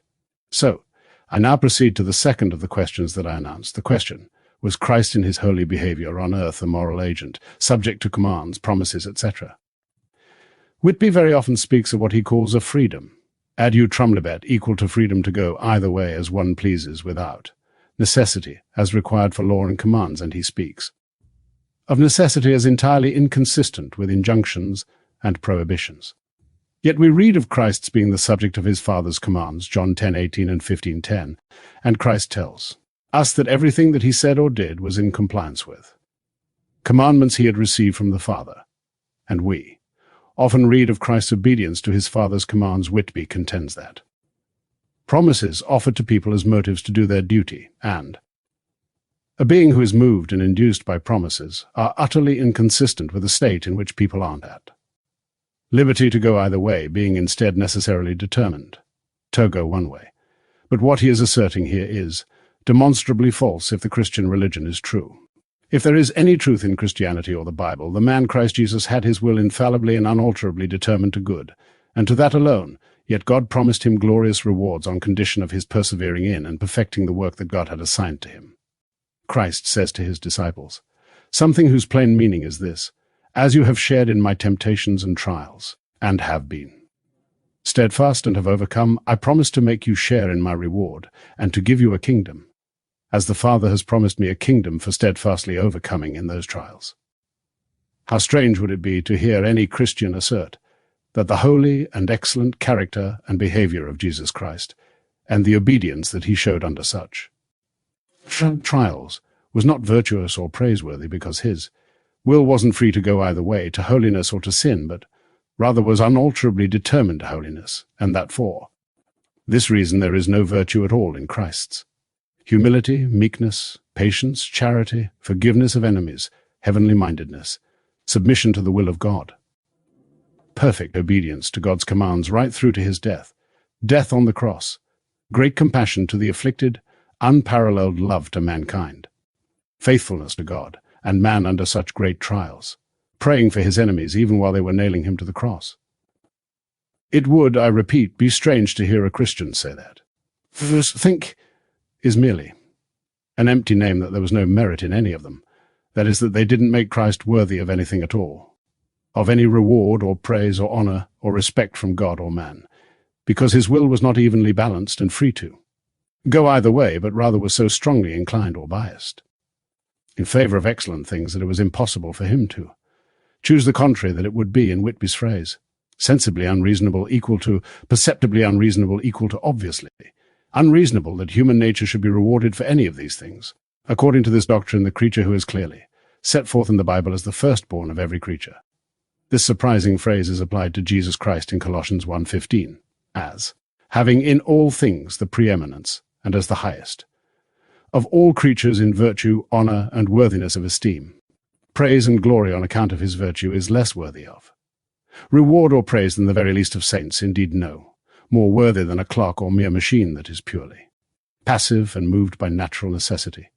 If we judge by what the Bible says, we have reason to believe that the reason why Christ took our nature onto himself, living among us in this world in a suffering state, was not only to satisfy, equal to make payment for our sins, but also so that he, having our nature and our circumstances, and being under our trials, might be our most fit and proper example, leader and captain in the exercise of glorious and victorious virtue, and might provide us with a visible instance of the glorious end, reward of virtue, so that we might see in him the beauty, lovableness, and true honor and glory, and enormous benefit of the virtue that it is appropriate for us human beings to practice and might learn. From this, and be energized to seek a similar glory, an honor, and to obtain a similar glorious reward. Many biblical references given, but if there was absolutely no virtue or merit, no worthiness of any reward, glory, praise, or commendation in all that Christ did, because it was all necessary and he couldn't help it, then what makes his example fit to energize and motivate us free creatures to seek for honor, glory, and virtue by patient continuance in well-doing, equal to by acting well, uncomplainingly putting up with whatever knocks we receive? God says that he is especially well pleased with the righteousness of this distinguished servant. Several biblical quotations, including, "This is my beloved Son, in whom I am well pleased." And Christ tells us explicitly that the Father loves him for his wonderful obedience in voluntarily yielding himself to death in compliance with the Father's command. "Therefore doth my Father love me, because I lay down my life. No man taketh it from me, but I lay it down of myself. This commandment received I of my Father." A paragraph to the same effect, quoting a passage from Revelation, including millions of angels said with a loud voice, "Worthy is the Lamb that was slain to receive power and riches and wisdom and strength and honor and glory and blessing." Christ speaks of the eternal life that he was to receive as the reward of his obedience to the Father's commandments. Several biblical quotations which Edwards glosses in terms of reward. That word doesn't occur in any of the passages as he quotes them, a fact that he goes on to address. There is no room to maintain that the glorious benefits bestowed in consequence of Christ's obedience are not really a reward. What is a reward? In the strictest sense, but a benefit. A. Given to someone because of something morally excellent in his nature or his behavior, and B. with the intention of testifying to how pleased the giver is with that moral excellence, and testifying to his respect and favor. If we take a stricter view of what a reward is, putting into the meaning of reward not just A and B, but also C, the recipients being worthy of this gift, and D, the benefits being given in fulfillment of a promise, still it will be found that there's nothing in that meaning that the Bible doesn't most explicitly ascribe to the glory bestowed on Christ after his sufferings. Passages that I've already cited show that there was a glorious benefit, A, bestowed in consequence of something morally excellent, called righteousness and obedience, that B, the giver of the benefit, had great favor, love, and pleasedness for this righteousness and obedience, that C, the recipient's obedience was worthy of the benefit, and that D, the benefit was given in fulfillment of promises made to that obedience. Early in this section, I undertook to show that Christ was subject to law and commands, was subject to promises and rewards, and was in a state of trial. I have addressed two of these and now turn to the third. While Jesus Christ was here in the flesh, he was manifestly in a state of trial. In 1 Corinthians 15:45 and Romans 5:14, Christ is called the last Adam. This last Adam took on himself human nature, and thus the form of a servant and of someone who is under the law, so as to stand in for us, or act for us, and this involved his being put into a state of trial, as the first Adam was. Whitby lists three things as signs of someone's being in a state of trial: his afflictions being spoken of as his trials or temptations, his being the subject of promises, and his being exposed to Satan's temptations. Christ was evidently the subject of each of these. I have already discussed the promises that were made to him. The difficulties and afflictions he met with in the course of his obedience are called his temptations or trials. Biblical citations are given in support of this. Section 3, moral necessity and inability are consistent with blameworthiness. This is shown by the case of people whom God has given up to sin, and of fallen man in general. Whitby says that anything deserving the name of sin and any culpable action requires freedom, not only from compulsion but also from necessity. Here is how he puts it: if they are thus necessitated, then neither their sins of omission nor their sins of commission can deserve to be called sins, for it is essential to the nature of sin, according to St. Augustine's definition, that it be an action that the agent is free to abstain from. For an action or omission to be culpable, three things seem plainly necessary. One is that be in our power to perform the action or abstain from performing it. As Origen and all the Church Fathers say, no man is blameworthy for not doing what he could not do. And elsewhere Whitby insists that when anyone is necessitated to do evil, what he does is no vice, he is guilty of no fault, and deserves no blame, dispraise, or dishonor, he is unblameable. If these things are true, with necessity taken in Whitby's sense, they imply that those whom God gives up to sin are blameless with respect to any sin, have been given up. Is there such a thing as someone's being judicially given up to sin? There certainly is, if the Bible is to be believed. So I gave them up to their own heart's lust, and they walked in their own counsels, Psalm 8:112. God also gave them up to uncleanness through the lusts of their own hearts, to dishonor their own bodies between themselves. For this cause God gave them up to vile affections. And even as they did not like to retain God in their knowledge, God gave them over to a reprobate mind, to do those things that are not convenient. Romans 1:24, 26, 28. There is no need to go in detail into what is meant by God's giving men up to the lusts of their own hearts. All we need to know here is that it certainly means that God brought it about, either by doing things or by allowing them, that men would continue in their sins. Whatever it is that men are given up to, whether it be much or little, that is what will happen as the consequence of their being given up. If God doesn't arrange matters, either by doing or allowing, so that sin is the consequence, then that upshot proves that they are not given up to sin. It follows, then, that if they are given up to evil, the evil they do in consequence of this is done necessarily. If not only compulsion, but any kind of necessity is enough. To clear someone from blame, then Judas was blameless after Christ had given him over, declaring his certain damnation, and declaring that he would betray him. On Whitby's view, Judas was not guilty of any sin in betraying his master, although his betrayal is spoken of by Christ as the most aggravated sin, worse than the sin of Pilate in crucifying him. And the Jews in Egypt in Jeremiah's time weren't guilty of any sin in not worshipping the true God, after God had sworn by his great name that his name should be no more named in the mouth of any man of Judah in all the land of Egypt. Jeremiah 4:26. Whitby denies that men in this world are ever given up by God to sin in such a way that their wills are necessarily determined to evil, though he admits that a man's being given up to sin by God may make it exceedingly difficult for him to do good, having a strong bent and powerful inclination to what is bad.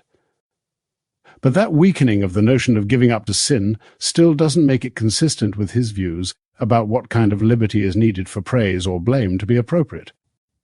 If an impossibility of avoiding sin wholly excuses a man, then for the same reason it's being difficult to avoid sin partly excuses him. How far the excuse goes depends on how difficult the avoidance was.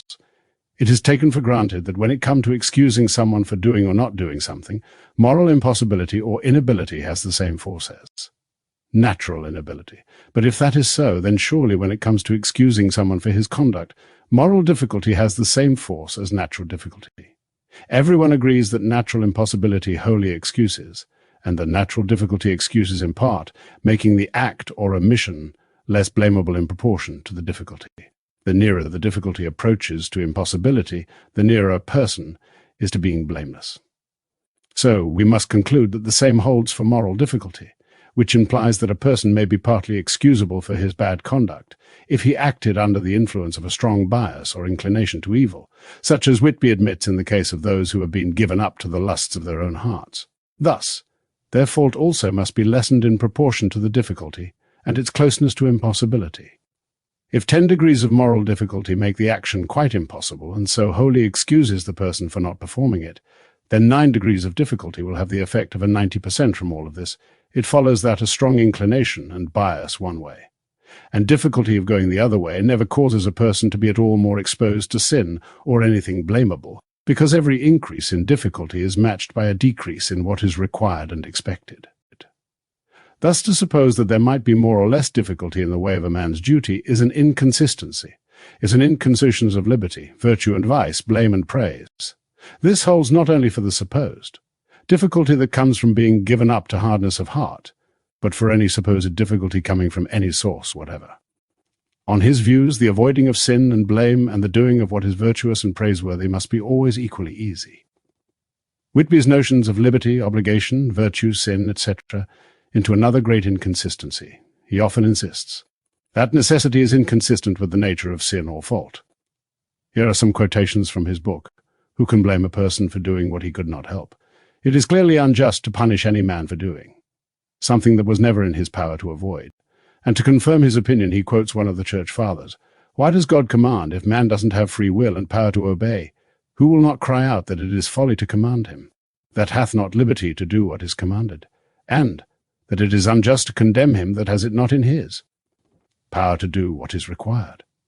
And another of the fathers, a law is given to someone who can turn either way, that is, obey it or transgress it. No law can be against someone who is bound by nature. And yet this same Whitby asserts that fallen man is not able. Obediently, he writes, Adam's nature gave him power to remain innocent and without sin, whereas our nature has certainly never had such power. By our nature, Whitby meant the nature of fallen man, human, beings other than Adam and Eve, ones who are fallen in the sense that they have somehow inherited the sinfulness of Adam's sin of disobedience. But if we don't have the power to remain innocent and without sin, then sin is consistent with necessity, and we can be sinful through doing things that we don't have the power to avoid. That is inconsistent with the things Whitby says elsewhere, typified by this. If we were necessitated, neither sins of omission nor sins of commission would deserve the name sins. If we don't have the power to be innocent, then we don't have the power to be blameless, which is to say that we are necessarily blameworthy. This is perhaps the worst argument in Edwards's fine book. A pebble doesn't have the power to be innocent, but it doesn't follow that the pebble is necessarily blameworthy. How does this square with Whitby's frequent assertions that necessity is inconsistent with blame or praise? If we don't have the power to obey all God's commands perfectly, then we are necessitated to breaking some of his commands in some degree. But then why does Whitby exclaim over the unreasonableness and folly of giving men commands that go beyond what they have power to do? Arminians in general are very inconsistent with themselves in what they say about the inability of fallen man. They strenuously maintain that it would be unjust for God to require anything of us beyond our present power and ability to perform, and they also hold that we are now unable to obey God perfectly in Christ, died to satisfy, equal to pay for the imperfections of our obedience, and has cleared the way for our imperfect obedience to be accepted by God instead of perfect. In despair of opinions they seem to run, all unawares, into the grossest inconsistency. Here is how I put the point in another of my writings. They hold that God in mercy to mankind has abolished that rigorous constitution or law that they were under originally, and instead of it has introduced a more mild constitution and put us under a new law that requires no more than imperfect, sincere obedience, in compliance with our poor, infirm, impotent circumstances since the fall. How can these things be made consistent? Tell me this, what laws do we break through the imperfections of our obedience? If those imperfections don't break any law that we were ever under, then they aren't sins. And if they aren't sins, what need was there for Christ dying to pay for them? And if they are sins and involve us in breaking some law, what law is it?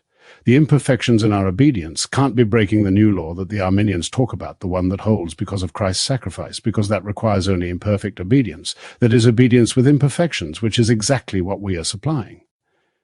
And they can't be a breach of the Arminians' old law, because that, they say, is entirely abolished, and we never were subjected to it. They say that it wouldn't be just if God required perfect obedience from us, because it wouldn't be just to require more than we can perform, or to punish us for failing to perform it. Therefore, according to their views, the imperfections of our obedience don't deserve to be punished. So what need was there for Christ to die to pay for them? What need for his suffering to pay for something that is not a fault and in its own nature doesn't deserve that anyone should suffer for it? What need for Christ's dying to clear the way for God to accept the kind of obedience, namely partial obedience, that it would be unjust for him not to accept? Did Christ have to die to get God not to act unrighteously? You may want to say, Christ died to satisfy the old law for us, so that we wouldn't be subjected to it, but only to a less demanding law. But then I ask, what need was there for Christ to die, sir? That we wouldn't be subject to a law which we couldn't have justly been subjected to in any case, whether or not Christ died, simply because we weren't and aren't able to obey it.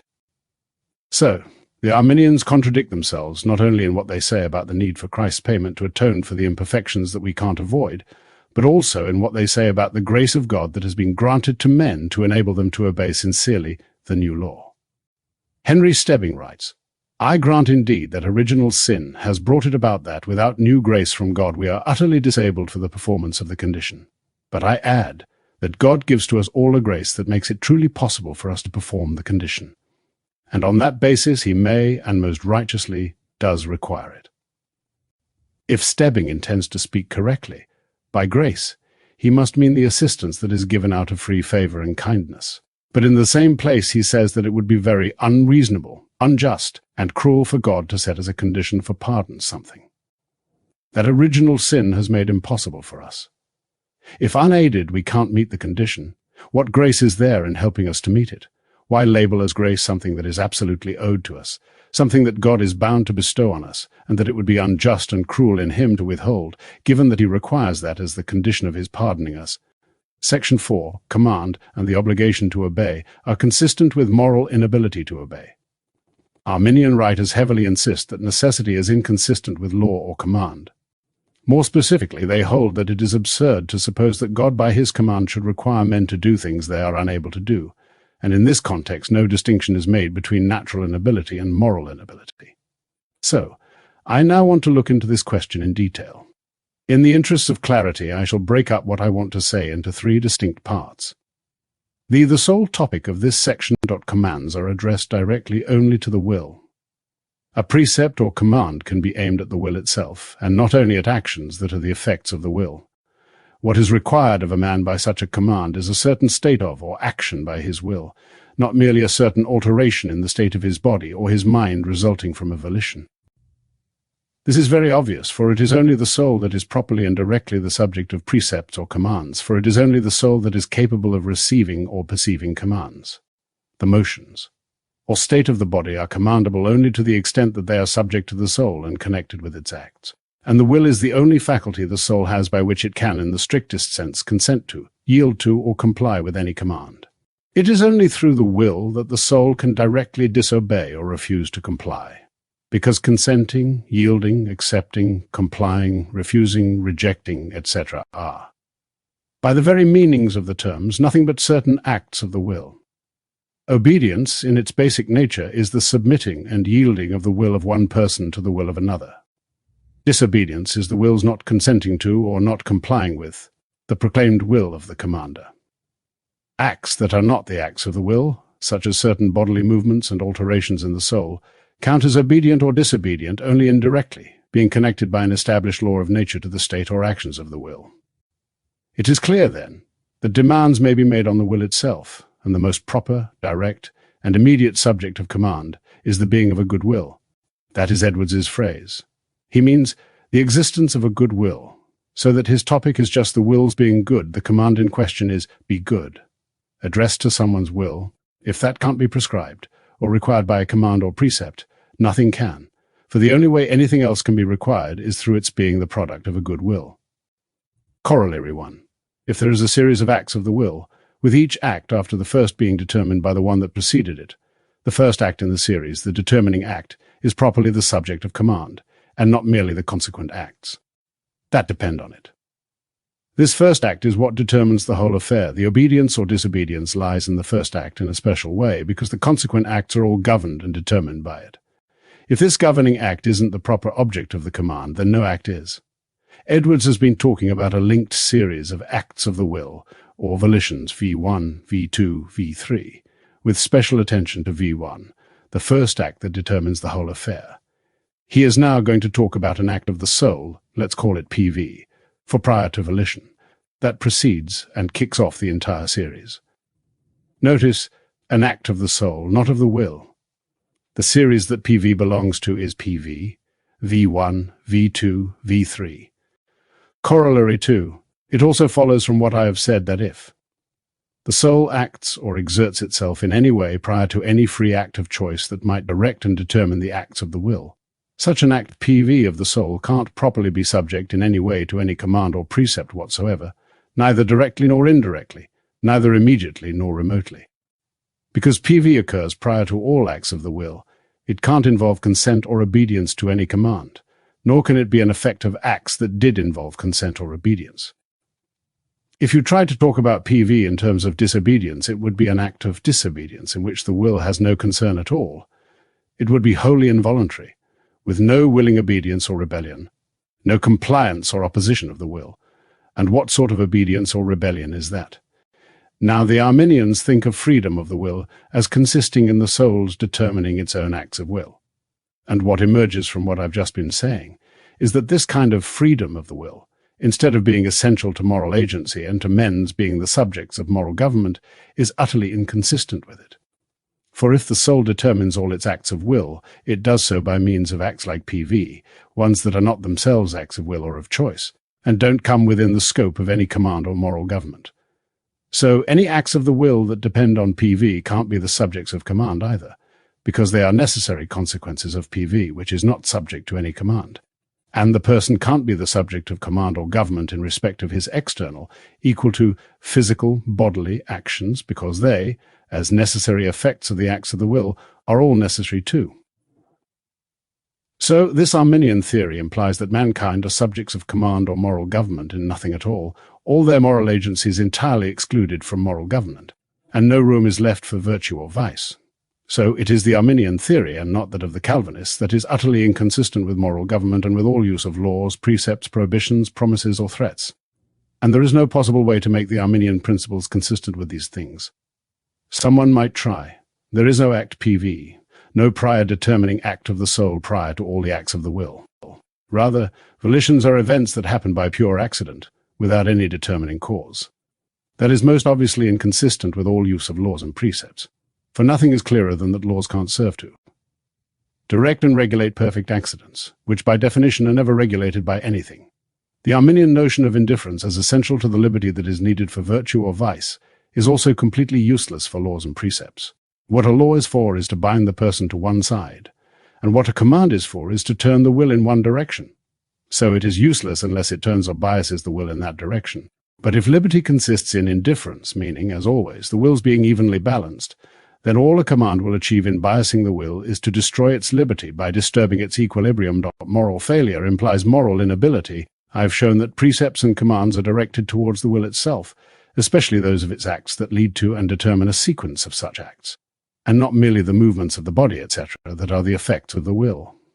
With that established, I now assert and shall argue that when the will in its leading and determining act V1 opposes itself to a command to do X or fails to obey it, that opposition or failure shows that the will was morally unable to do X. Put a little differently, whenever a command requires a certain state or act of the will, and the person commanded, despite the command and the circumstances under which it is presented, still finds his will opposed to or lacking in whatever is needed to get started on obeying, that person is morally unable to obey that command. This is obvious from what I said in Part 1, Section 4 about the distinction between moral inability and natural inability. I made the point there that a man can be said to be morally unable to do a thing when he is influenced or prevailed on by a contrary inclination. It is also obvious, given the things that I have proved, that the will is always, in every single act, necessarily determined by the strongest motive, and so is always unable to go against the motive which, all things considered, has at that moment the greatest strength and advantage to move the will. But I needn't insist any further on these claims. The truth of the thesis I am now presenting, namely that, when the will is faced with a command to do X and opposes or fails to comply with this in getting started, on obedience in doing X it isn't able to comply, can be seen from the following 2 points.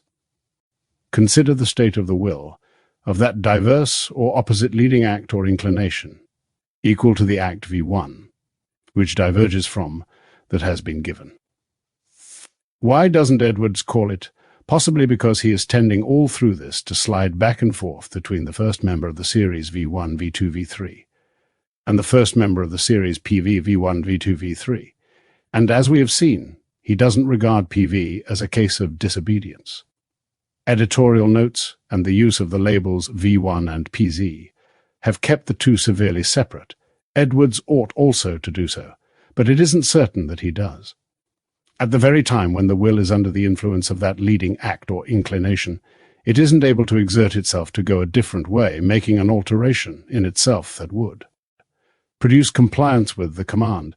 The inclination can't change itself, because obviously it can't be inclined to change itself.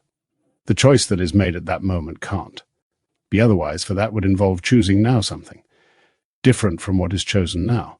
If the will, all things now considered, inclines or chooses to go in one direction, then it can't choose, all things now considered, to go in a different direction, and so it cannot choose to be made to go in a different direction. To suppose that the mind is now sincerely inclined to change itself to a different inclination is to suppose the mind is now truly inclined otherwise than it is now inclined. The will may oppose some future remote act that it is exposed to, but not its own present act. Thus, While the command opposing leading act V1 is being performed, it isn't possible for the will to comply with the command by any act of its own at that time, or of course after that time. And now I add that the will can't possibly be determined to comply with the command by any preceding act, for what we are talking about here is V1, the volition that starts up the whole series of volitions. It's the first member of the series. There isn't any preceding act of the will.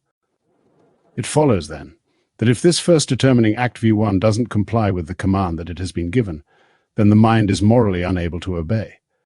To suppose that it is able to obey is to suppose that can determine and cause its first determining act to be different from what it is, and that it has power to govern and regulate its first governing and regulating act better than it does.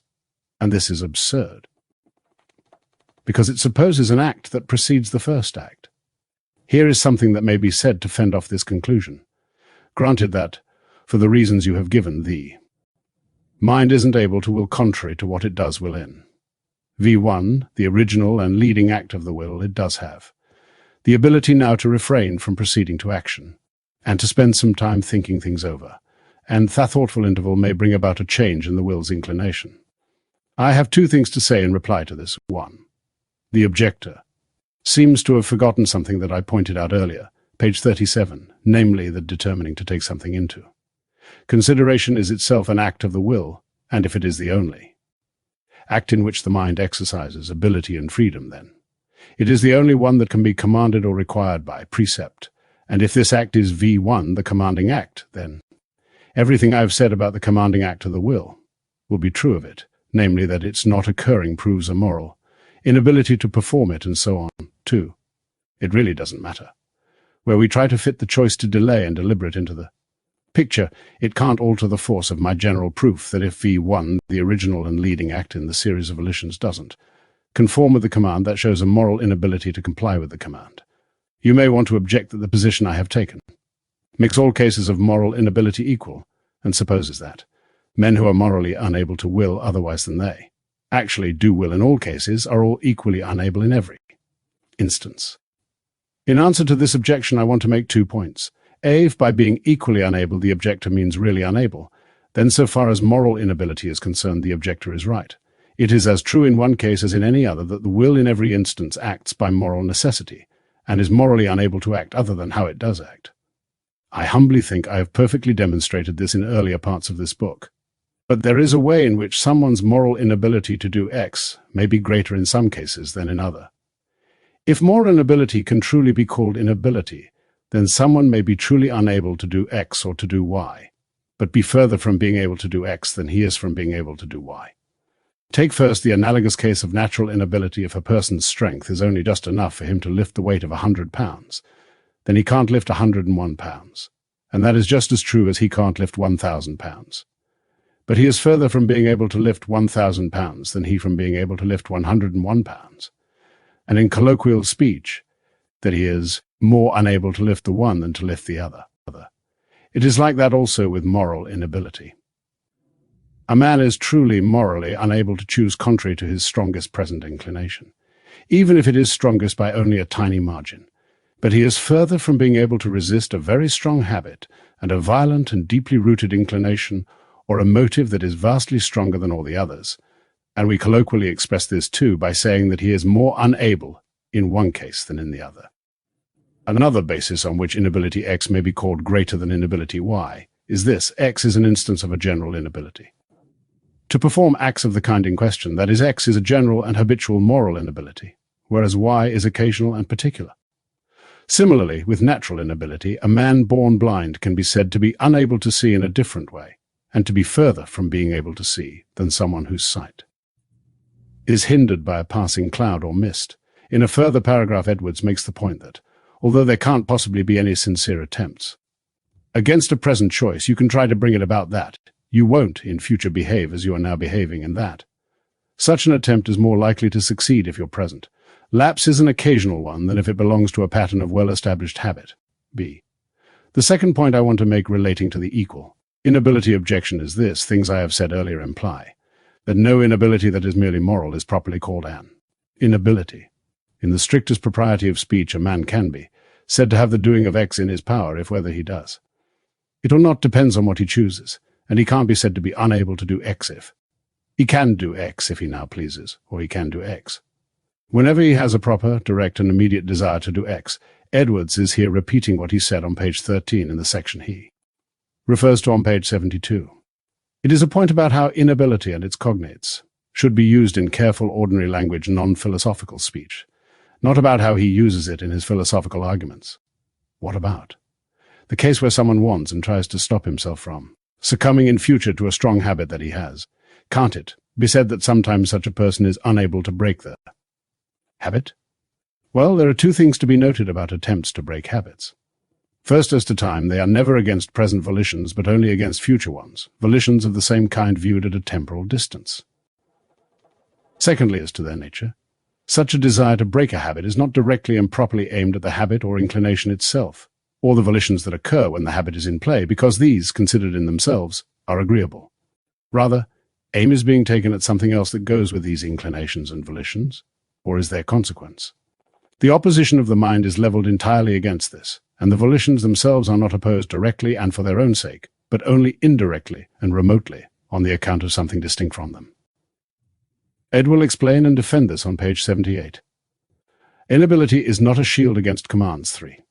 I have shown that what any command requires, strictly speaking, existence of a good state of will or the performance of an act of will. So the following can happen, is properly given, requiring a state or act of will that doesn't exist at present, and continues to be lacking after the command has been given. I maintain this in face of the fact that when some action X has been commanded, the will's opposition to doing X, or the mere lack of a will to do X, implies a moral inability to do X. Conclusion: things for which men have a moral inability may properly be commanded. A command can require a state or act of the will that doesn't already exist. If the only things that could be commanded were volitions that are already occurring, there would be no work for commands to do. They would all be pointless and irrelevant. And it can happen that not only is the required volition absent when the command is given, but also it is absent after the command too, the command not having been effective in starting it up. If that were not so, there could never be such a thing as disobedience to a proper and rightful command, and there couldn't ever be faulty disobedience. Arminians couldn't accept that consistently with their principles, for it would mean that obedience to just and proper commands is always necessary, and disobedience impossible. If the Arminian accepted that, he would be capitulating to us, conceding the very thesis that I am supporting, and he so strenuously denies, namely that law and command are consistent with necessity. If inability excuses disobedience, the disobedience involved in opposing or neglecting what has been commanded, then wickedness always carries within it its own excuse. The more wickedness there is in a man's heart, the stronger is his inclination to evil, and the greater is his moral inability to do the good required. His moral inability, consisting in the strength of his evil inclination, is the very thing in which his wickedness consists, and yet according to Arminian principles it is inconsistent with wickedness, and the more he has of it, the further he is from wickedness. Summing up this matter, it is clear that moral inability alone, which consists in disinclination, never stops a person from being a fit target for precepts and command, and can never excuse any person for his disobedience or lack of conformity to a command. If a person is naturally unable to do X or is prevented from doing X by something external to himself, these being the only cases that are properly called inability, then he is no doubt to be excused for not doing X and the command to him to do X is improper, but the range of excuses is no wider than that. If a man is to be excused from doing or bringing about a good thing that is supposed to be commanded, it must be through some defect or obstacle that is not in his will itself, but either in the capacity of his understanding, or in his body, or in his outward circumstances. I have three things to say about this. A, as to spiritual, here equal to mental, acts or any good thing. In the state or internal acts of the will itself or of the affections, if anyone is to be justly excused, it must be through his lack of capacity in the natural faculty of understanding. The other two excusing factors are irrelevant, because they have no bearing on internal acts of the will. That is why men can't be assigned the same spiritual duties, the same holy affections and exercises of the heart as can be required of angels, our capacity for understanding being so much inferior to theirs. That's why we men can't be required to love any lovable people, whom we haven't met and haven't known in any other way that fits the natural state and capacity of the human understanding. But the insufficiency of someone's motives won't excuse him, unless it arises not from the moral state of the will or inclination itself, but rather from the natural state of the understanding. Consider two cases in which a person acts with great kindness and generosity for the benefit of someone else who is not grateful because he hasn't a motive sufficient to arouse gratitude. Case 1. He hasn't such a motive because he has a vile and ungrateful temperament. Case 2. He hasn't such a motive because he doesn't know what has been done for him, and there is no way in which he, with the level of his present understanding and other faculties, can come to know. The insufficiency of the motive arises from the state of the will or the inclination of the heart, and doesn't provide the slightest excuse.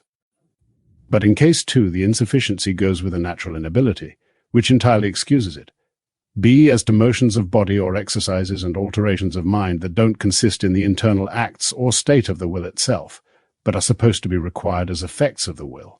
If in such a case there is no relevant lack of capacity in the understanding, the only inability that excuses is the inability consisting in a lack of connection between the required items and the will. If the will fully complies, and the proposed effect turns out, according to the laws of nature, not to be connected with his volition, the man is perfectly excused because has a natural inability to do the thing required. As I pointed out earlier, the will itself is all that can be directly and immediately commanded. Other things can be commanded only indirectly through their connection with the will.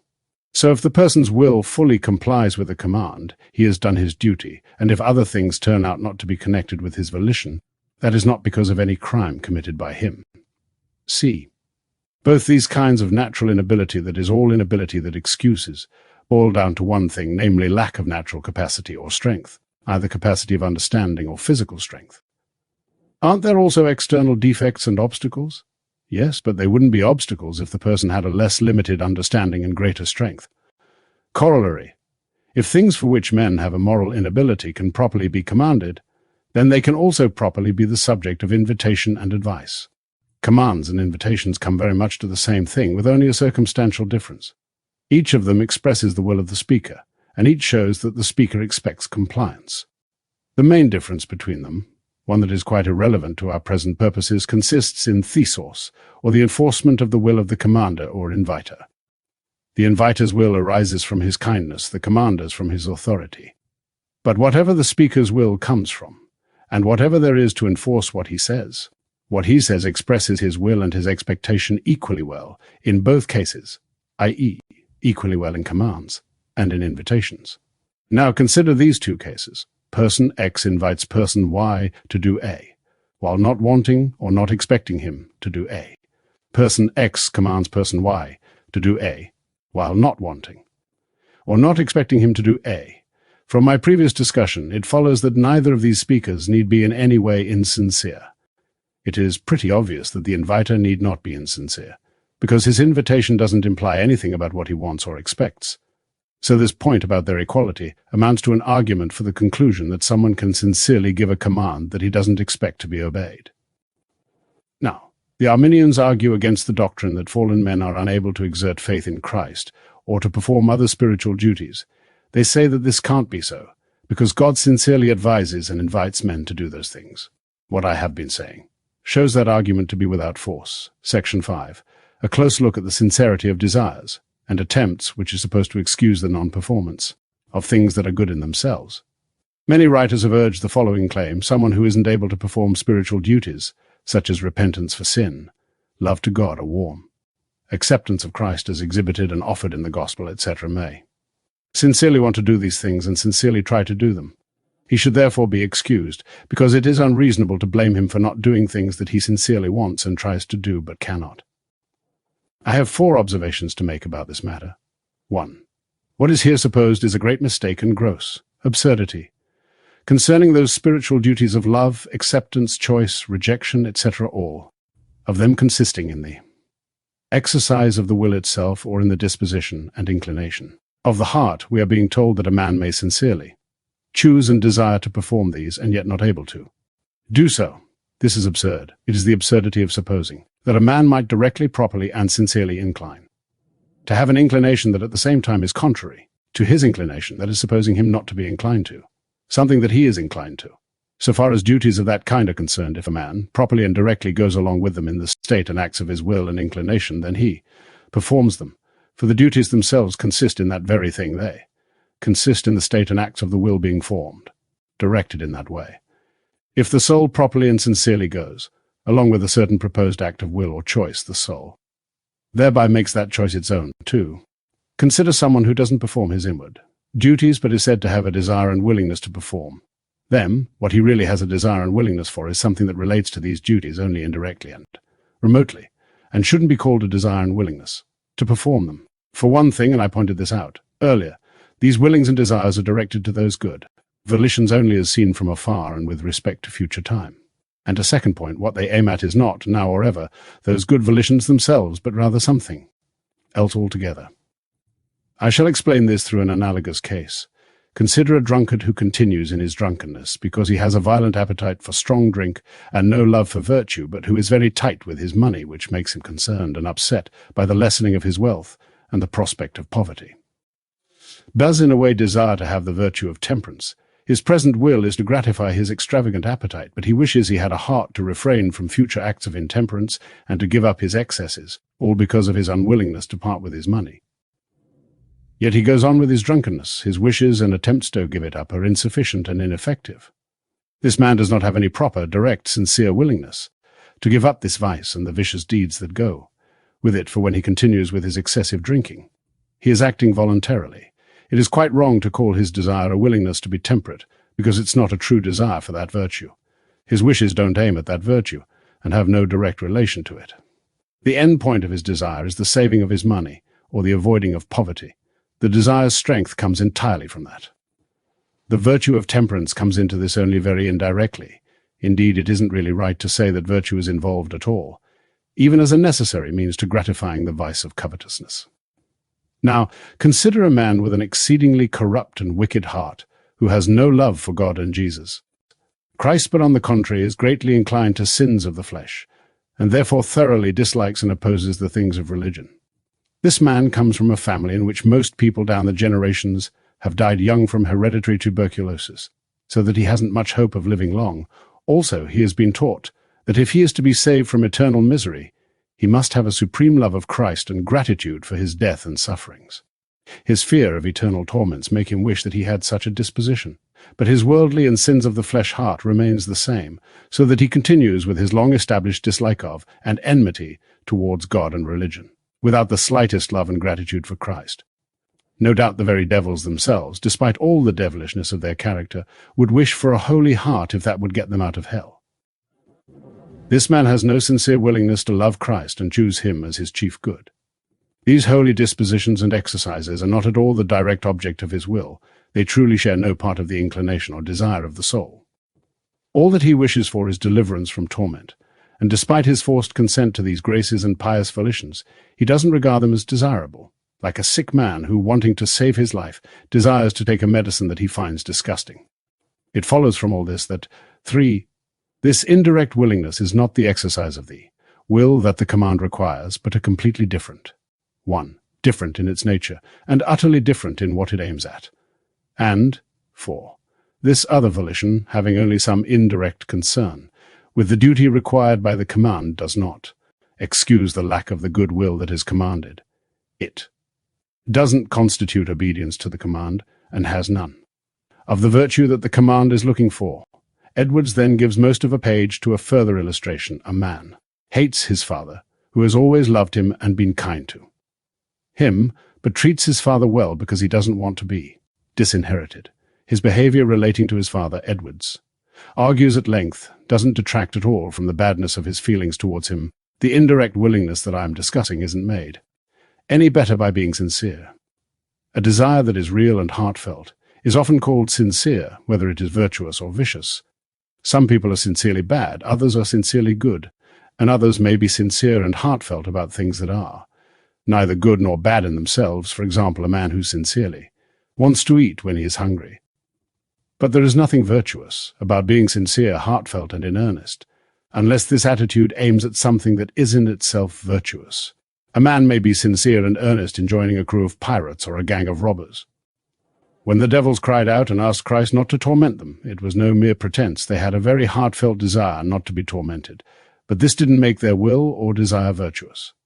Well, when a man has a sincere desire that is no better than that one of the devils, this can't excuse his lack of some required virtue.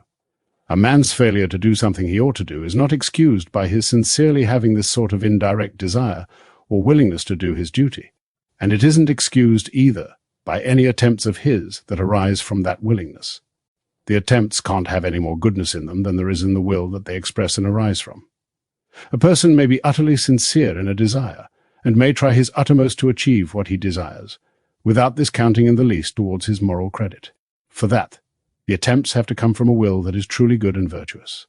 And what isn't truly virtuous is in God's sight good for nothing, so it can't have any value or influence in his account to make up for any moral defect. Nothing can counterbalance evil but good. If evil is in one pan of the scale, and we pile up on the other a great deal of stuff, sincere and earnest desires, strenuous efforts, if there's no real goodness in the pile, then there is no weight in the second pan, so that it does nothing towards balancing the real weight in the first pan of the scale. Things that have no positive virtue have no positive moral influence, but efforts of the kind I have been discussing may have a negatively good influence, involving somebody's avoiding some positive evils. Someone might save from drowning another person to whom he has ill will, because the drowning man owes him money that won't be repaid unless he survives this crisis. What he does in preserving the other man from drowning is nothing good in the sight of God, but through it he avoids the greater guilt that he would have incurred if he had deliberately let his neighbor drown. When Arminians in their disputes with Calvinists insist so much on sincere desires and attempts as what must excuse men, must be accepted by God, and so on, they are clearly thinking of those desires and attempts as having some positive moral weight or influence. That may help to outweigh some moral defect, but the phrase sincere attempts has an ambiguity that leads to seriously defective thinking of a kind that isn't generally recognized. Indeed, the trouble is worse than that. Very many, if not most, of the terms used in speaking of moral and spiritual matters have a vast indistinctness and unfixedness, Edwards's phrase, giving rise to countless mistakes, strong prejudices, hopeless confusion, and endless controversy. The word sincere is most commonly used to mean something that is good. Men are accustomed to taking it to mean the same as honest and upright, words that convey the thought of something good in the strictest and highest sense, good in the sight of God, who sees the heart as well as the outward appearance. This leads men to think that if a person is sincere, he will certainly be accepted. When someone is said to be sincere in his attempts, this suggests that his heart is good, that his inclinations are virtuous, that he honestly and uprightly desires and attempts to do what is required of him, and this leads them to suppose that it would be very hard and unreasonable to punish this man merely because what he tries to do is beyond his power, so that he doesn't succeed in achieving it.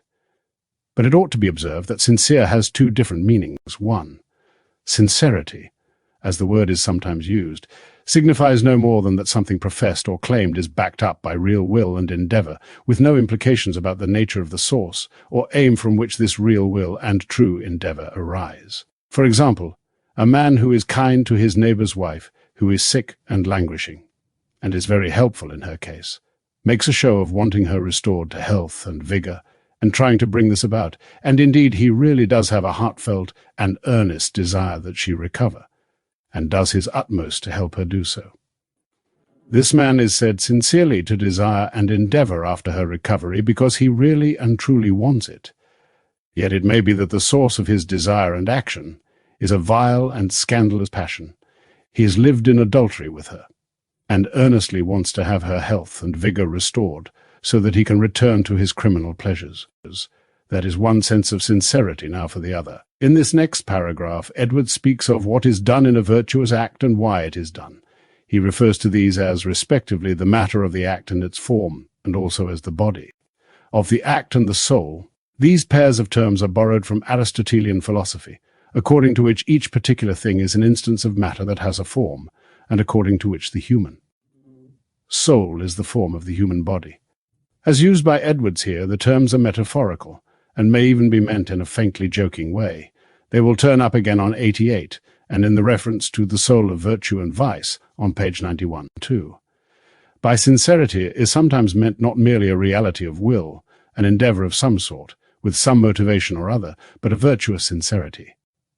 What that involves is that in the performance of the particular acts that are the matter of virtue or duty, there is not only the matter but the form and essence of virtue consisting in the aim that governs the act and the reason exercised in it. There is not only the reality of the act that is, as it were, the body of the duty, but also the soul that ought to belong to such a body. A man is said to be sincere in this sense when he acts with a pure intention, and not for some sinister reason. He doesn't merely want and pursue the required thing for some end or other, but rather wills the thing, wills the virtue of the thing, directly and properly, without being either forced or bribed. A man may be sincere in sense, 1, and yet be so far from sincere in sense, 2, that in the sight of God who searches the heart, he is a vile hypocrite.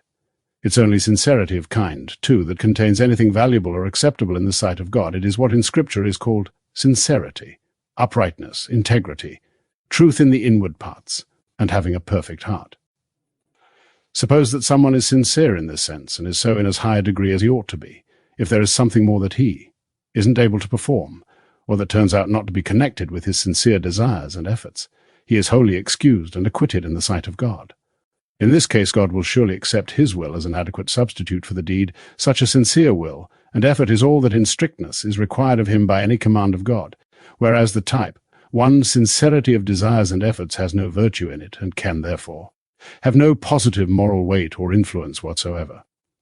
Corollary 1. So there is no basis in the reason and nature of things, Edwards's phrase, for thinking that God has made any positive promises of salvation or grace, or any saving assistance, or any spiritual benefit whatsoever to those who have only sincerity in sense 1. The moral weightlessness of that kind of sincerity implies that someone who has it, but has no true virtue or holiness in his heart, will achieve nothing by his prayers, efforts, striving, or obedience, even if his type, 1, sincerity is as strong, and his efforts as strenuous as they can be in a person without holiness. Against the view that God requires as the condition of salvation, the sort of holy exercises that are the result of a supernatural renewal, supreme respect for Christ, love towards God, love of holiness for its own sake, and so on. Some people object. These inward dispositions and exercises are above men's natural powers, so we can conclude that when men are brought to be sincere in their attempts and to do as well as they can, they are accepted by God, and that this must be all that God requires for them, to be received as objects of his favor, and must be what God has set as the condition of salvation. When these objectors speak of men as being accepted because they are sincere in sense, 1, of sincere, and do as well as they can, they are assuming that there is some virtue, some degree of real goodness in such men, even though it doesn't go as far as might be wished. But this assumption is just false, for men's doing what they can is not a whit better than their doing nothing at all, unless their doing what they can comes from some good source, disposition, or exercise of heart, some virtuous inclination or act of the will. Without that, there is no more positive moral goodness in a man's doing what he can than in a windmill's doing what it can, because the man's action doesn't come from virtue any more than does the windmill's.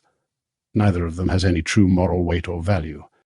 Corollary 2, it also follows that there is nothing in the reason and nature of things to support the view that God will certainly give the necessary means of salvation to, or in some way or other bestow true holiness and eternal life on, heathens who are sincere, in the sense 1 of that word, in their attempts to find out what God wants and to please him, so that they may escape his future displeasure and wrath and obtain happiness in the future state through his favor.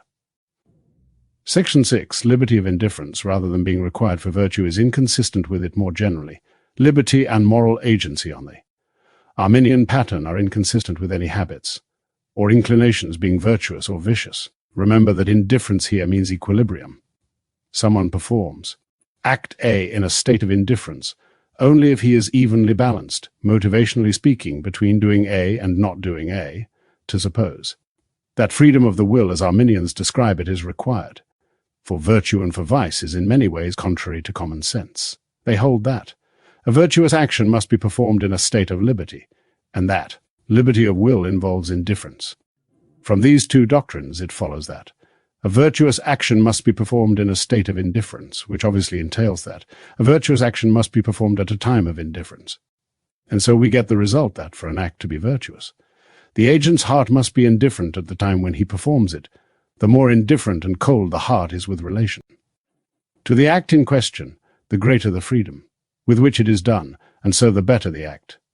Compare that Arminian position with the view about virtue that mankind have had down through the centuries, namely that virtue consists in what is contrary to indifference, and that, the stronger the inclination, and thus the further. From indifference, the more virtuous the heart, and correspondingly the more praiseworthy the act that comes from it. If this seems extravagantly opposed to indifference, remember that the indifference or equilibrium valued by the Arminians extends to the heart's inclination to virtuous action. Arminianism implies that free actions occur only in a state where the soul is evenly balanced as between virtue and vice. I showed earlier that there can't be an act of will in a state of indifference, but for purposes of discussion, let us suppose that there can, and let's take as our example an act in which someone's will acts to put itself out of a state of indifference and to incline itself one way or the other. On Arminian principles, this act or determination of the will is the only one that can be virtuous, because it is the only one performed while the mind is still in a state of indifference, and so in a state of liberty. Once the mind has been tilted, put out of its equilibrium, it is no longer in such a state, so that all the subsequent acts, coming as they do from a biased state of mind, can't have the nature of either virtue or vice. Or it might be held that the only thing the will can do while still in a state of indifference, and thus of liberty, is to suspend acting and set itself to think about the matter. That would imply, on Arminian principles, that virtue consists only in this determination to pause and consider, and that there is no virtue or vice, nothing to praise or blame, in anything the soul does after the pause, being led to do it by the tilt in the scale that the thoughtful pause produces. But how plainly this contradicts the universal sense of mankind, and our notion of sincerely virtuous actions. What that universal says is this: virtuous actions come from a heart that is well disposed and well inclined, and the stronger, the more fixed, and the more determined the good disposition of the heart is, the greater is the virtue's sincerity and, thus, its truth and reality. If any acts are done in a state of equilibrium, that is, spring immediately from perfect indifference and coldness of heart, they can't arise from any good source or disposition in the heart, and consequently they have no sincere goodness. To have a virtuous heart is to have a heart that favors virtue and is friendly to it, not one that is perfectly cold and indifferent about it. And another point: actions that are done in a state of indifference, or that arise immediately out of such a state, can't be determined by any preceding choice. If there were such a choice, it would intervene between the state of indifference and the act, which is contrary to the supposition of the act arising in or immediately out of indifference. But by Arminian principles, acts that aren't determined by preceding choice can't be virtuous or vicious because they aren't determined by the will. Thus, Arminian principles don't allow for any action to be virtuous or vicious. An action determined by a preceding act of choice can't be virtuous because such an action is not done in a state of indifference and doesn't arise immediately from such a state, so it isn't done in a state of liberty. An action that isn't determined by preceding act of choice can't be virtuous, because in it the will is not self-determined. So no room is left for virtue or vice anywhere in the universe. Also, that a virtuous action must be performed in a state of indifference, because that is a state of liberty, is contrary to common sense. For common sense says that indifference itself is often vicious, indeed, extremely vicious. Think about the common sense judgment on someone who is indifferent, as much inclined to say yes as to say no, regarding whether to help a near and dear friend who is in extreme distress that threatens his life, whether to blaspheme against God, whether to kill his own father, and countless other examples could be given, in which indifference, even very short-lived indifference, would be highly vicious and vile. And yet another point: the thesis that the liberty of indifference is essential to virtue and vice there are, in how much guilt is involved in different crimes, and takes away the dreadfulness of the most horrid wicked iniquities: adultery, bestiality, murder, perjury, blasphemy, and so on. For according to Arminian principles, there is no harm at all in having your mind in a state of perfect indifference with respect to these crimes. Indeed, indifference is absolutely necessary if there is to be any virtue in avoiding them or any vice in doing them. But having a mind that is indifferent with respect to them, to doing them, coming into a state of equilibrium about committing adultery, for example, is coming infinitely near Edwards's phrase to choosing to commit adultery and then committing it. When your mind is in equilibrium, no adultery. It is one step away from coming down on the sign that, all things considered, adultery carries more weight than not adultery, however little more is to make a choice in favor of adultery. The remainder of this paragraph makes a solid point that can be put more briefly than Edwards puts it. On Arminian principles, the moral value of your not committer, for example, depends on your not committing it when you are in a state of equilibrium regarding to murder or not to murder. But such states of equilibrium will lead on to murder about as often as to not murder. So Arminianism recommends a state of mind which is as likely as not to lead to murder, and this conflicts with the obvious fact that murder is especially vicious. There are many ways it is clear the Arminian theory of liberty is utterly inconsistent with the existence of virtuous or vicious habits or dispositions. If liberty of indifference is essential to moral agency, then there can't be any virtue in habitual inclinations of the heart, a habitual tendency to feel sympathy for the miseries of others, because such inclinations automatically rule out indifference equal to equilibrium, or, as we might put it, a mind that is tilted can't be on a level. Also, if self-determining power in the will is necessary for moral agency, praise, blame, etc., then anything done by the will is praiseworthy or blameworthy only to the extent that it involves the will's being moved, swayed, and determined by itself, the balance being tilted by the will's overriding power over itself. So the will mustn't be unbalanced. There must be no prior outweighing of one thing by another, which would get in ahead of the self-determining act and do its work for it. This brings to light in another way that habitual bias is inconsistent with the liberty that Arminians suppose to be necessary to virtue or vice, and so it follows that habitual bias itself can't be either virtuous or vicious. The same thing follows from their doctrine that necessity is inconsistent with liberty, praise, dispraise, etc. Everyone knows that bias and inclination can be too strong to be overcome, leaving no possibility of the will's going against it, in which case it is accompanied by necessity, accepts this as it applies to the wills of God, angels and glorified saints with respect to good, and the wills of devils with respect to evil. If necessity is inconsistent with liberty, therefore, then any irresistibly strong inclination excludes all virtue, vice, praise, or blame. And the nearer a habit is to this strength, the more it interferes with liberty and so lessens praise and blame. If very strong habits destroy liberty, lesser ones hinder it by an amount that is proportional to their degree of strength. It follows, then, that the most virtuous or vicious act is one performed without any inclination or habitual bias at all, because that is the act performed with most liberty. To the extent that a mind is biased in favor of X, it has that much moral inability to choose not X. So if moral inability is inconsistent with moral agency, or the nature of virtue and vice, then we get this result, when someone is covetous, proud, malicious, cruel, or the like. To the extent that this evil disposition is habitual with him, to that extent, he is excusable for it. Similarly, with a very virtuous person, the more habitual his excellences are, the less virtuous they are. An Arminian might want to object, despite what you have said to the contrary, there can be virtue and vice in the habits of the mind, because these habits may be the effects of acts in which the mind exercises liberty. Your arguments may show that no habits that are natural, or born or created with us, can be either virtuous or vicious, but they don't prove this of habits that have been acquired and established by repeated free acts. I reply that this evasion doesn't help the Arminian at all, for if freedom of will is essential to the very nature of virtue and vice, then there is no virtue or vice in anything but the very thing in which this liberty is exercised. Suppose that a man exercises liberty in one or more things that he does, and then by those acts is brought into circumstances where his liberty ends, and there follows a long series of acts or events that happen necessarily. Events are not virtuous or vicious, rewardable or punishable, because in them the man wasn't free. Free acts of temperance or intemperance may lead necessarily to health or sickness of the body, but there is no virtue or vice in that health or sickness. Just as there is no virtue in the good qualities of a clock that was made by the free acts of the clockmaker. Whitby goes along with this when he holds that the necessity of the good habits of the saints in heaven and the evil habits of the damned in hell are not rewardable or punishable, although they are consequences of free acts in their state, of probation equal to their tryout time before going to heaven or hell.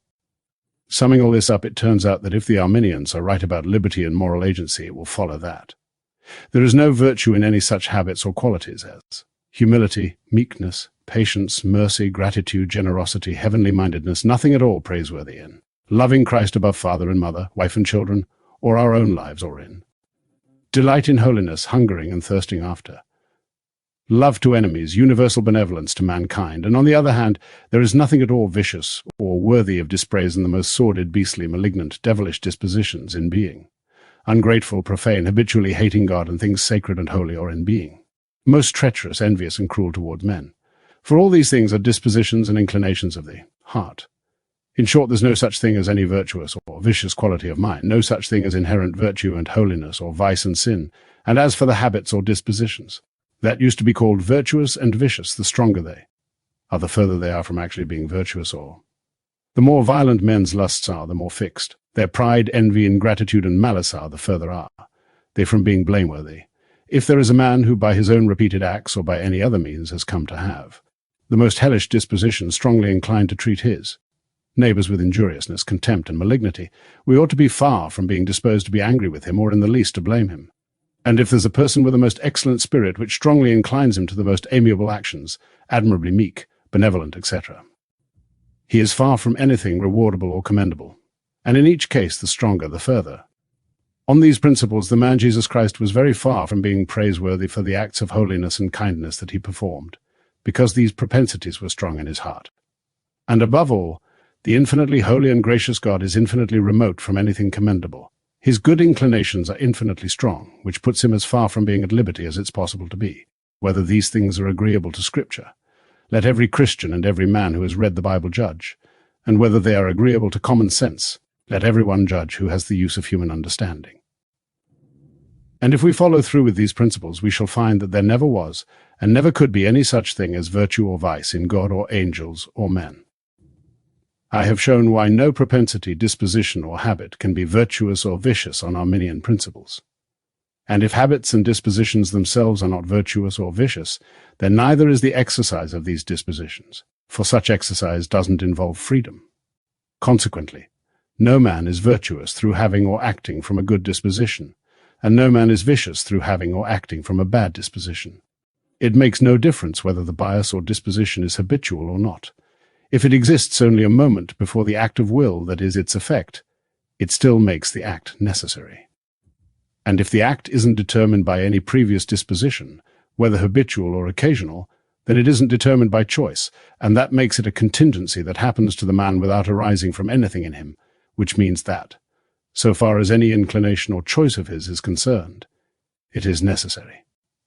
Therefore it can't make him either better or worse, any more than a tree is better than other trees because it oftener happens to be visited by a nightingale, or a rock more vicious than other rocks because rattlesnakes have happened oftener to crawl over it.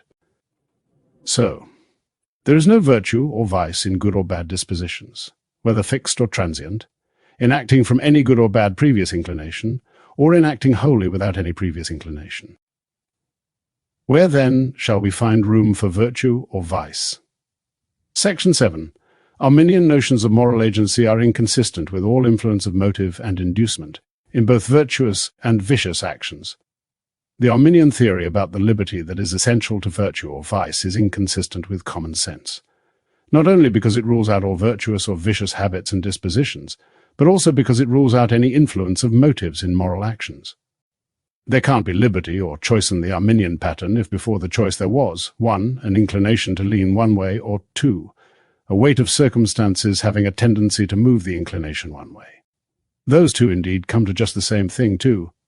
The mind's circumstances are such as tend to tilt its inclination one way is equivalent to 1, the mind's inclination is such as to tend to tilt one way under its actual circumstance. You may prefer to say that motives alter the mind's inclination, giving the mind a new bias, but that doesn't block my present argument.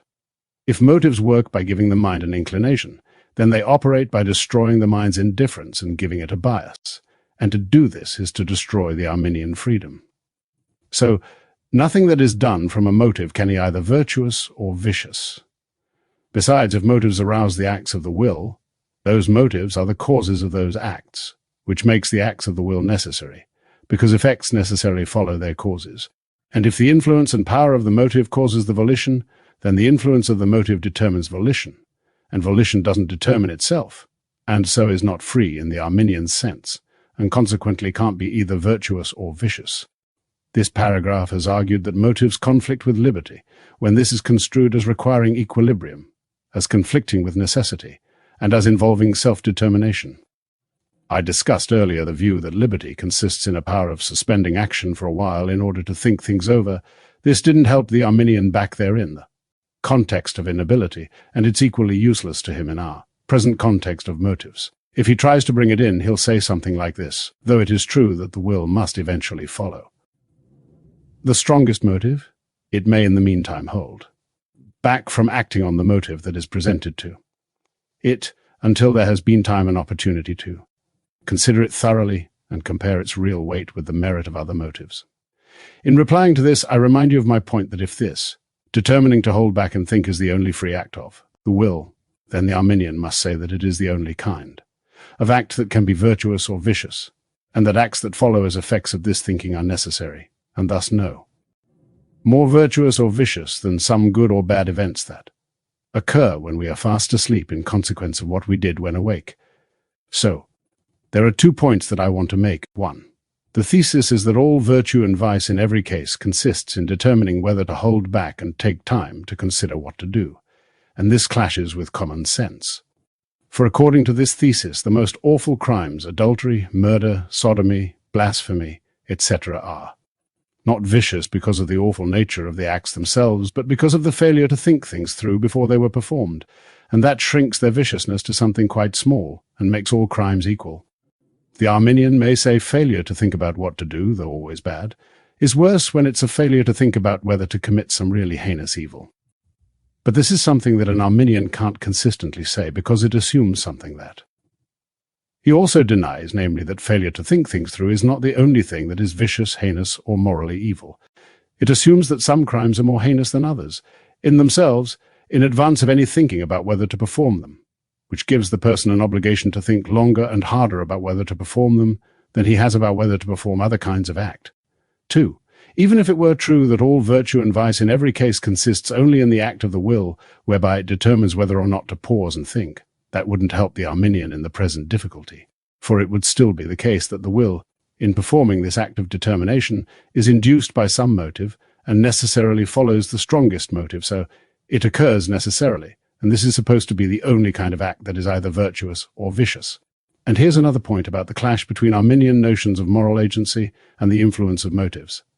Presumably no one will deny that it is possible for motives that are set before the mind to be so powerful, and to be exhibited in so strong a light and under such advantageous circumstances, that they are invincible. These are motives that the mind has to give into. In such a case, Arminians will doubtless say liberty is destroyed. Then it will follow that motives with half that much power will go halfway towards destroying liberty, and so on with the rest of the arithmetic. If 1,000 degrees of motive abolish all liberty, then 500 degrees take it halfway, and any strength of motive, however small, goes some distance towards abolishing liberty. If 1 degree of the influence of motive doesn't at all infringe or diminish liberty, then 2 degrees don't do this either, for twice 0 is 0. And if 2 degrees don't diminish the will's liberty, no more do 4, 8, 16, or 6,000. For 0 multiplied by any number equals 0. If there is nothing in the nature of motivias such that is at all opposed to liberty, then the greatest degree of it cannot hurt liberty. If there is something in the nature of motive as such that tells against liberty, then the tiniest degree of it hurts liberty, and thus diminishes virtue, a tiny bit. If invincible motives to perform a good action take away all the freedom of the act, and so all its virtue, then the more forcible the motives are, the less virtue there is in the act, and the weaker the motives are, the better for the cause of virtue, and best of all is to act from no motive at all. Consider now whether these results are agreeable to common sense. If we allow that sometimes the soul chooses without any motive, what virtue can there be in such a choice? I am sure there is no prudence or wisdom in it.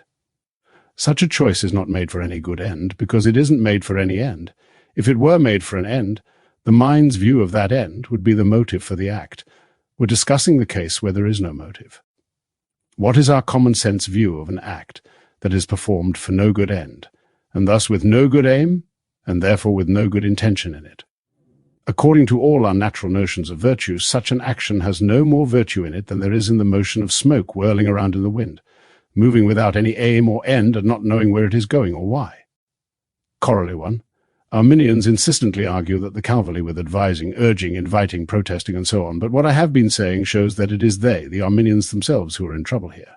For advising, etc., can't have a good effect except by presenting motives and inducements that tend to arouse and determine the acts of the will, and we have seen that on Arminian principles the acts of will aroused by such causes can't be virtuous, because they come from motives rather than from the will's self-determining power. This implies that it's a waste of time to offer any arguments to persuade someone to perform a virtuous volition or voluntary action. It's useless to set before him the wisdom and attractiveness of virtuous living, or the odiousness and folly of vicious ways of life. This notion of moral agency frustrates every attempt to draw men to virtue by instruction, that is, by persuasion, precept, or example. Such procedures may lead them to act in ways that are materially virtuous, but at the same time they take away the form of virtue because they destroy liberty. See long note on page 80 regarding form and matter. That is because by their own power they put the will out of its equilibrium, determine and turn the scale, and snatch away from the will its power to determine itself. And, according to all our natural notions of virtue, such an action has no more virtue in it than there is in the motion of smoke whirling around in the wind, moving without any aim or end and not knowing where it is going or why. Corollary 1. Arminians insistently argue that the Calvary with advising, urging, inviting, protesting, and so on, but what I have been saying shows that it is they, the Arminians themselves, who are in trouble here. For advising, etc., can't have a good effect except by presenting motives and inducements that tend to arouse and determine the acts of the will, and we have seen that on Arminian principles the acts of will aroused by such causes can't be virtuous, because they come from motives rather than from the will's self-determining power. This implies that it's a waste of time to offer any arguments to persuade someone to perform a virtuous volition or voluntary action. It's useless to set before him the wisdom and attractiveness of virtuous living, or the odiousness and folly of vicious ways of life. This notion of moral agency frustrates every attempt to draw men to virtue by instruction, that is, by persuasion, precept, or example. Such procedures may lead them to act in ways that are materially virtuous, but at the same time they take away the form of virtue because they destroy liberty. See long note on page 80 regarding form and matter. That is because by their own power they put the will out of its equilibrium, determine and turn the scale, and snatch away from the will its power to determine itself. And the clearer the instructions, the stronger the arguments, and the more moving the persuasions or examples, the more likely they are to frustrate their own design, because the greater will be their tendency to put the will out of its balance, to hinder its freedom of self-determination, and so to exclude the very form of virtue and the essence of everything praiseworthy. This paragraph will invoke the distinction between physical influences and moral ones. See the explanation of moral on 13. In the present context, any influence is physical if it isn't moral. There's no confinement to influences that fall within the sphere of physics as we now understand that, so it clearly follows from these principles that God has no hand in any man's virtue, and doesn't promote, by either a physical or a moral influence, that none of the moral methods he uses with men to promote virtue in the world have any tendency to lead to that end, that all the instructions he has given to men from the beginning of the world right up to today by prophets or apostles or by his Son Jesus Christ, all his counsels, invitations, promises, threats, warnings, and protests, all the commands and interventions he has directed towards men indeed, all the influences of his Spirit, both ordinary and extraordinary, have had no tendency at all to arouse anyone virtuous, act of the mind, or to promote anything morally good, commendable in any respect, for the only ways in which these or any other means could promote virtue are these. 3a. By a physical operation on the heart, i.e. changing the man's feelings and attitudes in some way that doesn't involve his thoughts, for example, by giving him a pill or hypnotizing him. But all Arminians agree that there is no virtue in any effects that are brought about in men by means of that sort. B. Morally, by presenting motive to men's understandings, to arouse good acts in the will. But I have shown that volitions aroused by motives are necessary, and not aroused by a self-moving power, and therefore by Arminian principles there is no virtue in them. C. Simply by giving the will an opportunity to determine itself concerning the proposed action, to choose or reject the action by its, the will's, own uncaused, unmoved, uninfluenced self-determination. With A and B ruled out, we are left only with C, and those means don't promote virtue any more than they promote vice, for all they do is to give the will the opportunity to determine itself one way or the other, towards good or bad, not giving it any bias either way, so that an opportunity to choose evil is provided just as much as one to choose good. Edwards devotes a paragraph to saying that the Arminians, by their frequent and vehement exclamations, accuse the Calvinists of committing horrid blasphemy by implying that God in his dealings with men acts in bad faith, and that his discussion in the section shows that really the boot is on the other foot. Theirs is the doctrine which, if pursued to its consequences, reflects horribly on God and charges him with hypocrisy. Corollary 2, from what I have said in this section, it again appears that Arminian principles and notions, when fairly examined and followed through to their demonstrable consequences, obviously shut all virtue out from the world, making it impossible that any such thing should ever exist or even be conceived of. For by these principles the very notion of virtue or vice implies absurdity and contradiction, They imply that there can't be a virtuous act with a good design and end, and it is self-evident, a matter of common sense, there can't be one without, so there can't be any virtuous acts at all. Corollary 2. From what I have said in this section, it again appears that Arminian principles and notions, when fairly examined and followed through to their demonstrable consequences, obviously shut all virtue out from the world, making it impossible that any such thing should ever exist, or even be conceived of. For by these principles the very notion of virtue or vice implies absurdity and contradiction. They imply that there can't be a virtuous act with a good design and end, and it is self-evident, a matter of common sense, there can't be one without, so there can't be any virtuous acts at all. In Corollary 3, Edwards says that Arminian notions of moral agency are inconsistent with there being any faculty of will. But in the rest of the paragraph he argues only that Arminian notions are inconsistent with there being any virtue or vice, the same conclusion as in Corollary 2, and defended in the same way. Corollary 4. If none of the moral actions of thinking beings are influenced by either previous inclination or motive, another strange thing will follow. Namely, that God not only can't foreknow any of the future moral actions of his creatures, but he can't even make conjectures or form probable guesses about them. For any conjecture about how someone will voluntarily behave must be based on some information about two things prior to the behavior, namely disposition and motive, and I have shown that Arminian notions of moral agency, when followed out to their real consequences, altogether exclude these. Part 4.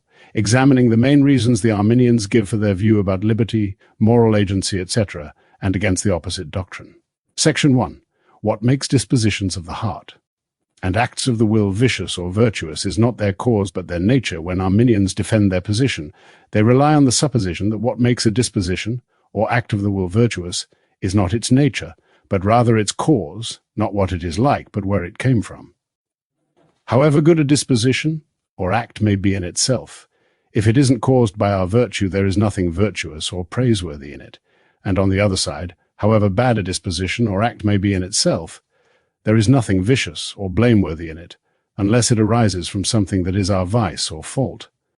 That is the basis for their grand objection to opposing views, and their claim to be able to demonstrate, or even to reveal as self-evident, that no habits or acts of the will can be virtuous and commendable, or vicious and blameworthy, unless they come from some virtuous or vicious determination of the will itself.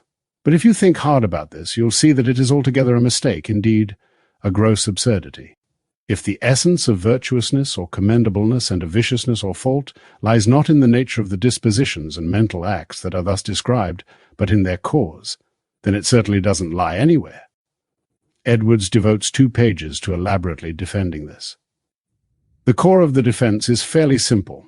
If the moral status of an action depends purely on the moral status of its cause, then the moral status of the cause depends on the moral status of its cause, and so on backward to infinity, and there is no way for the Arminian to wriggle free from this difficulty. Edwards then launches a different attack, aimed at the heart of the thesis in question rather than at its consequences. The natural notions of mankind hold that moral, evil, consists in a certain ugliness in the nature of certain dispositions of the heart and acts of the will, and not in the ugliness of something else that is supposed to be the cause of it, and that itself deserves abhorrence. The latter view would be absurd, because it involves supposing that something that is innocent and not evil is truly evil and faulty because something else is evil. This implies a contradiction, for it supposes that the very thing that is morally evil and blameworthy is innocent and not blameworthy, and that what is blameworthy is only its cause. To say that vice doesn't consist in the thing that is vicious, but in its cause is tantamount to saying that vice doesn't consist in vice, but in what produces it. It's true that something may be blameworthy because it causes vice. Something's producing wickedness may be a wickedness in it. But then there are 2 wickednesses, not one. The wicked act of the cause in producing wickedness is one wickedness, and the wickedness it produces is another. So the wickedness of the latter doesn't lie in the former, but is distinct from it. And the wickedness of both lies in the evil nature of the things that are wicked and not in their causes. The word hateful used to mean full of hate, and still does in the USA. Its now dominant sense in the rest of the English-speaking world is fit to be hated, liable to attract just hatred from others, deeply nasty, and that's what Edwards means by it. What makes sin hateful is whatever features it has that make it deserve punishment, which is nothing but the expression of hatred. And what makes virtue lovable is whatever features it has that make it fit to receive praise and reward, which are nothing but expressions of esteem and love. But what makes Vice hateful is its hateful nature, and what makes virtue. Lovable is its lovable nature. According to the common sense of mankind, the soul of virtue and vice is their worthiness, of esteem or disesteem, praise or dispraise, and what gives. Them that worthiness is the beauty or ugliness that are, inherent in good or evil will, not in what causes it. If the cause of the rise of a hateful disposition or act of will is itself also hateful, that involves another prior evil act of will. It is entirely another sin, and deserves punishment by itself, evaluated in itself. For instance, ingratitude is hateful and worthy of dispraise according to common sense, not because it was caused by something as bad or worse, but because it is hateful in itself by its own inherent ugliness. Similarly, the love of virtue is lovable and worthy of praise not because something else happened first, causing this love of virtue to enter our minds. For example, we chose to love virtue and somehow or other got ourselves to love it, but because of the intrinsic lovableness of such a disposition and inclination of the heart. This may be a good place to comment on something said by an author who has recently made a mighty noise. In America, Edwards is referring to the scripture doctrine of original sin proposed to free and candid examination by John Taylor, an English Unitarian. He writes, "A necessary holiness is not holiness. Adam could not be originally created in righteousness, and true holiness he couldn't be righteous without first choosing to be righteous. So he must exist, he must be created indeed. He must exercise thought and reflection before he could be righteous." There is much more to the same effect on that page and several others. 4 page numbers are given. If Taylor is right, it certainly follows that the first choice to be righteous was not a righteous choice. There was no righteousness or holiness in it, because it wasn't preceded by a still earlier choice to be righteous. Taylor really is committed to this, because he clearly affirms both these views. 1. Righteousness must be preceded by a choice to be righteous. 2. A necessary holiness is no holiness, and more generally nothing that is necessary can be virtuous or righteous. Add to those two the following, which are certainly true. 3. Whatever follows from a choice to be righteous is an effect of it. 4. Any effect, probably here equal to get in ahead of, the influence of its cause, and therefore is unavoidably dependent on the cause, and therefore is necessary. From 2 through 4, it follows that no effect of a choice to be righteous can be righteousness, says that righteousness must come from a choice to be righteous. By this system of thought, then, all righteousness and holiness is shut out of the world with a single irrevocable slam of the door. What led men to this absurd, inconsistent idea that the moral good and evil of internal inclinations and volitions lies not in their nature but their cause? I think I know what it was. With respect to all outward actions and perceptible bodily movements, it is true, indeed it is a very plain dictate of common sense, that the moral good or evil of them doesn't lie at all in the movements themselves. Those movements taken by themselves have nothing of a moral nature, and the essence of all the moral good or evil that they in any way involve lies in those internal dispositions and volitions that cause them. Now, in ordinary language, such phrases as men's actions and men's doings refer to their external actions, so we be accustomed to saying, as obvious and uncontroversial, such things as that, the morality of. Men's actions depends on their causes, but then some. People talked about volitions and internal exercises of inclinations as also being among men's actions, which led them to blunder into the view that the morality of men's volitions, etc., also depends on their causes, ignoring the vast difference between the two kinds of actions. You may want to object, why isn't it necessary that the cause should be considered in order to determine whether something is worthy of blame or praise? Is it agreeable to reason and common sense that a man is to be praised or blamed for something that he isn't the cause or author of, something he had no hand in? I answer, phrases like, is the cause of, is the author of, has a hand in, and so on are ambiguous. Ordinary, uneducated folk use them to say that one X is the designing voluntary cause, or the cause by antecedent choice of Y. But they can also be used to mean that 2. X does or performs Y. It's the immediate agent of Y. It's as certain as anything can be that men are never in. Sense 1, the causes or the authors of the first act of their wills. But they can be the causes of them in sense 2. No doubt common sense says that if a man's acts of the will are to be judged worthy of praise or dispraise, he must be their author in sense 2. And it teaches that if a man's external actions are to be justly blamed or praised, he must be the author of them in sense 1, causing them by an act of will or choice. But common sense doesn't say anything like that regarding the acts of the will themselves. What? follows may help to make this more obvious. Section 2, the falseness and inconsistency of the metaphysical notion of action and agency that most defenders of the Arminian doctrine of liberty, moral agency, etc. seem to have. In defending their principles concerning moral agency, virtue, vice, and so on, Arminians rely heavily and prominently on their metaphysical notion of agency and action. According to them, unless the soul has a self-determining power, it has no power of action. Volition's caused not by the soul, but by some external. Cause can't be the soul's own acts. If an event occurs in the soul necessarily rather than through its own free determination, the soul can't be active and must be wholly passive in respect of that event. Chubb bases his theory of liberty and his arguments in support of it on the thesis that man is an agent and is capable of action, and there's no doubt that that is true. But his notion of action includes self-determination, is indeed its very essence, so he infers that a man can't possibly act and be acted on in the same event at the same time, that no action of X's can be the effect of an action of Y's, and that a necessary agent, an agent that is necessarily determined to act, is a plain contradiction. But when someone builds on a meaning that he arbitrarily, the argument he constructs will be precarious, especially when that arbitrary meaning is abstruse, inconsistent, and entirely different from the word's original sense in ordinary language. The meaning that Chubb and many others give to action is utterly unintelligible and inconsistent. You can see this from the following considerations, in which I shall present 4 distinct ways in which the inconsistency shows itself. 1. Their notion of action rules out any actions involving any passion or passiveness, that is, according to them, rules out its being under the power, influence, or action of any cause.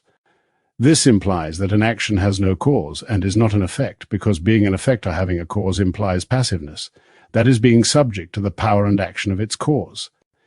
Yet they also hold that any action X of the mind is the effect of the mind's own determination, its free and voluntary determination, its free choice, which means that with respect to X, the mind is passive, subject to the power and action of the preceding cause, and so it can't be active. Contradiction. An action is always the passive effect of a prior choice, and therefore can't be an action, because they hold the mind can't be both active and passive with respect to the same event at the same time. 2. They say that necessity is utterly inconsistent with action, that necessary action is a contradiction in terms, so their notion of action implies contingency and excludes all necessity. So their notion of action implies that an action has no necessary dependence on or connection with anything that went before, because any such dependence or connection would exclude contingency and imply necessity.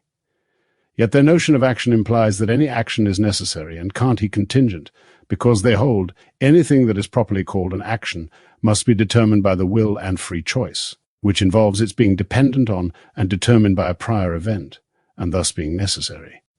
3.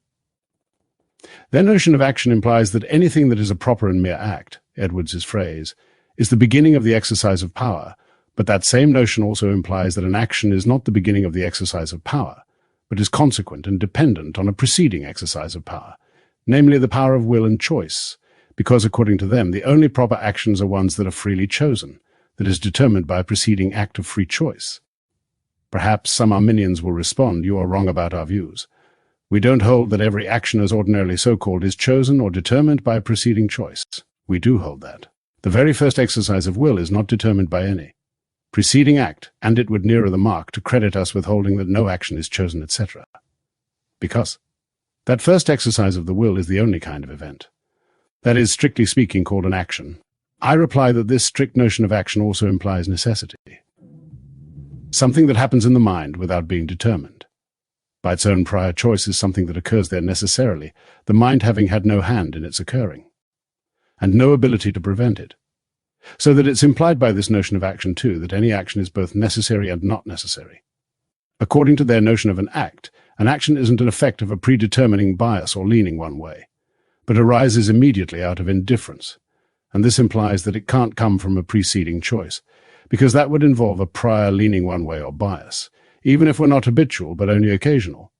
If this bias caused the act, then it would be truly prior, efficacious, and determining. Yet it's also essential to their notion of an act that an action is what the agent is the author of freely and voluntarily. That is, does come from previous choice and design. So, Their notion of act has the consequence that the following four things are all essential to an act. It must, 2, be necessary and not necessary. It must, 1, be from a cause and not from a cause. It must, 4, result from choice and design, and not result from choice and design. And it must, 3, be the beginning of motion or exertion, and yet result from previous exertion. Be the beginning goes on, an act must exist before it exists. It should spring immediately out of indifference and equilibrium, and yet be the effect of some tilting or bias. It should be self-caused and also be caused by something else. So that an act, according to the Arminians' metaphysical notion of it, is something of which we have no idea, a confusion of the mind aroused by words without any distinct meaning, and apart from that nothing, an absolute non-entity. No idea can possibly lodge in the mind if its very nature, the essence that makes it the idea that it is, destroys it. Edwards then imagines a case where someone includes an outright contradiction in some anecdote that he is telling, and remarks on the scorn with which we would greet such a performance. Then, the notion of action that I have been discussing, being very inconsistent, is utterly different from the original meaning of the word action. Its more usual meaning in common speech seems to be motion or exercise of power that is voluntary, that is an effect of the will. It means about the same as doing. And it usually refers to outward bodily actions, which is why we often distinguish from acting, and desiring and willing from doing. Besides this more usual and proper meaning of action, the word is also used in other ways that are less proper but still have a place in common speech. It is often used to signify some motion or alteration in inanimate things that is being related to some effect. Thus, the spring of a watch is said to act on the chain and wheels, sunbeams to act on plants and trees, fire to act on wood. Sometimes the word is used to signify motions, alterations, and exercises of power that are seen in material things considered absolutely, i.e. non-relationally, especially when these motions seem to arise from some hidden internal cause, making them more like the movements of our bodies that are the effects of natural volition or invisible exertions of will. For example, the fermentation of liquor and the operations of magnets and of electrical bodies are called the action of these things. And sometimes action is used to signify the exercise of thought or of will and inclination. Meditating, loving, hating, inclining, disinclining, choosing and refusing may be sometimes called acting, though more rarely except with philosophers and metaphysicians than in any of the other senses. But action is never used in common speech in the sense that Arminian theologians give to it, namely for the self-determining exercise of the will, or an exertion of the soul that occurs without any necessary connection to anything prior to it. If a man does something voluntarily, that is, as an effect of his choice, then in the most proper and common sense of the word he is said to act. But the questions: is that choice or volition self-determined? Is it connected with a preceding habitual bias? Is it the certain effect of the strongest motive or some intrinsic cause? Can't be answered by consulting the meaning of the word. And if some people take it on themselves to use the word action in some other sense, chosen to suit some scheme of metaphysics or morality, an argument based on such a deviant use can't prove anything except proving something about how they like using words, theologians and philosophers strenuously urge such arguments as though they were sufficient to support and demonstrate a whole scheme of moral philosophy and theology, but they are certainly building their mighty edifice on sand, no, on a shadow. Perhaps long usage has made it natural for them to use the word in this sense, if something that's inconsistent with itself can be said to have sense or meaning, but that doesn't prove that this sense conforms to the natural notions men have of things, or that there can be anything in the world answering to it. They appeal to experience, but the fact is that men are so far from experiencing any such thing as action, in the Arminian sense, that they can't possibly have any conception of it. We are about to encounter the word passion, used in a sense that was current in Edwards's day, namely as having to do with passivity, or being acted on, not with high emotion. We'll also meet the distinction between count nouns, puddle, grain, we can say a puddle, 5 grains, and mass nouns, water, sand, we can't say a water or 5 sands. There can also be count and mass uses of a single noun, count use, a potato, 3 potatoes, a cloud, 2 clouds, mass use, a kilo of mashed potato, a mountaintop immersed in cloud. Edwards doesn't use the terms count and mass, but he has and uses the concepts of them. The following objection to what I'm saying might be made. The words action and passion quite certainly have contrary meanings. Yet you have been supposing that the agent in its action also undergoes a passion. because it is under the power and influence of something. Intrinsic. So you are mixing up action and passion, making them be the same thing. I answer that action and passion are doubtless words with opposite meanings, but they don't stand for opposite things, but only opposite relations. The words cause and effect are also terms with opposite meanings, but if I assert that a single thing can at a single time be both the cause of something and an effect of something else, you won't infer that I am mixing up the terms. A single event in the soul can be both active and passive in different relations. Active in relation to one thing, and passive in relation to another. Edwards spends more than a page on developing this point, with much of the complexity coming from his distinguishing mass and count uses of action, while denying that we have count uses of passion. We can say that was an example of action, equal to activeness, and that was an action. But on the other side, while we have that was an example of passion, equal to passiveness, we don't have the corresponding count use that was a passion. An action, Edwards says, is a thing of a certain kind, but it doesn't enter into any action-passion contrast. To get that contrast, we need the mass uses of the terms, in which they stand for activeness, passiveness. These are not things, but they aren't qualities either. They are relations. He continues, "It is no absurdity to suppose that contrary relations may belong to the same thing at the same time with respect to different things, as Sigmund can be the son of Wotan and the father of Siegfried. So, there is no mixing up of action and passion in the thesis that there are events in the soul of which this is true. They are acts of the soul, by which the man voluntarily moves and acts on objects and produces effects, and so is this. They are effects of something else, in them the soul. Itself is the object of something acting on it and influencing it. The words may nevertheless have opposite meanings. They may be as true and real, between acting and being caused to act, when these are applied to the very same volition, as there is between living and being made to live. It is no more a contradiction to suppose that action may be the effect of some cause other than the agent, than it is to suppose that life may be the effect of some cause other than the being that is alive. What led men into this inconsistent notion of action, when applied to volitions, as though it were essential to this internal action that the agent should be self-determined in it, and that the will should be the cause of it? It was probably this. According to common sense and the common use of language, what they say about internal volitions is actually true of men's external actions, which are real actions in the best, most basic, and commonest sense of the word. Men in their bodily movements are self-directed, self-determined, and their wills are the causes of their bodily movements and the external things that are done. So that if a man's bodily movement is not made voluntarily, not made by his choice, not determined by his prior volition, it isn't an action of his. And some metaphysicians have incautiously let themselves be led by this into an extreme absurdity, namely, saying the same thing about volitions themselves, maintaining that a volition must also be determined by the will, that is, be determined by a prior volition as a bodily movement is. They haven't noticed the contradiction that this implies. Itself is the object of something acting on it and influencing it. The words may nevertheless have opposite meanings. There may be as true and real a difference between acting and being caused to act, when these are applied to the very same volition, as there is between living and being made to live. It is no more a contradiction to suppose that action may be the effect of some cause other than the agent, than it is to suppose that life may be the effect of some cause other than the being that is alive. What led men into this inconsistent notion of action, when applied to volitions, as though it were essential to this internal action that the agent should be self-determined in it, and that the will should be the cause of it? It was probably this. According to common sense and the common use of language, what they say about internal volitions is actually true of men's external actions, which are real actions in the best, most basic, and commonest sense of the word. Men in their bodily movements are self-directed, self-determined, and their wills are the causes of their bodily movements and the external things that are done.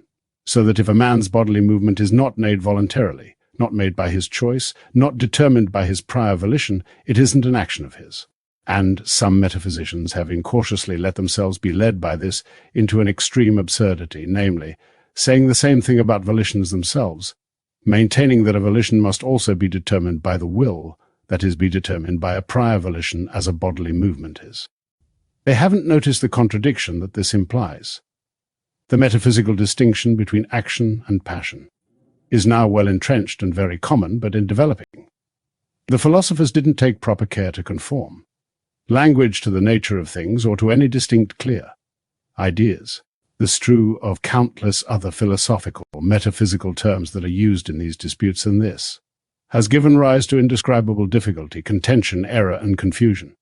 That is probably how it came to be thought that necessity was inconsistent with action as these terms are applied to volition. In their original meanings, action means external voluntary action and necessity means external constraint. And in these senses they obviously are inconsistent with one another. But the meanings were changed so that volitions count as actions, and necessity came to mean certainty of existence. When that change of meaning was made, care was not taken to make proper allowances and adjustments to accommodate. The changes, rather, the same things were rashly attributed to action and necessity in the new meaning of the words. That plainly belonged to them in their first sense, that is, careless philosophers moved from the truth that external voluntary action is incompatible with constraint to the falsehood that volition is incompatible with certainty of existence, getting from one to the other by expressing both in the very same sentence. Action is incompatible with necessity. When things like that happen, maxims are established, without any real foundation, as though they were the most certain truths and the most evident dictates of reason. But, however strenuously it is maintained that what is necessary can't be properly called action, that a necessary action is a contradiction in terms there probably aren't many Arminian theologians who would stand by these principles if they thought them through. Most Arminians will allow that God is in the highest sense an active being, and the highest source of life and action. And they probably wouldn't deny that the things that are called God's acts of righteousness, holiness, and faithfulness are truly and properly God's acts, that God really is a holy agent in them. Yet I trust that they won't deny that God necessarily acts justly and faithfully, and that it's impossible for him to act in an unrighteous and unholy way. Why, some people think it contrary to common sense to suppose that necessary actions can be worthy of either praise or blame. Arminian writers insist, over and over again, that it's contrary to common sense and to the natural notions and thoughts of mankind to suppose that necessity, whether natural or moral necessity, is consistent with virtue and vice, praise and blame, reward and punishment. And the arguments they have built on this basis have been presented triumphantly, and have been more than a little perplexing to many who have been friendly to the Calvinist truth as clearly revealed in the Holy Scriptures. They have found it hard to reconcile Calvinist doctrines with the notions men commonly have of justice and equity. The true reasons for this seem to be the 5 following ones. Common sense does indeed plainly dictate that natural necessity is wholly inconsistent with just praise or blame. If a man does something that is in itself very good, fit to be brought about, with very fortunate effects, but does this from necessity, against his will, or without his will's being involved in it in any way, common sense plainly dictates that this owes nothing to any virtue or moral good that the man may have, and it doesn't entitle him to any reward, praise, esteem, honor, or love. And on the other side, if he does something that is in itself very unfortunate and pernicious, but does this because he can't help it, doing it from necessity, without his will's coming into it in any way, common sense plainly dictates that he is not at all to blame, that the bad effect is not tainted by any vice, fault, or moral evil, and that this doesn't make him deserve to be punished, hated, or in the least disrespected. Similarly, the universal reason of mankind teaches that a man is not to be at all blamed or punished for not doing something that would be good and desirable, but that it is naturally impossible for him to do. Edwards continues with a page in which he reapplies the above to cases where doing the good or bad thing is very difficult.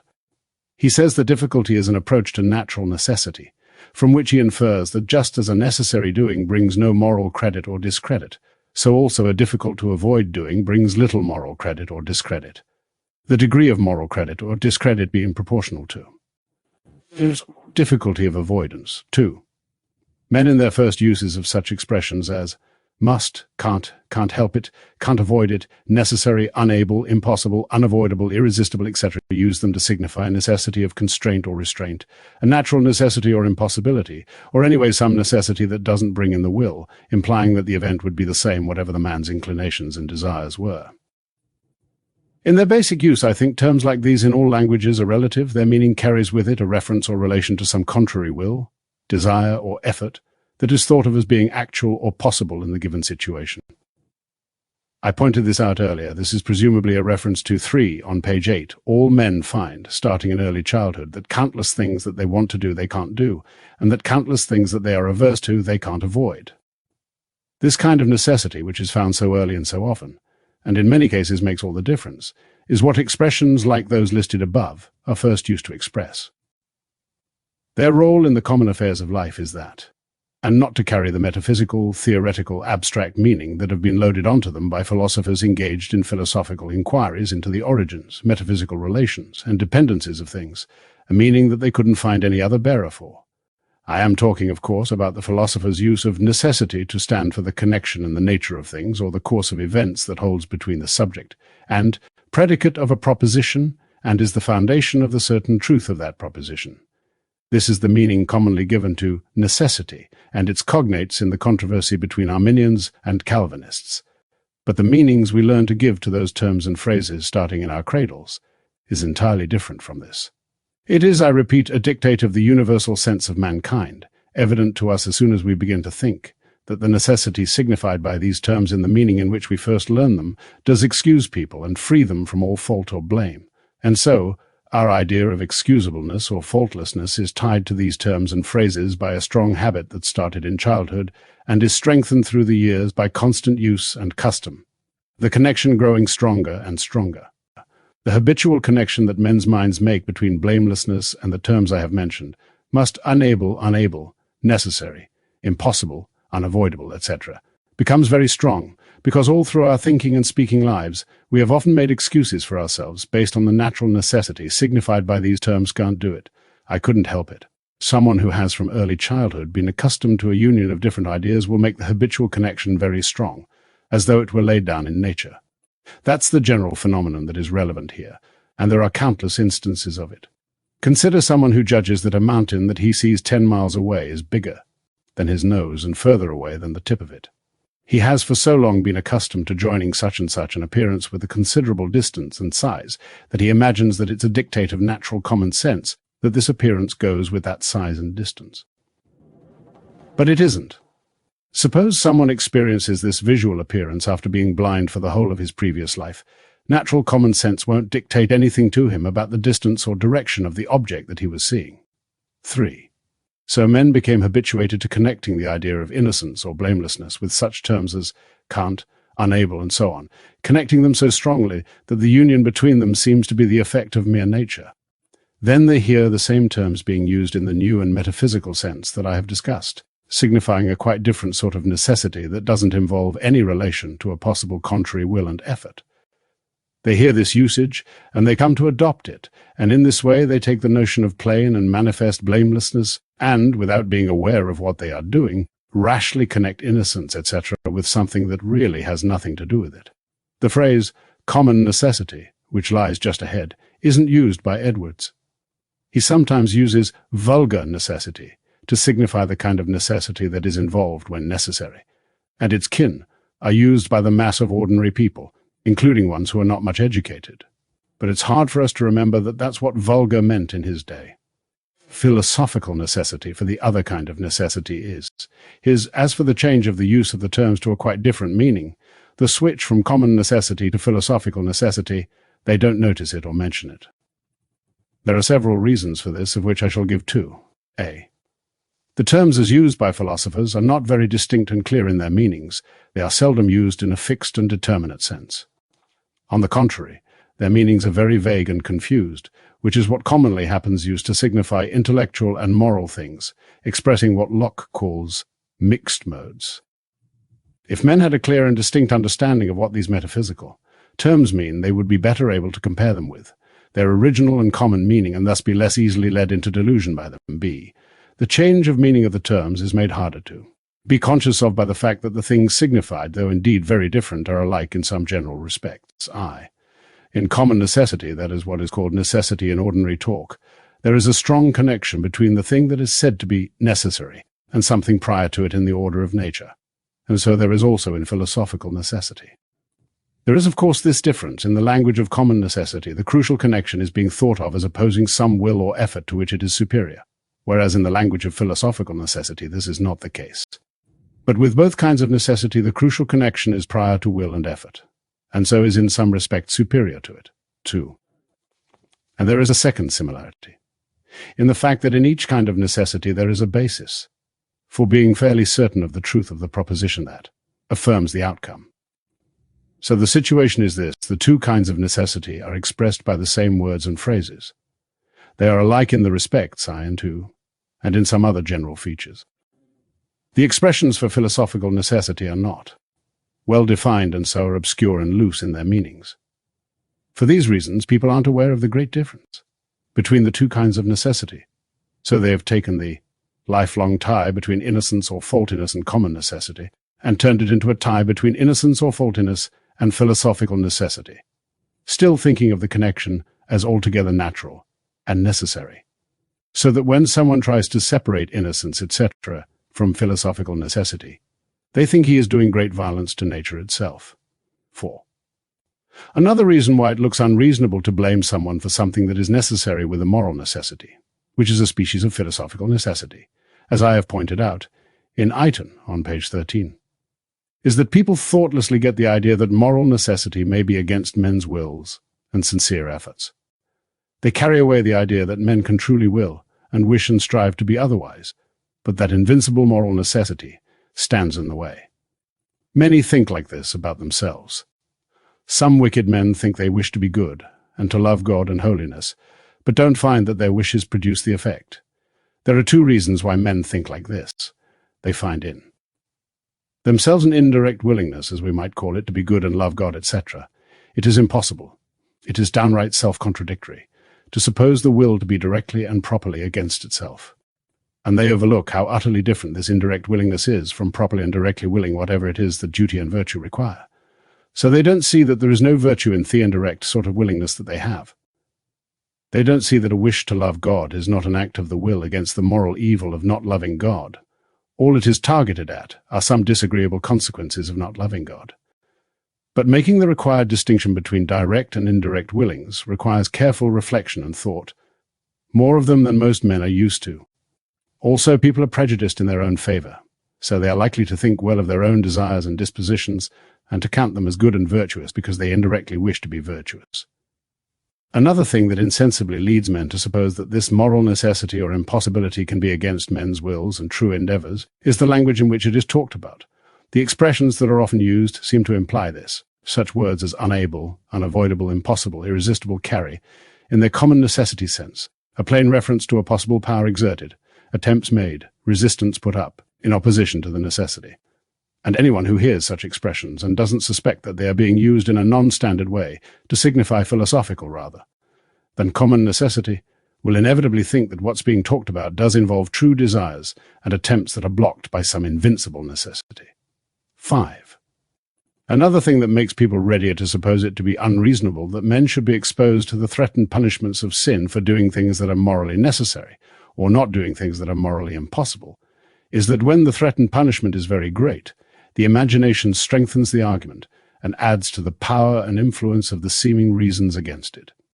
So if we allow that men may be justly exposed to a small punishment for doing something it was not morally possible to avoid, not that size of punishment affects the issue if it were truly a dictate of reason that moral necessity is inconsistent with faultiness or just punishment. The demonstration of this would hold equally well for any punishment. But although size of punishment doesn't affect the argument, it does affect the imagination. Those who argue that it is unjust to damn men for things that are morally necessary make their argument seem stronger by using strong language to describe the severity of the punishment. They say, for example, that it isn't just that a man should be cast into eternal fire, that he should be made to fry in hell to all eternity, for things he had no power to avoid and was under a fatal, unavoidable, unconquerable necessity of doing. Section 4. Moral necessity is consistent with praise and blame, reward and punishment. This squares with common sense and men's natural notions. I have tried to explain why some people find it hard to reconcile with common sense, the praising or blaming, rewarding or punishing, of things that are morally necessary. Whether or not my account of why they find the reconciliation difficult is satisfactory, I now undertake to satisfy you that the reconciliation is right. When this matter is looked at properly, and cleared of delusions arising from the impropriety and ambiguity of terms, it emerges very clearly that the supposedly hard-to-reconcile items can be reconciled. The thesis that blameworthiness, etc., is compatible with moral inability is perfectly consistent with the ways of thinking that come naturally to all mankind, the sense of things that is found everywhere in the common people who are furthest from having their thoughts diverted from their natural channel by metaphysical and philosophical subtleties. Indeed, it's not only consistent with those thoughts, it is outright dictated by them. 1. You'll see this if you consider what the common notion of blameworthiness is. It seems clear to me that common people across the nations and down the centuries have equated up his being or doing wrong when acting at his own will and pleasure, and his being wrong in what he wills or is pleased with. Or in other words, perhaps making their notion clear as being at fault with his having his heart wrong, and his doing wrong from his heart. And that is the whole story. The common people don't rise to abstract reflections on the metaphysical sources, relations, and dependencies of things, in order to form their notion of faultiness or blameworthiness.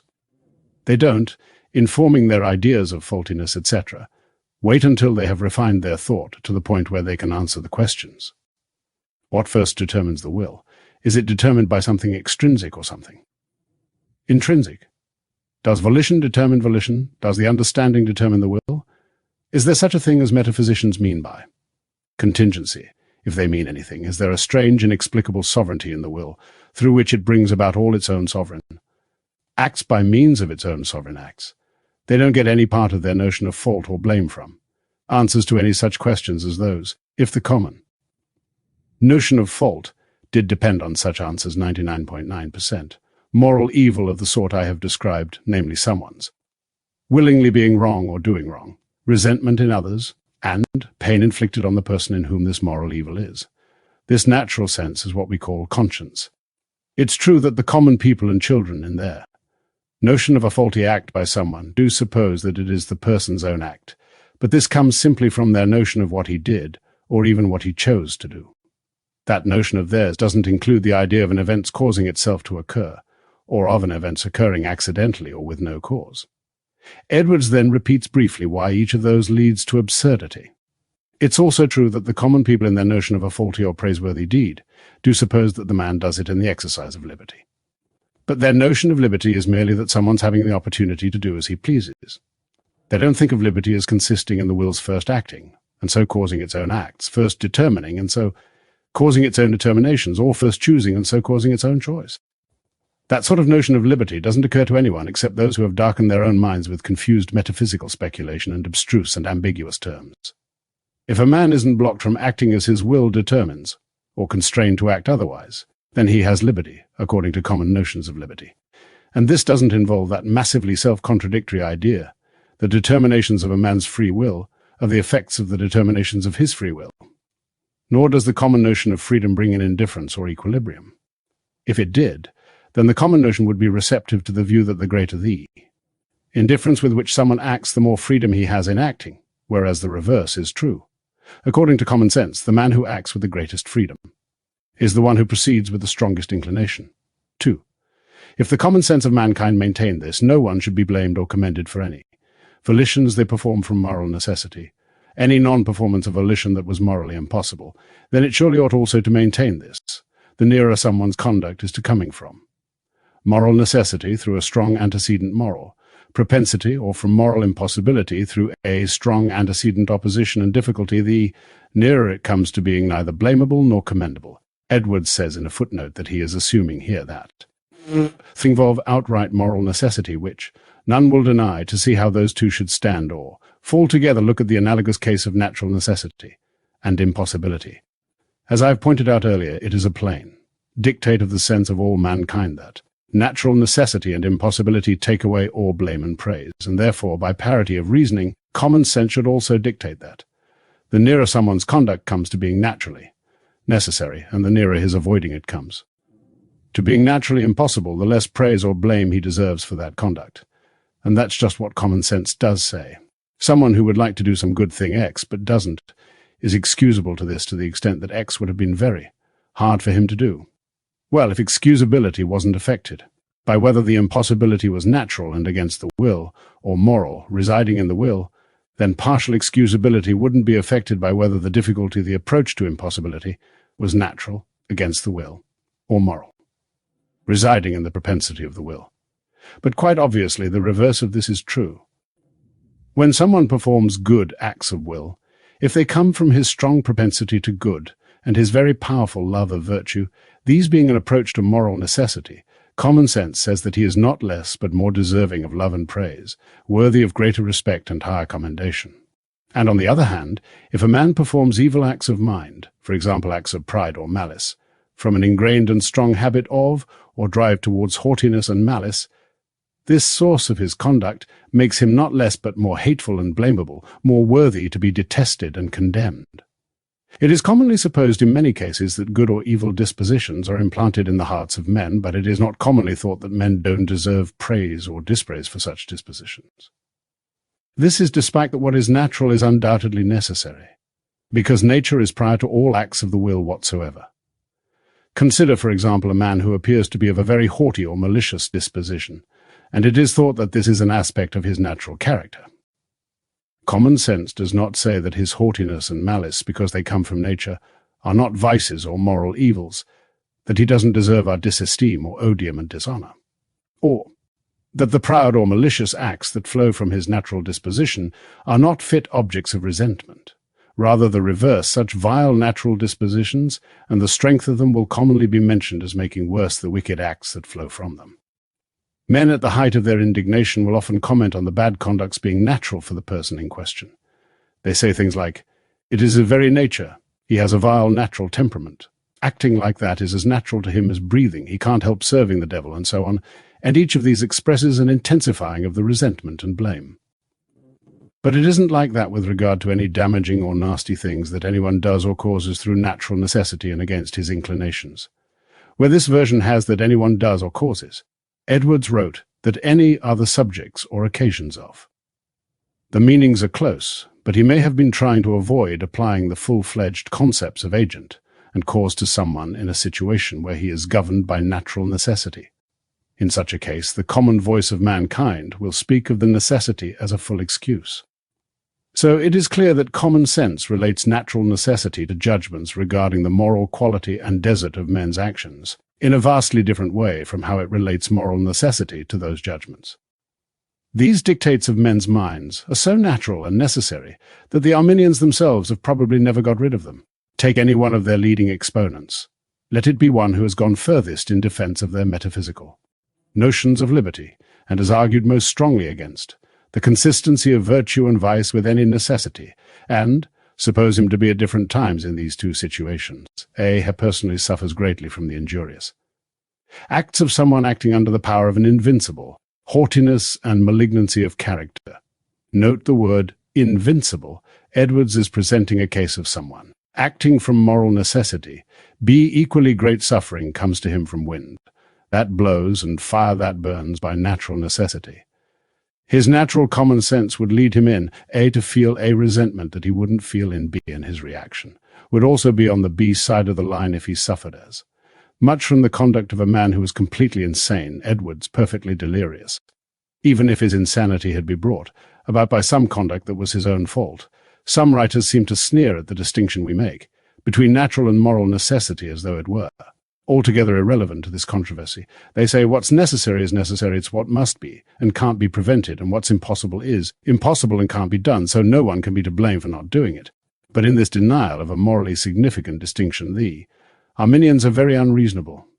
Consider two cases in each of which a man has offended his king, is thrown into prison, and is later faced with an offer of freedom. A, the king comes to the prison and calls to the prisoner with an offer if he will come out from his cell and kneel and humbly beg the king's pardon, he will be forgiven and set free, and also be greatly enriched and advanced to honor.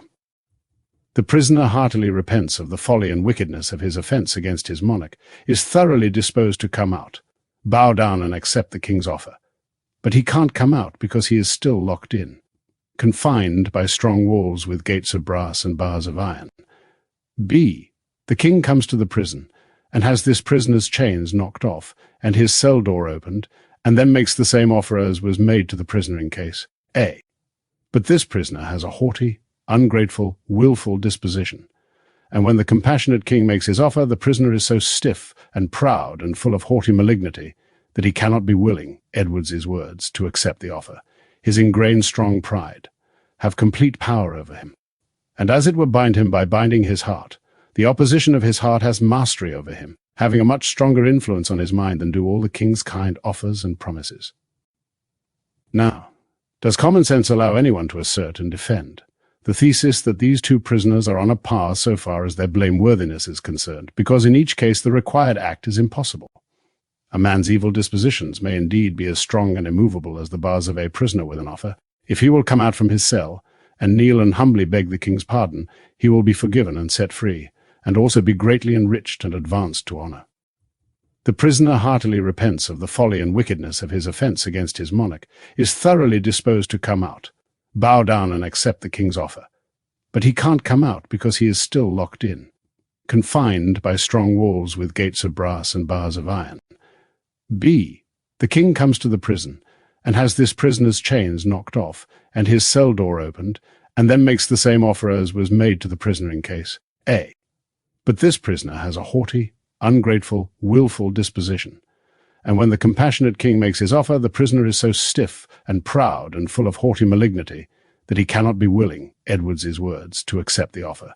His ingrained strong pride have complete power over him, and as it were bind him by binding his heart. The opposition of his heart has mastery over him, having a much stronger influence on his mind than do all the king's kind offers and promises. Now, does common sense allow anyone to assert and defend the thesis that these two prisoners are on a par so far as their blameworthiness is concerned, because in each case the required act is impossible? A man's evil dispositions may indeed be as strong and immovable as the bars of a prison. But it should be obvious to everyone that when the prisoner in B is said to be unable to obey the command, that expression is being used improperly, and not in the sense it has basically and in common speech, and that we can properly say that it is in the prisoner's power to come out of his cell, given that he can easily come out if he pleases, although because of his vile character, which is fixed and rooted, it is impossible that it should please him. The bottom line is this: I think that any person of good understanding who impartially considers what I have said will agree that it is not evident from the dictates of the common sense or natural notions of mankind that moral necessity is inconsistent with praise and blame. So if the Arminians want to establish that there is any such inconsistency, they must do it by some philosophical and metaphysical arguments and not be appeals to common sense. When the Arminians purport to base their demonstration on common sense, one grand illusion is at work. These purported demonstrations get most of their strength, by which I here mean most of their plausibility, from a prejudice that comes from two things: the surreptitious change in the use and meaning of such terms as liberty, able, unable, necessary, impossible, unavoidable, invincible, action, etc., in which they are taken away from their original non-technical sense to an entirely different metaphysical sense, the strong connection of the ideas of blamelessness, etc., with some of those terms, a connection formed by a habit contracted and established while the terms were used in their original meaning. This prejudice and delusion is the basis for all the positions the Arminians lay down as maxims that they use in interpreting most of the biblical passages that they bring forward in this controversy, and rely on in all their elaborately paraded demonstrations from Scripture and reason. This secret delusion and prejudice gives them almost all their advantages. It makes their defensive walls strong and their swords sharp. It is also what gives them, they think, a right to treat their neighbours in such a condescending manner, and to launch insults at others who may be as wise and good as themselves are, calling them weak bigots, men who live in the dark caves of superstition, and obstinately shut their eyes against the noonday light, enemies to common sense who maintains the firstborn of absurdities, etc., but an impartial consideration of what I have said in the preceding parts of this book, but an impartial consideration of better judgment about whose doctrine is indeed absurd, abstruse, self-contradictory, inconsistent with common sense, and in many ways in conflict with the universal dictates of the reason of mankind. Corollary. From what I have said, it follows that common sense allows us to suppose that the glorified saints have not had their freedom at all diminished in any respect, and that God himself has the highest possible freedom, according to the true and proper meaning of that word, and that he is in the highest possible respect an agent, and active in the exercise of his infinite holiness, although in so doing he acts in the highest degree necessarily, and that his actions of this kind are in the highest, most absolutely perfect manner virtuous and praiseworthy, precisely because they are most completely necessary. Section 5. Two objections considered: the no-use trying objection, and near the end, the mere machine. The above section heading expresses the core of Edwards's heading, which is 33 words longer. Arminians say that if it is true that sin and virtue come about by a necessity that consists in a sure connection of causes and effects, antecedents and consequence, it can never be worth our while to try to avoid sin and obtain virtue, because no efforts of ours can alter the futurity of an outcome that has become necessary through a connection already established. The futurity of an event, or state of affairs, is its status as something that is going to happen or be the case. Let us look into this matter thoroughly. Let us examine rigorously whether the thesis that events are necessarily connected with their antecedents implies that attempts and arrangements to avoid or obtain some future thing must be in vain, or rather that they must be more in vain on that supposition than on the supposition that events are not necessarily connected with their antecedents. An attempt is in vain only if it is unsuccessful, that is, doesn't lead eventually to the thing being aimed at. This can happen only in one of these two ways. The means are used, but the outcome aimed at doesn't follow. The means are used and the outcome follows, but its doing so has nothing to do with those means. It would have come about just as well if they hadn't been used. If either of these is the case, then the means are not properly successful and are truly in vain. In what follows, the expression if connection will be used. It is not used by Edwards, of course. It comes from today's shorthand for if and. Only if there is an if connection between X and Y, just in case if and only. If X occurs, Y follows. Apologies for this, but you'll see that it is useful too. Have some label for such connections, the success or unsuccess, of means to an effect, or their being in vain or not in vain, consists in their being or not being if connected with the effect that is connected with it in such a way that the effect comes when those means are used, and wouldn't come if they weren't used. If there is an if connection between means and end, the means are not in vain, the more there is of if connection. The further they are from being in vain, and the less there is of if connection, the more they are in vain. Well then, what we have to answer is a question about the two suppositions. A, there is a real and true connection between means and effect. B, there is no fixed connection between antecedent things and consequent ones. The question is, does A imply that there is less if connection than B implies that there is? The very stating of this question is sufficient to answer it. Anyone who opens his eyes must see that it would be the grossest absurdity and inconsistency to answer yes. I can best show this by looking at A and B separately. As for B, if there were no connection between antecedent things and consequent things, there would be no connection between means and end, so that all means would be completely vain and fruitless. What directs us in our choice of means is what we know through observation, revelation, or whatever, about how antecedent things are connected with following ones. If there were no such thing as an established connection, we would have no way of choosing means. One thing would have no more tendency than another to produce our desired end. As for A, every successful means to some end thereby proves that it is a connected antecedent of that end, and therefore to assert that a fixed connection between antecedents and consequence makes means vain and useless, or blocks the connection between means and ends, is just as ridiculous as it would be to say that a connection between antecedents and consequence blocks the connection between antecedents and consequence.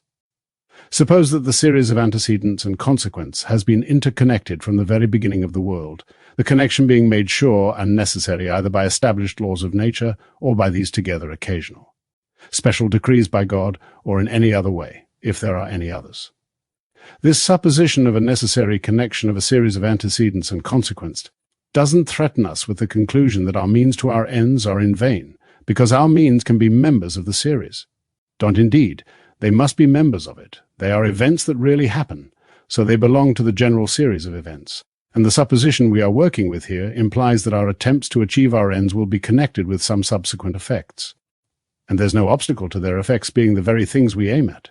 We choose our means to our ends, doing so on the basis of our judgments about what will lead to what, judging on the basis of what we have observed to be the established order and course of things, or of something in divine revelation.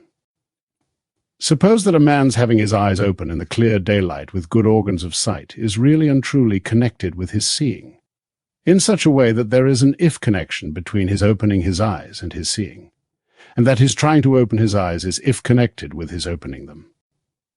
If connection is explained in a note on page 105. However sure and certain these connections are, they don't imply that it is in vain and ineffective for this man when he wants to see to try to open his eyes. That outcome and his use of that means to achieve it by a connection that runs through his will doesn't break the connection or block the success. So, the conclusion, if you are right, then it is no use our trying to achieve our ends doesn't hold against the doctrine of the necessity of outcomes that I have been defending, and it does hold with great force against the Arminian doctrine of contingency and self-determination. If the outcomes in which virtue and vice consist are not connected with anything antecedent to them, then there is no connection between those outcomes and any means or attempts used in order to achieve them, so those means must be in vain. The less connection there is between foregoing things and following ones, the less connection there is between means and end, attempts and successes, and to just that same extent means and attempts are ineffectual and in vain. Edwards now devotes a paragraph to repeating this more openly, concluding that if Arminianism is right, then all foregoing means to virtue must be totally in vain. It follows further that the Arminian theory implies that there can't be any reasonable ground even to conjecture about what means to escaping vice or achieving virtue are most likely to succeed. Such conjectures couldn't be based on knowledge of the natural connection or dependence of the end on the means, because Arminianism denies that there is such a connection. You might want to base conjectures on facts about God's nature and his revealed way of making things happen in consequence of means that we adopt, attempts, prayers, or actions. But conjectures on that basis depend on supposing that God himself is the giver or determining cause of the outcomes that are sought. But if they depend, as the Arminians hold, on self-determination, then God is not the determining author of them, and if these outcomes are not at his disposal, then his conduct can't support any conjecture about how they may be achieved. Gets worse for the Arminian. On his principles, it will follow not only that men can't have any reasonable ground for judging or conjecturing that their means and attempts to obtain virtue or avoid vice will be successful, but that they may be sure that they won't, that their attempts will be in vain, and that if the outcome they seek comes about, it won't be because of the means they have used. Why not? Because there are only two ways in which someone's means and attempts could be effective in getting him into a more virtuous state. A, through a natural tendency and influence to prepare and dispose his mind more to virtuous acts either. To ensue, by causing the disposition of such acts or by bringing powerful motives and inducements more fully into his mind's view. B, by putting him more in the way of God's bestowing of the benefit. But neither of these is available to the Arminian. Not B, because, as I have just pointed out, the Arminians' notion of self-determination, which they think essential to virtue, doesn't allow that God should be the bestower, that is, the determining, disposing author of virtue, and not A, because natural influence and tendency presupposes causality and connection and necessity of outcome, and that is inconsistent with Arminian liberty. I have abundantly shown that Arminian liberty of will, consisting in indifference, and sovereign self-determination rules out both achieving virtue by biasing the heart in favor of virtue and achieving it by bringing the will under the influence and power of motives in its determinations. Edwards now devotes nearly 2 pages to an elaborate presentation of an essentially simple argument. It is addressed to someone who says if you are right, then it is already absolutely settled what the future holds in store. No effort of mine can make any difference, so I'll just sit back and take it easy. Edwards replies that someone who says that is contradicting himself because on the grounds that nothing he does can make any difference he resolves to behave in a way that will make life easier for himself, which is one way of making a difference against the doctrine that I have tried to prove it has been objected, that it makes men no more than mere machines. I reply that this doctrine allows that man is entirely, perfectly, and inexpressibly different from a mere machine, in that he has reason and understanding, and has a faculty of will, and is so capable of volition and choice. His will is guided by the dictates or views of his understanding. His external actions and behavior, and in many respects also his thoughts and the activities of his mind, are subject to his will, so that he has liberty to act according to his choice and to do what he pleases, which makes him capable of moral habits and moral acts, inclinations and actions that the common sense of mankind judges to be worthy of praise, admiration, love, and reward, or on the other hand of disesteem, detestation, indignation, and punishment.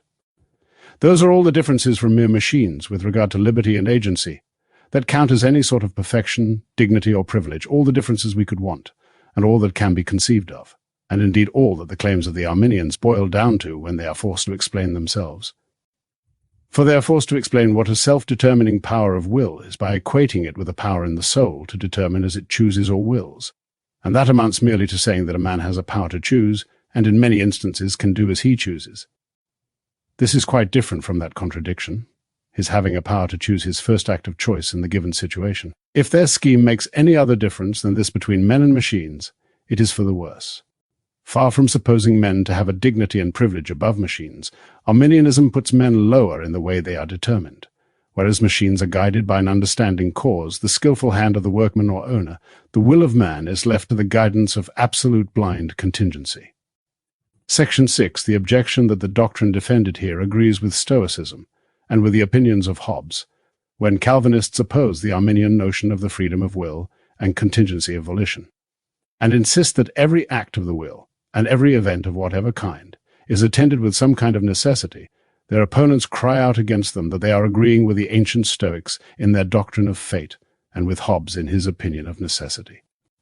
It wouldn't be worthwhile to answer such an irrelevant objection if it hadn't been urged by some of the chief Arminian writers.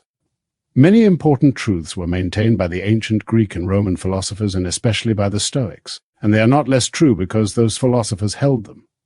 The Stoic philosophers, by the general agreement of Christian theologians, even Arminian ones, were the greatest, wisest, and most virtuous of all the heathen philosophers, and in their doctrine and practice they came the nearest to Christianity of any of their sects. Their sayings often turn up in the writings and sermons even of Arminian theologians, not to illustrate some falsehood, but rather in confirmation of some of the greatest truths of the Christian religion, ones relating to the unity and perfections of God, a future state, the duty and happiness of mankind, etc., showing how the light of nature and reason in the wisest and best of the heathen harmonize with and confirm the gospel of Jesus Christ. Although Whitby argues that the agreement of the Stoics with us shows that our doctrine is false, yet he, this very same Whitby, argues that some agreement of the Stoics with the Arminians shows that their doctrine is true. When the Stoics agree with the Arminians, this, it seems, confirms their doctrine and refutes ours by showing that our opinions are contrary to the natural sense and common reason of mankind.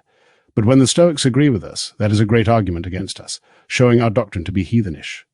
Some Calvinist writers have noted that the Arminians agree with the Stoics in some of the doctrines in which they are opposed by the Calvinists, especially in their denying an original, innate, total corruption and depravity of heart, and in what they held regarding man's ability to make himself truly virtuous and in harmony with God, and in some other doctrines. Another point. Calvinism agrees in some respects with the doctrine of the ancient Stoic philosophers is no better an argument against Calvinism than the following is against Arminianism. In some of the Arminian doctrines in which they differ from Calvinists, they agree in some respects with the doctrine of the Sadducees and Jesuits, and with the opinions of the very worst of the heathen philosophers, namely the followers of Epicurus, that father of atheism and licentiousness. In order to know what is true about fate, I don't need to know precisely what the ancient Stoic philosophers thought regarding it. It's not as though a sure way to be right about something is to differ from the Stoics about it. It seems that they differed among themselves, and probably the doctrine of fate as maintained by most of them was in some respects wrong. But whatever their doctrine was, if any of them believed in a fate that is inconsistent with any liberty consisting in our doing as we please, I utterly deny such a fate. If they believed in a fate that isn't consistent with the common and universal notions mankind have of liberty, activeness, moral agency, virtue, and vice, I disclaim any such thing, and think I have shown that the system I defend has no such consequence. If by fate the Stoics meant anything that could be thought to stand in the way of the advantage and benefit of the use of means and attempts, or make it less worthwhile for men to desire and seek anything in which their virtue and happiness consists, I accept no doctrine that is clogged with any such drawback. If they held any doctrine of universal fatality that is inconsistent with any kind of liberty that is or can be a perfection, dignity, privilege, or benefit, or anything desirable in any respect for any intelligent creature, or indeed with any liberty that is possible or conceivable, I embrace no such doctrine. If they held a doctrine of fate that is inconsistent with the world's being in all things at the disposal of an intelligent, wise agent that presides, not as the soul of the world, but as its sovereign lord, governing all things by proper will, choice, and design in the exercise of the most perfect liberty conceivable, without being subject to any constraint or being under the power or influence of anything before, above, or outside himself, I wholly renounce such a doctrine. As for Hobbes's maintaining the same doctrine as thee, Calvinist regarding necessity, I admit that I have never read Hobbes. Whatever his opinion is, we needn't reject a truth that has been demonstrated and made clearly evident merely because it was once held by some bad man. The great truth that Jesus is the Son of God wasn't spoiled because it was once proclaimed with a loud voice by the devil. If truth is so defiled by being spoken by the mouth, or written by the pen of some ill-minded, mischievous man, that it must never be accepted, we'll never know when we hold any of the most precious and evident truths by a sure tenure. If Hobbes has made a bad use of this truth, that is to be lamented. But the truth shouldn't be thought worthy of rejection on that account. It is common for the corruptions of the hearts of evil men to turn the best things to vile purposes.